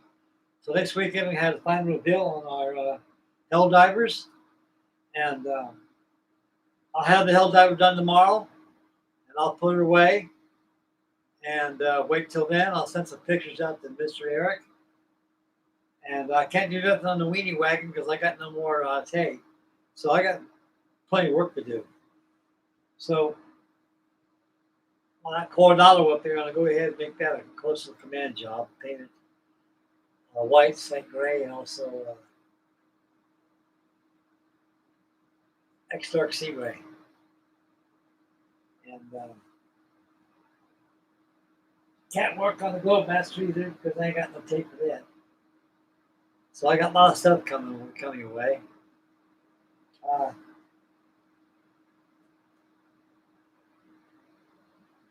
Might bounce on something here. Let's see, I get that boat lighters all done. Yeah. Like tomorrow night, what we're gonna do, I'm gonna do some cleaning. We got my Spanish galleon Isabella out there, my bailing boats. She needs a very good cleaning. We'll clean her and we'll have a good talk tomorrow night. But right now, I got no model supplies, so I got no spray stuff, no tape, and it ain't gonna stop me. I still got a lot of work to do. I got card models I can bounce back on. But I am getting a lot of stuff done, and I'm glad I got that weed wagon going. Boy, it was just sitting over there. Now it's starting to shape up like a weenie wagon. And yeah. Yep. Okay, everybody, I'm going to get out of here right now. It's been a long day for me. And I've been here for almost 5 hours now. And hope you guys enjoyed the show and tell the day we had. Also, working on my Helldiver. Yeah, Eric, like I say, we will airplane struts to the fuselage first with regular glue. No acrylic glue. The reason being is because once you glue that with polyurethane glue, when it sets, you can almost move it around. If you put acrylic glue, you break, you move it, and crack and break. So you don't want to go there. You want to be able to just glue it very gingerly, glue it inside your fuselage, and let it set there, come back, and it's still, when it's all set, then you just go ahead and move it, adjust it, the above, your top wing, upside down, with the holes where the struts go into, line them up, then line them up, and add acrylic glue on top there. When it's time to glue the wing in, snap in place, let the glue sit there and dry for a while. When it's done, then put your interplane struts in, just move in, they'll snap into the locating holes in your bottom wing. Okay, tomorrow night we're going to work on the Isabella, on my Spanish galleon, and we're going to get her all cleaned up. You guys be amazed at that thing. I think I did 40 videos of that thing. So check out my old channel. Yep.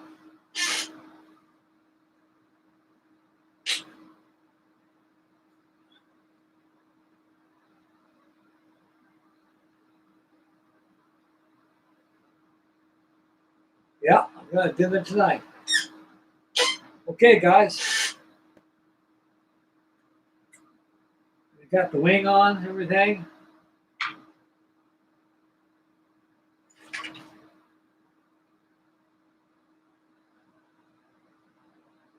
Pilot's all painted.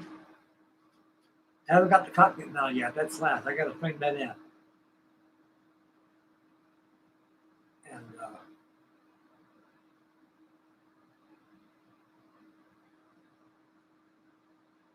yep. Can't wait to see Eric's. I got a dinghy right there. Yep.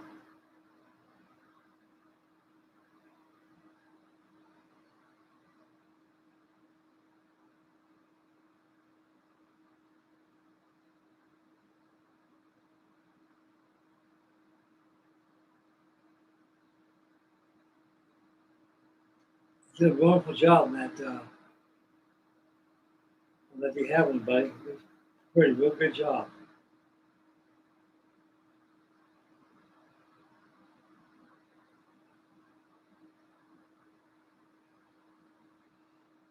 You have last question. I don't think so. I think I'm out of questions right now.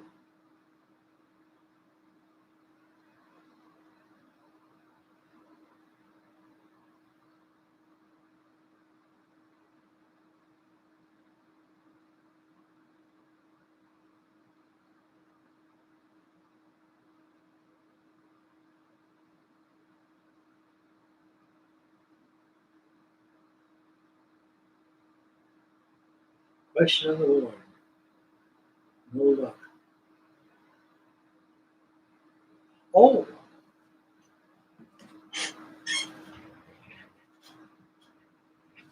Okay, I wasn't paying attention. The answer, Eric, is because the card models, everything's metric system there. We have 132 scale, which is 3/8 scale here. Theirs is 133 scale. It sounds weird, but 133 scale is probably just a little smaller than 132nd scale. I would say probably about 3/16 of an inch smaller than 132nd scale. Now that's the scale they use. They use 150 and 133 scale. We use out here 148 scale, 3/8 scale, 124 scale, 1/72 scale, 1/4 inch scale, 1/8 scale, 192 scale is 1/16 of an inch equals 1 foot scale. 3/32 of an inch is 1/364 scale, and a 5/32 scale is just a little bigger than 1/72 scale, just a little bit. So the scales we use we use regular standard scale and measurements on our kits. See, in Europe, in England, and Poland, and Germany, they use millimeters out there. Everything's done in millimeters. And their scale for airplanes is 133. So that's their scale. 133 is big. It's a big scale. And but like I say, we compare it to the 132nd scale. Just like I say, it's a little smaller than 132nd scale. Really can't hardly tell. Can't tell.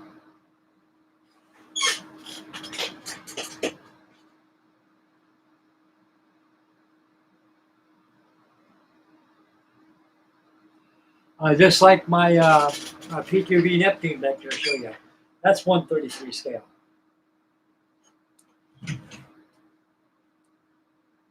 This is 133 scale. This is my OS2U, SB2U Vindicator. This one I use in dive bomber. This is 133 scale.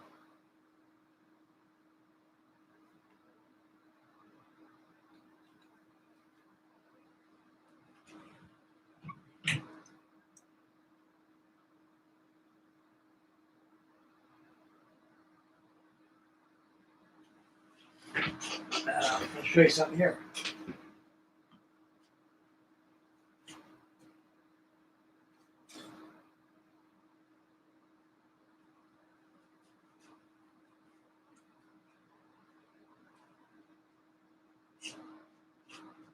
It's necessary.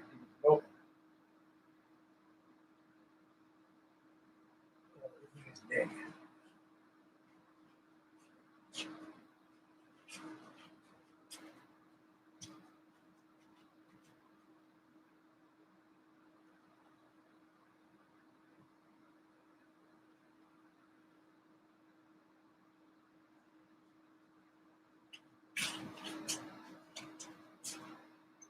Get this nail out of the way.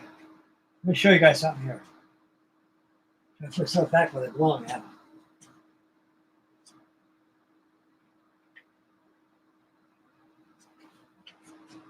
Good.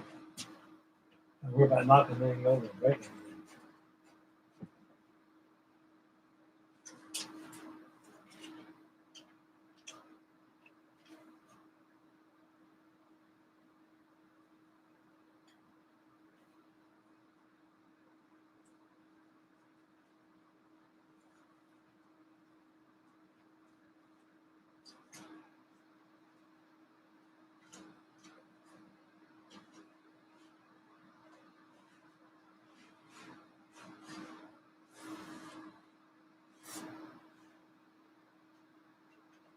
You know what I say?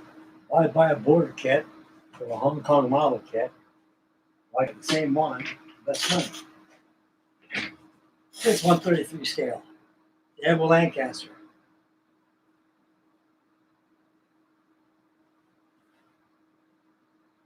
Scale out 133. This thing is about the size of a Hong Kong ball. It's 1/32 scale. All your flaps. Let me show you something. This kid, before I get out of here, I want to show you something here.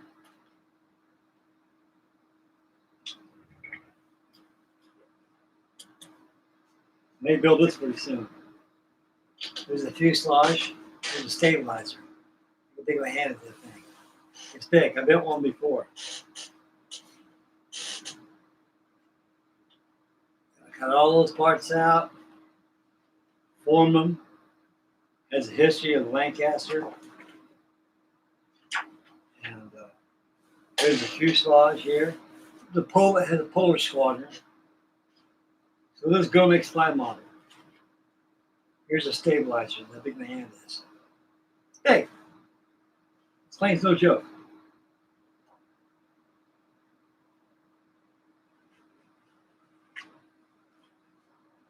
Here's the inner wing panel. Of course, that's what the undercarriage goes at. This is a framing of the cockpit. Trick to this is, guys, what you do is here, is you cut this out very gently. You can say, how do you get clear windows like that on a card model? Cut out all this white out. Be very careful. Sharp number 11 blade. Very sharp and concise.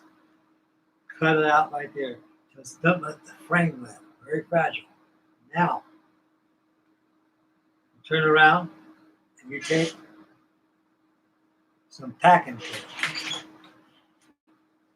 Let me show you. If I can find it. I know I got some here somewhere.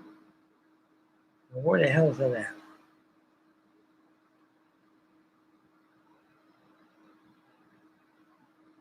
I had a roll over here a while ago. I'll be damned. It walked somewhere on it. Anyway, clear packing tape. You can find that in Walmart. You can find that anywhere. It's kind of big old rolls. It's like Scotch tape. Here it is over here. I'll show you. Then we'll get back to the framework. That Globe Master was sitting on.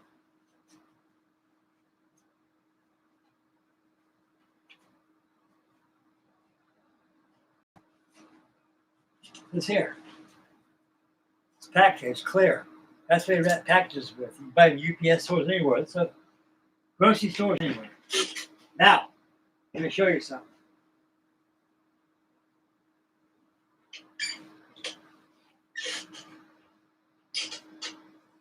Once all these cut out, you can put the frame. Be careful. You take this tape and you lay it right on top of that. Stick it on there. That'll keep it together. Then you flip it over, do it over again, and press. You got clear glass. You take your scissors and cut it out around the back of it like that. And use tube glue, glue it in. That's how you do that. I've got more coming.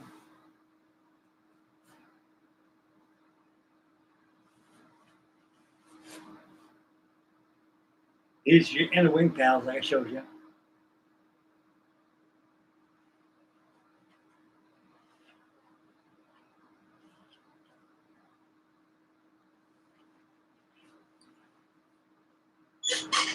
These are your engine nacelles.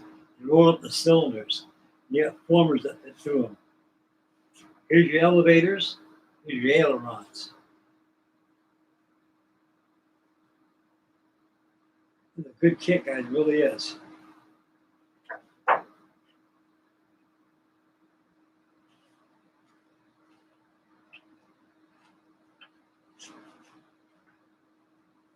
Here's your outer wing panel. Here's your wing tips.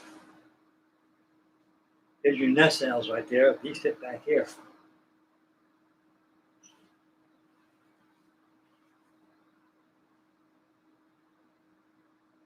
Here's the other wing panel and wing tips. Your radiators fit inside there.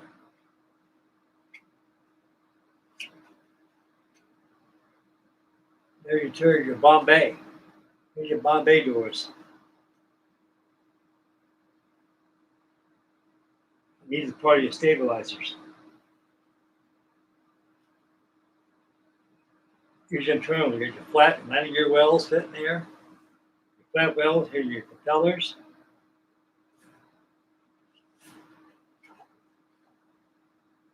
Here's the exterior part of your flaps.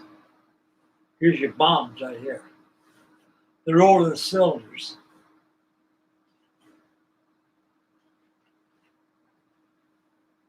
This is your landing gear right here. They're rolled up in tubes. There you go.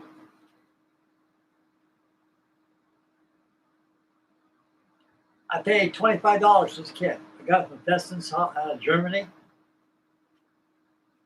The same thing, almost same size as a Hong Kong border model Lancaster. Saved myself $500. Bill's just the same. I know I built one before. Matter of fact, it's in my storage. I got the Halley bag. There's your 133 scale Admiral Lancaster.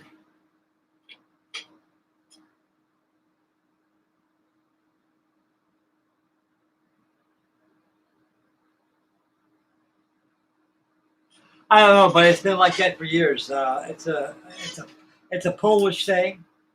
All these kits are made in Poland. There's only two countries in the world that make card models. It's Poland and Germany. And now we make them here too, but they're by private enterprise, private people who build their own, design their own card kits and sell them. But these here, that's made in Poland. That's why you buy those kits. Every one of those kits got the Polish red and white checkered flag, the Polish insignia on there. See, the Poles in Germany, they deal with the metric system. So we deal with the regular standard system. Us is 1/32 scale. Them is 1/33. It's the way it is, modeling. Like I say, ain't much difference in size. This, like I say, 1/33 scale is just a little smaller than 1/32 scale. Not much.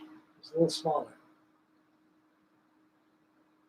Now, for example, this 1/33 scale A6M0 got right there.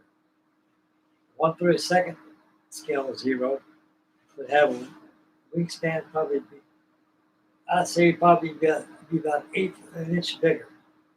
Tips here.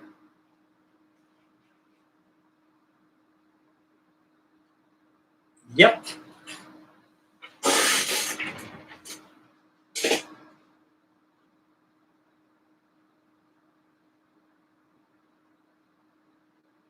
Yes, they are. They're thieves. Chinese, yes, they do. They steal stuff, and I bought one from China. It was an F7F Tiger Cat. It's supposed to have been a Go-Mix fly ball kit, like the one on that Lancaster. They stole it, and they went ahead and published it themselves. And the paper they use isn't the kind of paper they use in these kits. It's regular paper. And they're known as pirate kits. See, I belong to papermodels.com, and they don't honor pirate kits. All their kits in China are pirate kits. They take them from the manufacturer and they copy them. They scan them. And they turn around and sell them. That'd be like you design a card model, and it has your name on it and everything. And they take the card model and they put it on a scanner and they scan the card model, and they got ways of getting rid of your name on it and everything else. Like I say, I don't trust those people. The Chinese, they came a long ways from living in a grass hut on dirt floor, what they live in now. Everything, their technology came from us. We liberated these people during the Second World War. We showed these people how to be civilized, which they They are to an extent, but I don't trust them. Like people say, oh, China, they can wipe us off the face. No, they can't. Chinese got faulty electronics. You look at your radio control stuff right nowadays, all these phone jobs made in China. A lot of them crash, work, and their electronics is terrible. It's just like my dad and I were building a bomb shelter when Fidel Castro and Nikita Khrushchev put missiles 90 miles away off the coast of Florida. Missiles headed our way, waiting for orders to launch missiles. My dad and I were building a Cuban Missile Crisis back in 1962. I was helping, when I got out of high school, I was helping my dad build a bomb shelter. And my dad threw down his trowel. He said, Frank, watch out that mixer. I said, are we going to do any more work today, Dad? No, we can do more. It's a waste of time. Why, Pop? No, it was a good idea building a bomb shelter. Frank, I got to think. Russians can't afford a war. They can't. They sold us Alaska. Everything they got, their military is failing. They may have one good shot in us. That's all they got. We can finish up the job. We can wipe off the face of the globe if you want to. They can't afford a war. Just like China, they can't afford a war. They got faulty equipment. Look at their submarines. Everything they got. It's just, you buy the electronic stuff like that, even those tanks are made in China. They go out on you and stuff. They're very bad electronics, so no offense to us.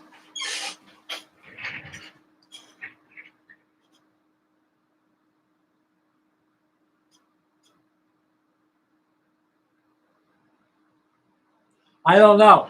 That's one thing that's hard to stop, Eric. It's hard to stop a thief. It really is. I mean, you can publish something, your copyright on it, everything. And if anybody copies your work, they can be prosecuted to the full extent of the law because you got a copyright law and a trademark sort of stuff. I mean, those people, they take it, they like, oh yeah, they like this stuff. They'll take it, run to a scanner machine, get rid of your name, get rid of everything. When somebody buys a kit, you look at it and say, hey, that's one of my kits I built. Where do you get that from? China. There you go.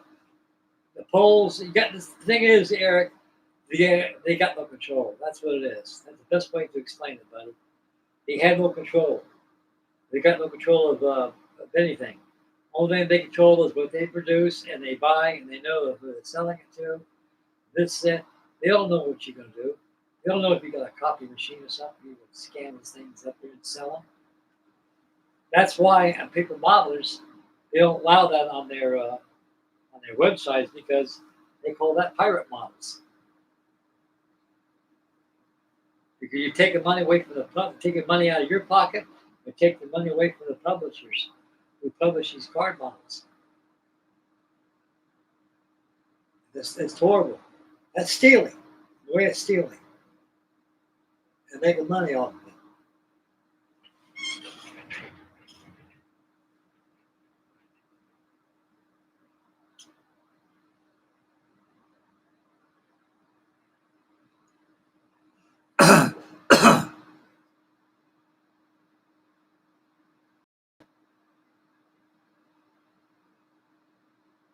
Exactly. With underselling everything. They're just tricky people. You got to watch out for the thing with China. Trumpeters, it's on them. Plastic kits are fine. It's on them. Well, you know where you're getting it from. Made in China, trumpeter. Same thing with Merit models. I love kits. And Dragon, they're out of business now. They just got out today or yesterday. They're out of business. Shame. I like their kits. I got two of them. I got the USS Princeton and also got the measurement 110, 1/32 scale. A good kit, a good model. Yeah, that's what they do. Especially in card, they get away with that. They just get away with it because you don't know until you see your work being published.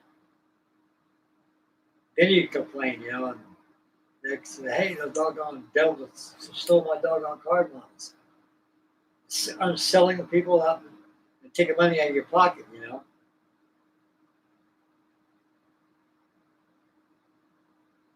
That's how those people operate. They know we buy them.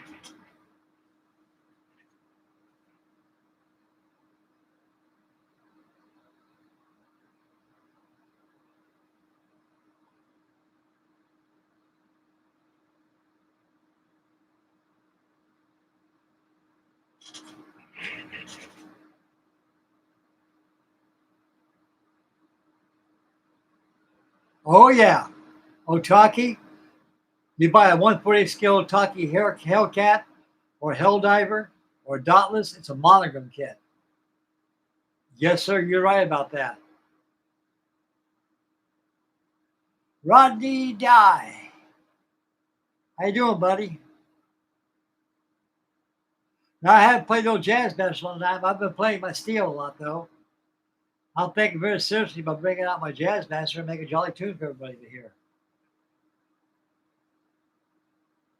Oh, yeah.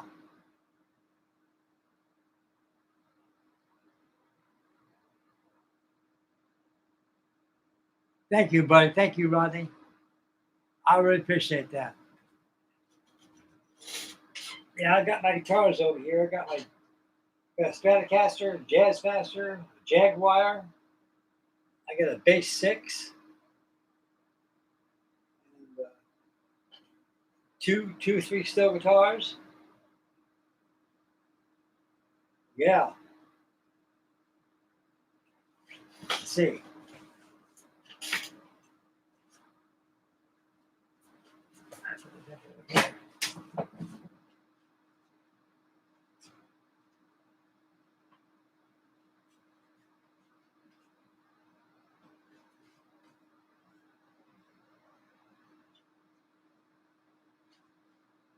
Let me show you guys something here. Search out for the Roadmaster.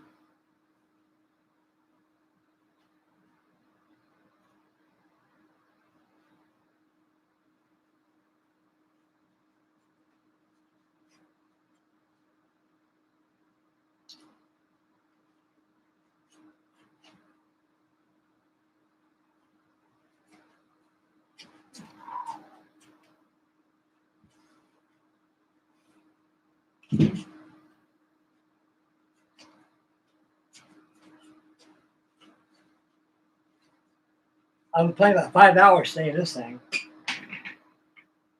Keep my chops up.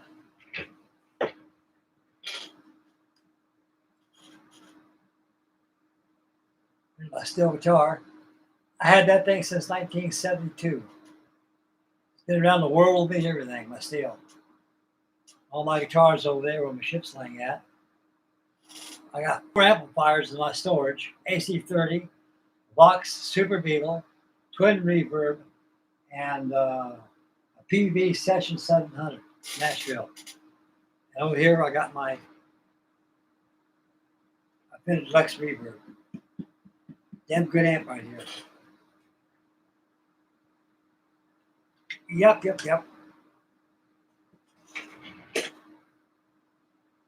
Okay, Eric, thanks a lot, buddy, and God bless you, sir. And next weekend, we're going to go for the final reveal for our Helldivers. We're going to have a good time. And thank you very much for sticking around for us for this nice show. I really appreciate it. And I really enjoy your videos because those kits right there, most of those kits that you show, like what you've got on your channel, I've got in my storage.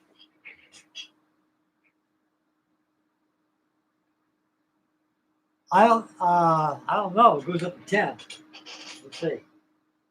This is a 30-watt amp. The rest of my amps are 100-watt amps. This is a 30-watt amp, and I'll still get the cops going on if you crank it up. And right now, I got the volume on about 4, treble on about 3, bass about 5, reverb about 3, and those are my settings for my steel guitar. I use my Jazz Master or Jaguar or my Stratocaster. I put full bass and treble on 5, reverb on about 4. And, yeah, I've been playing steel guitar since I was about 8 years old. I played Nashville, all over the place. Made some money at steel. A lot of money. She's been with me for a long time. So I do other things. I build models too, you know. I love my models. Danny, what kind of app you got, buddy? Is it a Marshall, double stack, crate, box?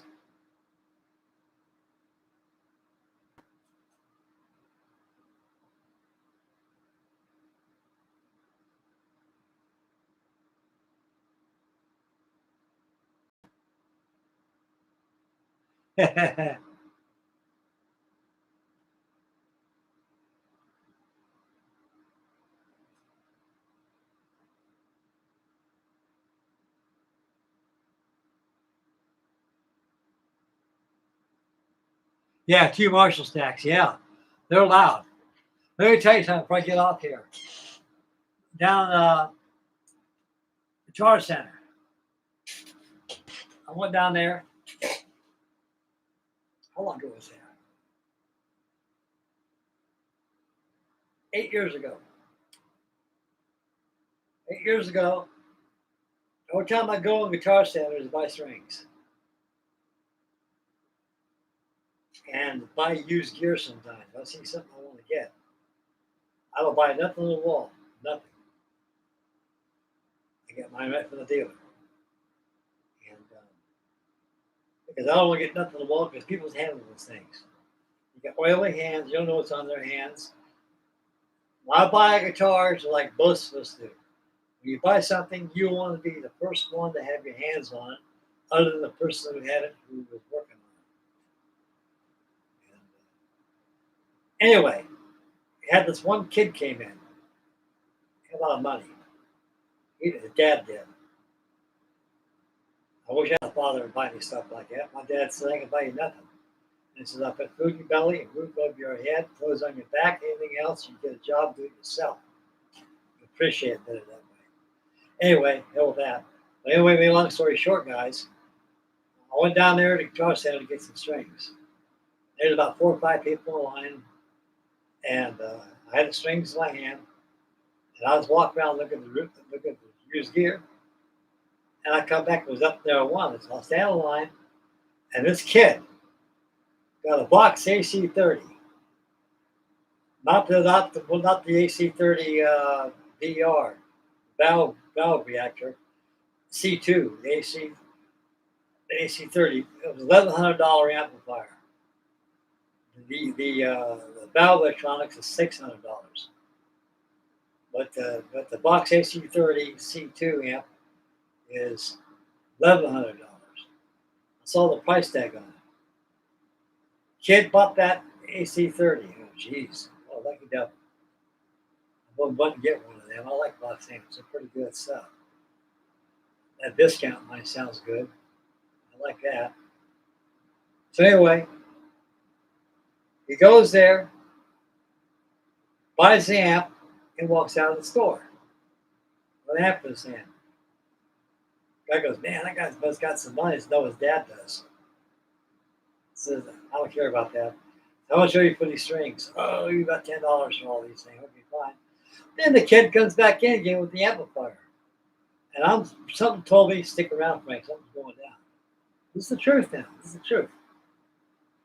I stood there for about 10 minutes, and the kid go up there, and the guy looked at him, you just here, you bought the amp, did you? Yeah. I decided I don't want this. Well, we can't refund all your money to you. It depreciates when it goes out the store and floor. We can give you what we get back out of it. And that, and he goes, well, I want the Marshall stack, the twin Marshall stack. That's what I want. This amplifier's got 30 watts. I want something that's got a lot of watts to it.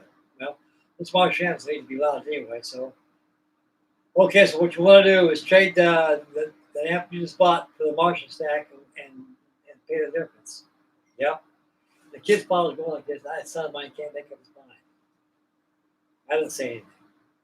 So, takes the amplifier, the AC-30. Remember, brand new. I watched my own 2 eyes. They took everything off the showroom floor.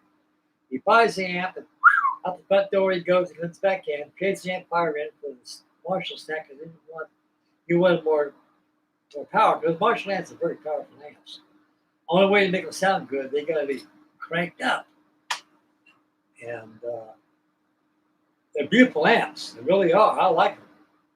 And so he traded that AC30 in with a little bit of money with a Marshall stack. And they took the amplifier, instead of putting it on the showroom floor, he took it and put it back in used gear. Thank God I had some money in my pocket. I had about $800 in my pocket. I just got my retirement check from the Navy. I had money on me. I went back there, and he had an amplifier marked up for $562. And I took it. I said, I want to buy it. I asked the guy, hey, I want to buy that amp.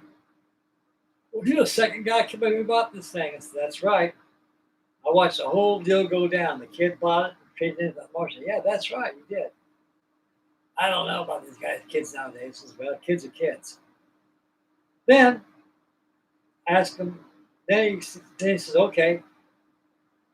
I started to pick up the amplifier, and this guy walks in and sees it. He picks that up and says, hey, put that thing down. He says, what? I said, put it down. That's my amp. I just bought it. Oh, I've been wanting one of these. Good. They got one of the showroom full over there. They got 2 or 3 in stock in the storage over there. Well, I want to get something like this. Well, it's there. The guy looked at me kind of stink-eyed a little bit. I don't care. I ain't gonna I'm gonna pay $562. Now the guy walk out my amplifier. So I paid $562 out the door. A brand new AC30. Unbelievable. End of story. Yes, I do. I still got it. That's a good guitar. I want to tell you something. I had a 1963 Fender Jaguar, and it sounds and plays exactly like my Fender Squire Jaguar does. A lot of people with the Jaguar guitars and jazz dancers change the bridges on them. You don't have to. A lot of people don't understand the mechanics of these old vintage guitars like Jaguars and Jazz Masters because they got these saddles on. They got 6 saddles. They got 2 screws per saddles, which raise, and they can raise the strings. First thing you got to do, you've got to adjust that bridge. You can't do Peter Townsend windmills, play Jimmy Hendrix stuff. Those guitars were not designed for that. They came out back in the late 1950s, and they're used for surf music, country western, and jazz music. Also blues, especially the Jazz Master. A lot of people were taking those bridges out, putting the 2 pneumatic bridges in them, also putting the Mustang bridges on. They don't need them. You just got to understand these guitars are not designed. You got to take your radii of your neck. You got to take your saddles, and you got to adjust them to the curves of the neck and raise them and make sure that you got tension on them. And there you go. My strings never fly up that bridge. I double pick. I play 32nd notes, 16th notes, everything. Like Pipeline, doing machine gun sounds on it and stuff. And strings don't come off. Yes, I still get that Surf Green Jaguar. That's a good guitar. And I got my Stratocaster. Now you guys got me doing this now. It's weedy whack now. I'll show you something. We'll get up here. Danny's seen it.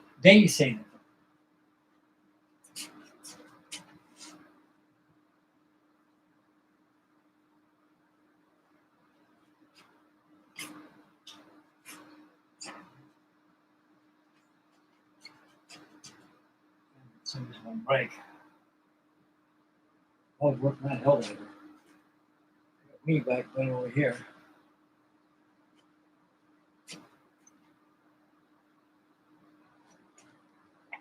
Where's that? Okay, it's over here.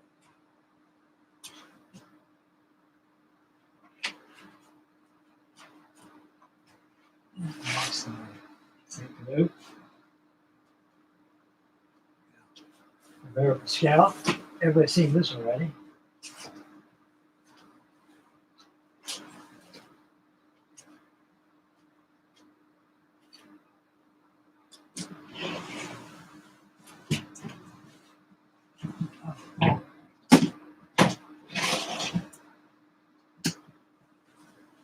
It's 1957. This is 1957 Stratocaster.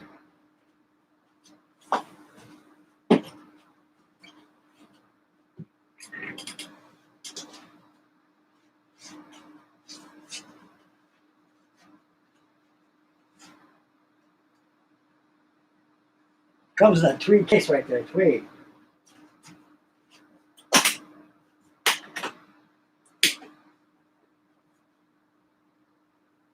Oh, it smells like an old guitar, which it is.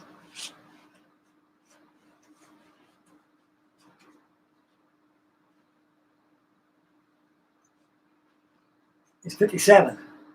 One ply pick guard.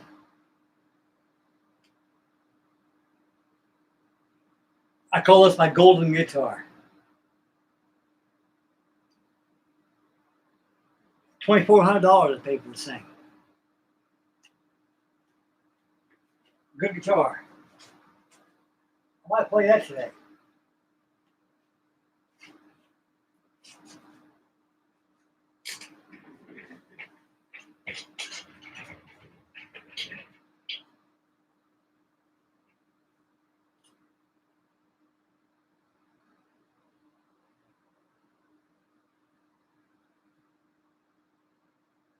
Oh yeah.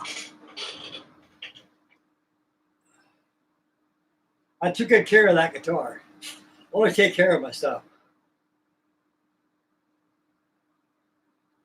I see guys take guitars and lay it on the floor and rolls over and boom, hits the floor and stuff. Man, that costs too much money to do stuff like that.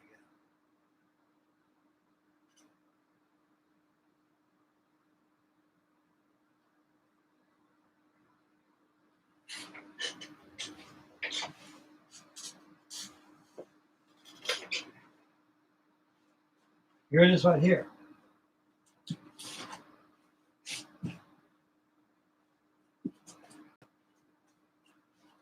It's my Jaguar.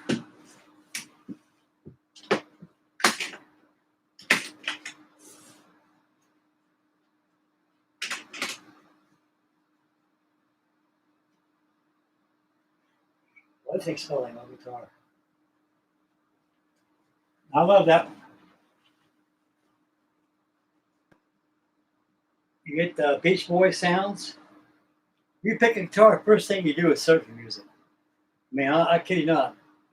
Rock and roll, Jimi Hendrix, stuff like that, I don't know.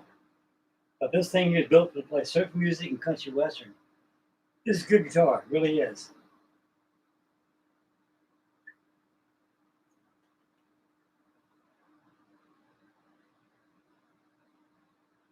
Good Jaguar. See, you got this bridge here. Take a look at that bridge. See those saddles on there? You got to adjust those bridges to the comfort of the neck. This is a C-size neck right here. You got to adjust that bridge to the neck. The intonation like that, those things won't pop off. They won't. Eventually, they get seated in those grooves. They'll work their way to the grooves. They'll stay there. They won't come off. Now, doing Pete Townsend windmills, yes. They'll fly off that bridge like he ain't kidding. They don't have a bridge like a Gibson SG like he does.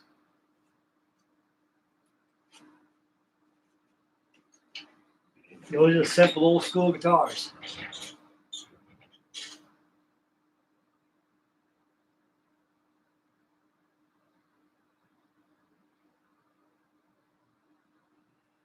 Yep. I never go out there and put other stuff on it. That's prostituting an instrument. It's like the old saying, somebody takes my kidneys out, puts somebody else's kidneys in. It's not my kidneys. You know, it's not my insides. Same thing in the bridge right there. I mean, guys, first thing you do, they put a Mustang bridge in that thing, and you got to realize the bridge on Jazz Masters and Jaguars, it's called a floating bridge. While you got your vibrato, and use your vibrato, that bridge will roll with the vibrato. That gives you that Hawaiian sound on Jazz Masters and Stratocaster. With Jazz Masters and Jaguars, gave it a pretty sound. It's because you got a floating bridge, a floating tremolo. You put a Mustang bridge on it, Tune-matic bridge, or a master bridge, we call it. Those bridges won't float, they're stationary. It'd be like putting five springs on the back plate of that Stratocaster, and you try to get a little vibrato, you got to really push down on it. You don't give you that floating action. You can adjust those saddles because your neck. If you look at the neck like this straight on, you can see the curvature of the neck. You got to set your strings, the curve of the neck, intonation, and intonation, and you got to set your bridge high. Those things don't come off because each one of those saddles, they got grooves on there. And what these guys do, they buy the guitars and they play them, they groove, and they slide out the groove, and they go, "Oh man, look at this! This is crap." You got to set these guitars up. Stratocasters, anything. When these guitars leave factories, they're leaving somebody else's hands. This guy's not a player. He's a builder. He's doing his job. His job is to pick up a guitar, blah, blah, blah. That's good enough. Get it out the door. Next, we have another one. Yeah, this is good. That's it. No setup. And what they do, they put nines. You don't put nines on your first E. I use 10s or 11s on there. I use 11s on there. 11s or 12s. Or sometimes 13s I use on there. And kind of hard to bend a little bit. But like I say, you don't have to worry about that E string flying off all the time. That's the first thing that flies off, the E string. Especially a 9 gauge. This guitar is not designed for that stuff. Yeah, it's a good guitar. It really is. I enjoyed the hell out of it. I had it since 2017, so that's what, 8, 9 years? 10 years almost? 9 years. I have 9 years now. Long time. It cost around $500. It's not bad. I see guys buy those. I had a buddy of mine, like I told Dingy one time. Guy bought a Stratocaster. I think he bought an Eric Clapton, all gray, white pickguard. I think he paid, what, almost $3,000 for that guitar? American made. He was kind of like a kid bragging like a boasting kid. Like, oh, I got me an American Stratocaster. It's made in this country. Ain't no Chinese, ain't no Japanese, ain't no Vietnam stuff, or Taiwan or Indonesia. It's made in USA. I told you, you think it's made in USA. So I guarantee you take that thing apart and look at it, you'll find something made in China there. But one day he looked at me, kind of says, "Oh, Frank's out of his mind. I don't know how he's talking about. This is American-made Stratocaster. Hey, it may be made here. You got to think about the parts. When something's made here, everything's got to be made in this country. Pickups, electronics, everything. They quit making stuff in this country since the 1970s. And one day he came and looked at me. Oh, you apology, Frank. For what? You know my guitar? Yeah, what about it? Like 2 of my pots were made in China. I told you. And I told you. Nothing's made in this country anymore. Nothing. So you buy Squire stuff, which is good. You just got the Squire is by Fender. And the Squire parts is Fender. Except the difference is it's all Fender parts. It's assembled in a different country. You got cheap labor in Indonesia and China. They'll do anything for a rice bowl. They don't, as long as they're fed and they're going to get their rice bowl for the day, they got to work hard to put out a good guitar. And they do. They do very well.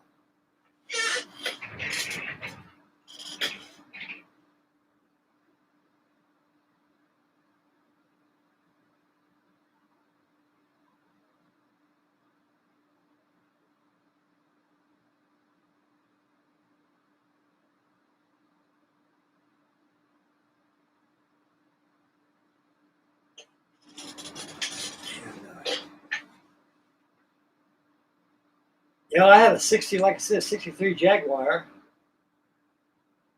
and that's why I learned about it. Strings came out that bitch too. It was made by Leo Fender out of Santa Ana, California.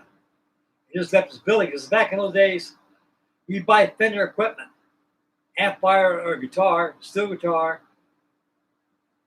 anything that Fender makes, you will not find in music stores. What you will find in music stores at my time was Japanese guitars and Spanish guitars, no electric, hanging on the walls and stuff. You want a Fender guitar? Go up there, like Leon Walker, JP Fender. I got mine at JP Fender. And you go to JP Fender, and JP says, "How you doing? I'm interested in getting a Fender guitar." "Oh, you really are, huh? Okay, good." He said, "I got a catalog right here." And he'll bring up that catalog. And that catalog, he'll open up and says, "Which guitar are you interested in?" I want to get a Stratocaster." "Okay, fine."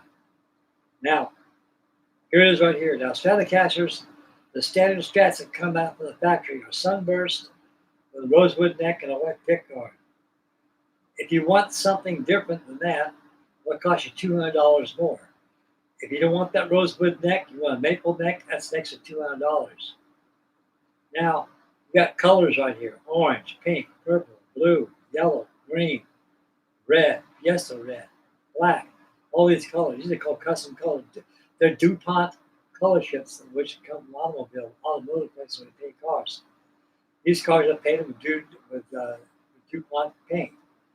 And if you want a green one, like a Jaguar I showed you, that's extra $200 right there. Now, a Stratocaster back in the 1960s cost you about $364. That's how much they cost. You want a maple neck? You want a red color or green? That's another $400 right there. So you're paying $700-800 just for a guitar. That's what they cost. Amplifier, same way. So what you do, how they did back in the day, you go to the music store, you want a Fender guitar, I want that Stratocaster. You want yellow, blue, green, dusty red, orange, sunburst, or what? Well, sunburst is the natural color comes anyway. I want that picture right there, sunburst. I like that. That's what color Buddy Holly's Stratocaster is. Great one. That's $364. How you gonna suppose you're gonna pay for this? So we take half down now and half the rest when the guitar's gone. I said, "Okay, I'm going to give you half down now." It's okay. It'll be $182.07. If you get that much money out like that, I will. I'll be back. When I get the money, I'll give half down on it, and that's it. And about 2.5 weeks, 3 weeks later, is you call Frankie, guitar's down. Okay, fine. So you got to pay the remainder of it, but you owe. That's going to pay the tax. And as for a complimentary gift, they give you, for doing business with them, give you a free pack of guitar strings, cord, and a guitar strap. And the cases always came with the guitars. Case. They never sold other guitars without a case, because Leo Fender will not sell his guitars without having a case. There wasn't no such thing as gig bags back in those days. They had a case. The case did not charge you extra. The case came with the cost of the guitar. Everything. Now, with the amplifiers, you buy a Fender amp nowadays, ain't no case. You got to buy that separately. Back in the 60s and 50s, Fender's guitar amplifiers came with Linelix, Toilix covers, amp covers. They're so stiff, you pull them off your amp, you can lay it next to it, they'll stand up straight. That's good protection. That's kind of case got this here too. I'm like $65 for your amp. So everything nowadays is so. You get more of a break nowadays buying an instrument than I did back in my days when I was growing up. When I was growing up, you got a Japanese job, Honer guitar, Dan Electro guitar, or some Jap job, and that was it. And also Silvertone guitars and airline guitars. And Susan Roebuck and Montgomery Wards, they had them there.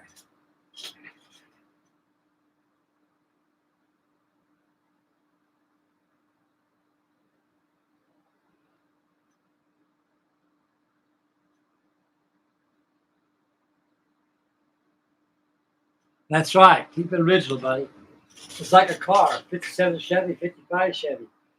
You start doggone jacking it up, putting this in, putting that in, you got rid of the stock in it. It's always keep it original. Now, so I get some wear and tear on my frets, my Jaguar, because I played that a lot. And like I say, keep it original. That's the only way to go.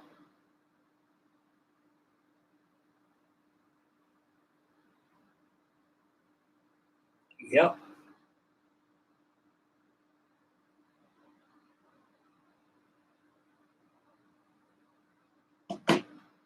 Yep.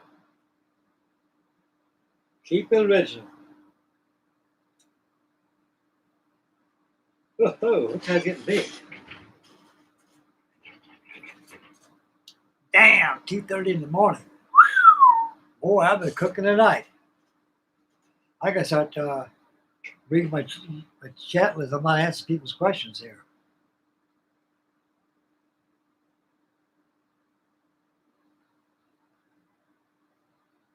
Okay. Well, Rodney.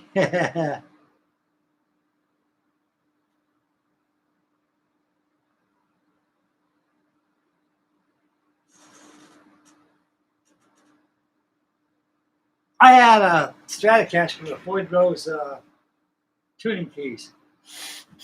On the back of the peg head, stock where you tune, there's a little wheel on there, like they lock. It was a Japanese Stratocaster. I bought it from, who was that? Out from Ohio. What was the name of that guy?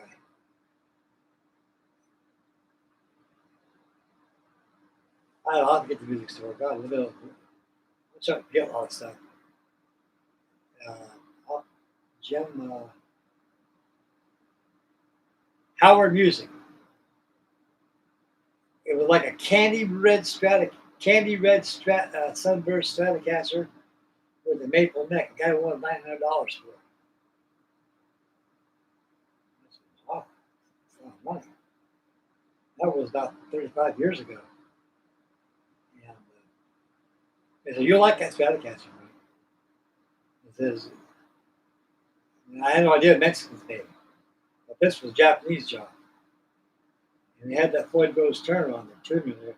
They do lock those tuners and they do work very good. Because when you tune your guitar, you just turn that little wheel and it locks. Locks. You can do all your vibratos, dive bombs like that. It won't come out of tune. I do that with my Stratocaster, Jaguar, and Jazzmaster. I Floyd without the Floyd Rose tunings. The secret is I'll put a looser knot in my guitars, and it won't slip. With that looser knot sealed there, it won't come off. You can dive bomb all you want to.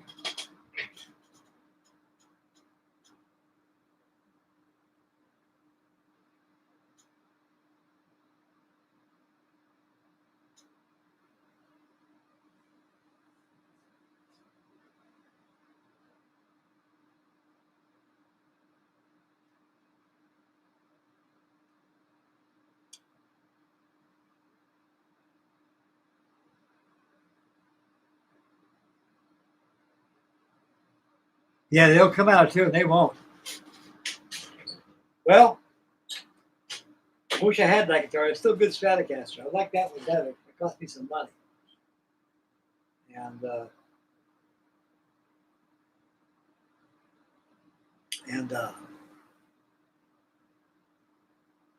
buddy of mine, David Brinkley, he was a lead guitar player. He said, "Frank, how much you paid for that Stratocaster?" I paid $900. I paid over $1,000 for it, taxes and everything. And he says, "You want to do some horse trading?" I said, "What do you got?" So I know you play steel. He says, "My uncle gave me a steel guitar. He don't play anymore." He said, "You ever heard of Showbud?" I go, "Oh, yes, that damn good guitar." Shot Jackson and Buddy Emmons made that guitar back in the 50s. Well, it's got two necks and those pedals. Got 8 of those. I says, "You do? You want to trade that even for that Stratocaster?" I'm like, "Hell yes." So I traded that Stratocaster for a steel guitar. It's in my storage right now. It's a beautiful steel guitar. I guess Zuckle never played pretty much on it. He said, "I try to play one of those steel guitars. I can't play them." I says, "Well, it's an instrument you don't pick up and learn overnight. And sure it ain't an instrument you take to the park underneath the tree and play music and serenade your girlfriend with. It's something that demands an amplifier. You got a bit behind it. You got to understand it, what makes it tick. You got 10 strings there. You got 10 strings in that neck. Both those necks got different tunings. You got pedals here. That one has 8 chord pedals and 4 knee levers. And all it does, it changes the pitch of the strings.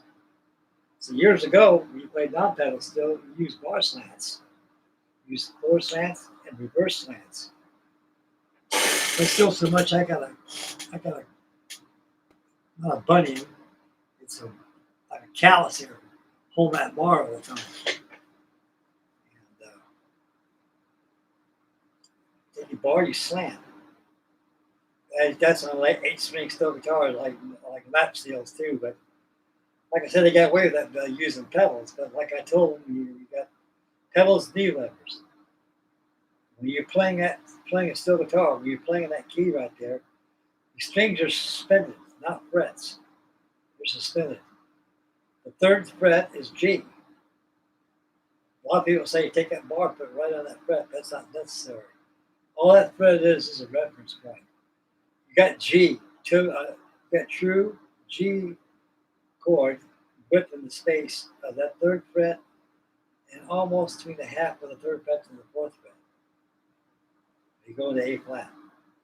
It says you just got to follow by ear. You got to use grips, positions. You just got to learn it. It's an instrument of transition. You just got to study it and understand it. It's hard to explain, hard to teach. It takes you about 3 or 4 years for you to understand it. About 5 years before you get to know how to play it. You get about 10 years, like you got it down pretty good. You get about 20 years in it, you really got it down good. You play it for 30 or 40 years, you really got it down. You play it for 50 years, you got it. It's instrument. It's like a box of Cracker Jacks, a surprise in every box. Well, steel guitar is like playing a rotary guitar. If anybody plays guitar out there, I know Dingy plays, I play, and if anybody else plays, you're playing a riff, playing a note, all of a sudden something pops up. You go, wow, where'd that come from? Man, I never played that. I've been that for a long time. Now, how do I do that? Oh, okay. Wow, that's how it's done. Then you store it in your mind. That's part of your musical vocabulary. You can use that in the licks and everything else. Same thing on steel guitar. If you're playing a steel, pretty soon a lick will pop up. Oh my God. All that time I wanting that lick was that simple right in front of me. So they all work the same. Practice. You just got to practice. The more you practice, the better you're going to be.